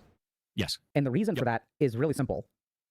I went to a lot of places where doing good was very separate. Oh, here, let's test the recoil pattern on the ground loot Krieg.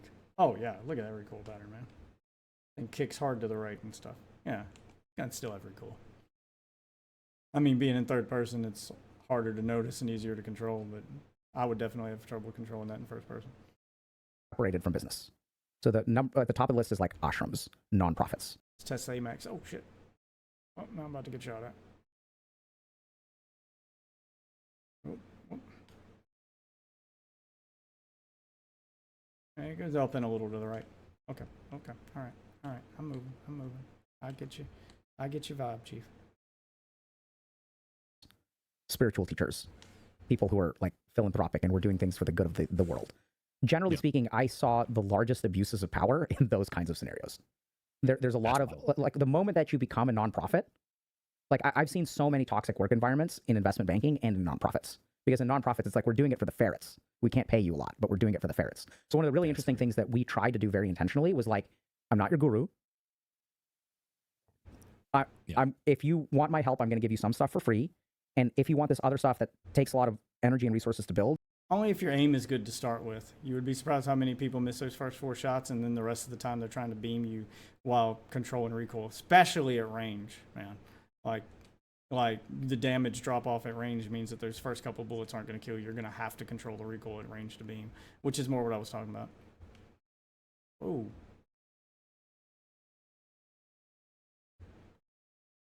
Ah. You got to pay for it. And I think that interestingly enough, when I was training to become a psychiatrist, like, creating a transaction I'm not gonna make it protects us from a feeling of indebtedness.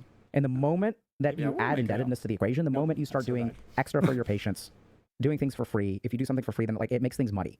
And that's what happens with a lot of these like spiritual organizations. So we kind of very intentionally did it, but we also get criticized for it, which I think is like also a fair criticism. Like, I think that the people who say those kinds of things, I think they usually don't have information. But I think that they're, it's a valid criticism on some level. I think that makes sense. I mean, like, with the rescue, I intentionally did not make it a charity. Like, I was like, I'm not doing that, because the first thing I talked to people, I was like, hey, all right, we're going to try it again, because he's going into the charity talk. I have a feeling I'm not going to use the rest of this in anyway, but I think they're talking slow enough.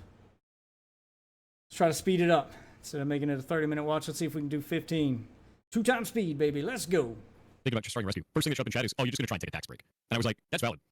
I'm going to look into this more. And I was like, I don't. Yeah, they pause enough that this still is understandable. You have to focus and listen. He's going on about his charity. When they start talking about something relevant, I'll probably slow it back down again. I'm going to start doing this more to kind of get through the content faster, so that I can not have so much to edit not big sections to cut and so much to have to listen to. Because I have to rewatch these when I edit them to remember which parts I edit. That's why it takes me so long to edit. Anyway, 2 times speed. Let's go. I don't want to take money from my left hand, put it in my right hand, and be like, I'm not paying taxes on it. Like, that's fucking weird, right? Because it's still technically it's all the same thing. We're all just meeting the same objective. So it's made part of the business. And I just pay employees and do the whole thing. And like, yeah, fair rescue makes money. It does. The ad revenue off of that allows me to hire people to run a rescue. So and pay for their medical and pay for their food. And like, that's not small. I've also seen, I had a job at a place that was a nonprofit with a charitable mission, but was also like, and the problem is that oftentimes, if you don't structure it like a business, it doesn't stay self-sustainable. Like, yes. So that's where things, and I found that, so a lot of times, like early on when, we started our coaching program, a lot of people wanted to volunteer and we wouldn't let them. And so here's, Yeah, I don't know volunteers. Yeah, It's the biggest thing for me is that I've had a rule since the very beginning, which is you work for me, you get paid. That's it's so complicated otherwise. It gets so, and I think a lot of people don't understand that. So I think once you are in a position of like managing other people and also consistently delivering services, volunteers it becomes really hard. So when you're doing stuff for free, like legal issues, there's all kinds of shit. When you're doing stuff for free and when you're not paying people, like both. It's not hard. Not hard. My uncle runs a business. It's not hard. It's hard when you want to make them employees, and it sounds like that's what he wants to do. But the easy way to do it, that makes you not liable for 90% of that shit as an employer, because you're not their employer, is to make all of your workers, especially your your volunteers and lower level people like that, to make them 1099 employees. They're independent contractors. Technically, they work for themselves. You don't have to take taxes on them. You don't have to give them benefits. You don't have to give them overtime if you're working overtime. Like, you don't have to do any of that shit. That's why a lot of game developers, and as somebody who worked in the game industry for 7 years should know this. Maybe that's why he's avoiding it. Props to him if that's why. But most game developers are independent contractors. That's why they can work 60, 80 hours a week and do crunch, because they don't have to pay them overtime. They just have to pay them, or you can. Most of them still get paid by the hour, or you can do like my uncle does and absolutely pay them by the job. He has a screen printing business where he prints T-shirts, and he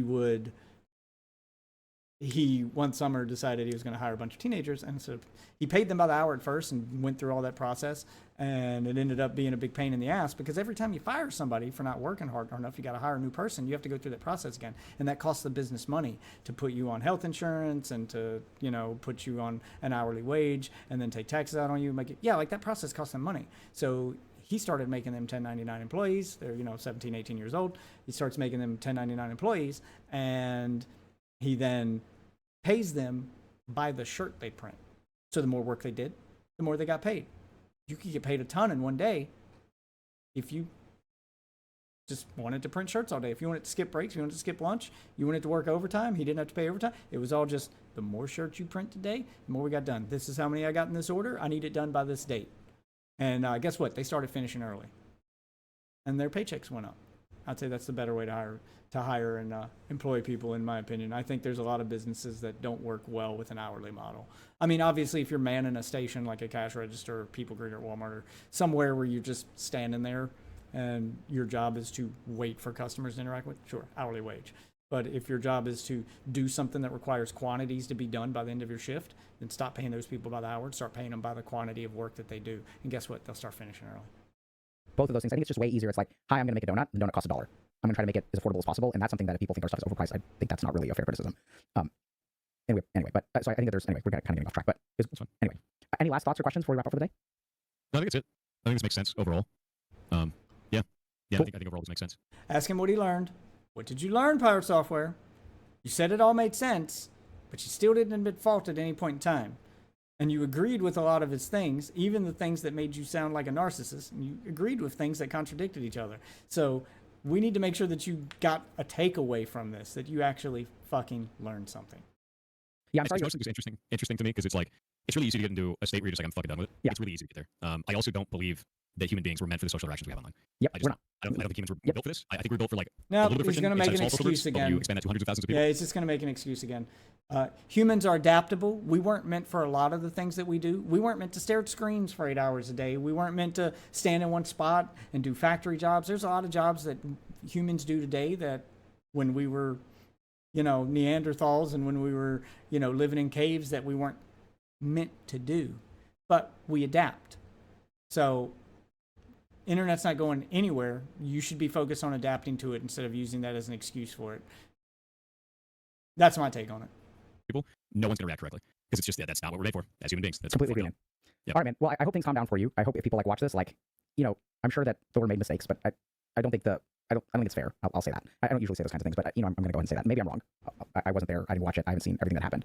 But can't we agree that death threats and harassment and things like that is enough at some point? Yeah. I think it's split groups when you say that, and some people will be like, "Well, yeah, of course that's not okay, but this thing over here is okay." But what I found that I think something a lot of people forget online is when you make something, either a company or a person or a group, the subject of ridicule en masse, it empowers the people that think that is an okay step. Like we see that all the time. You see that with any type of social movement. You have people that legitimately have a concern. It's a statistics game. It all depends on the kind of attention you're getting.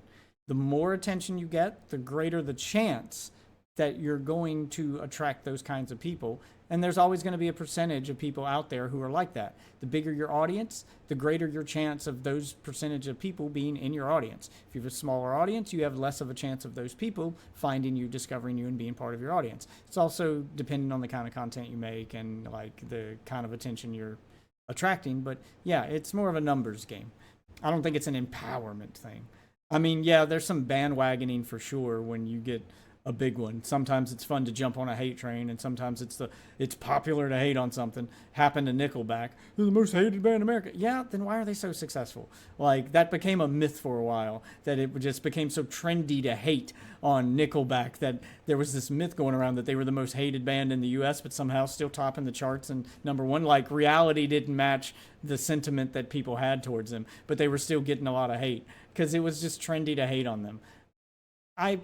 I understand why they got it, because their content, their music tend to go back and forth between multiple genres. There's a lot of stuff they have I like, and a lot of stuff they have I don't like. I don't hate them. And then you have people that like Cars on Fire. That's just how that goes. And the more people you have, the more that isolated There you extreme go. response He got there. Yeah. And I don't think that everybody who dislikes me is throwing death threats at me. That's not how that works. Yeah. The more people that don't like a person or a group, the more that increases. Yeah, cool. All right, well said. Yeah. All right, take care, man. Thank you for Yeah, coming. you too. Let me see if I can. There we go. GG. Oh, there we go. GG. Thoughts, questions? How do you feel about how that went? All right, I'm not going to watch his outro because that's another 30 minutes, so we are done with that. All right, so that's Pirate Software. A Blanca made it into Evo in the fields. That's wild. Yeah, I'll probably watch the highlights from Evo after it's over. Thanks for popping in, though, man, even though you came in late to the stream. Which I do wish you'd be here for the content more. I mean, actually on stream and reacting to it. I was trying to do stuff like this more. I'm trying to take your advice to heart and squeeze more video game related shit into it. And I also knew that you and Enjoy were actual fans of this guy, where I don't know enough about him. So I wanted to get the perspective of fans of him compared to, the perspective of somebody from the outside looking at just the one situation he went viral for and looking at the way he handled that situation in a bubble, which is what I did. I looked at the current drama and the way that he reacted to it, and just tried to analyze just that. To whereas you guys can go, well, no, he doesn't typically act like that, and you can probably add a little more perspective to it.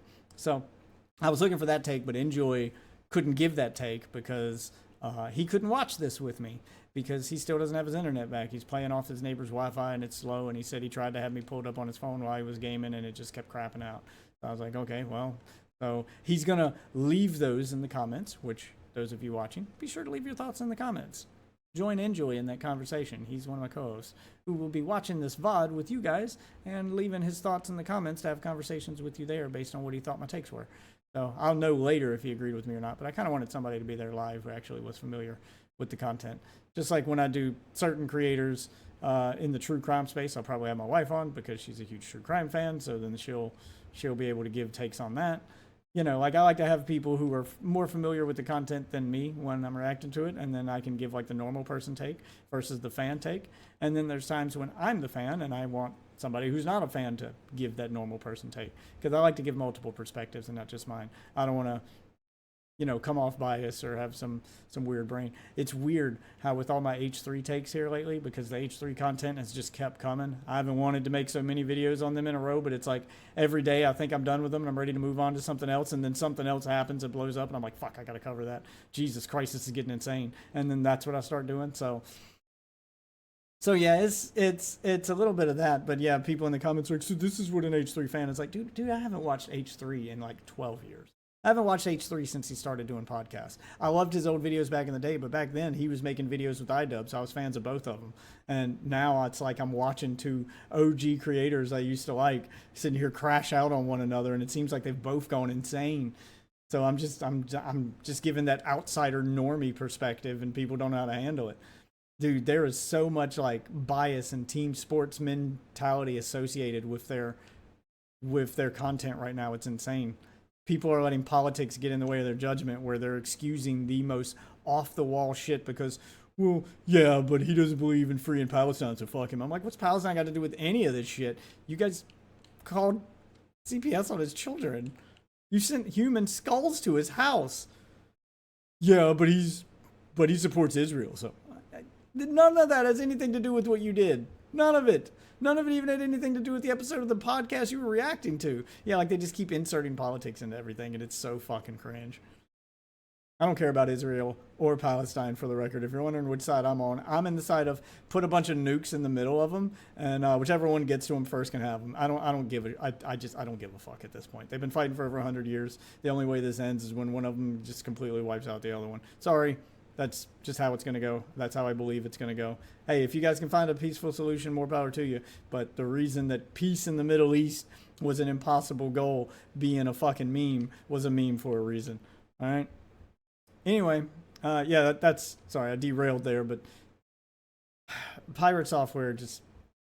I do think he's a bit of a narcissist. The doctor kind of danced around it and hinted at it, but wouldn't outright call him that.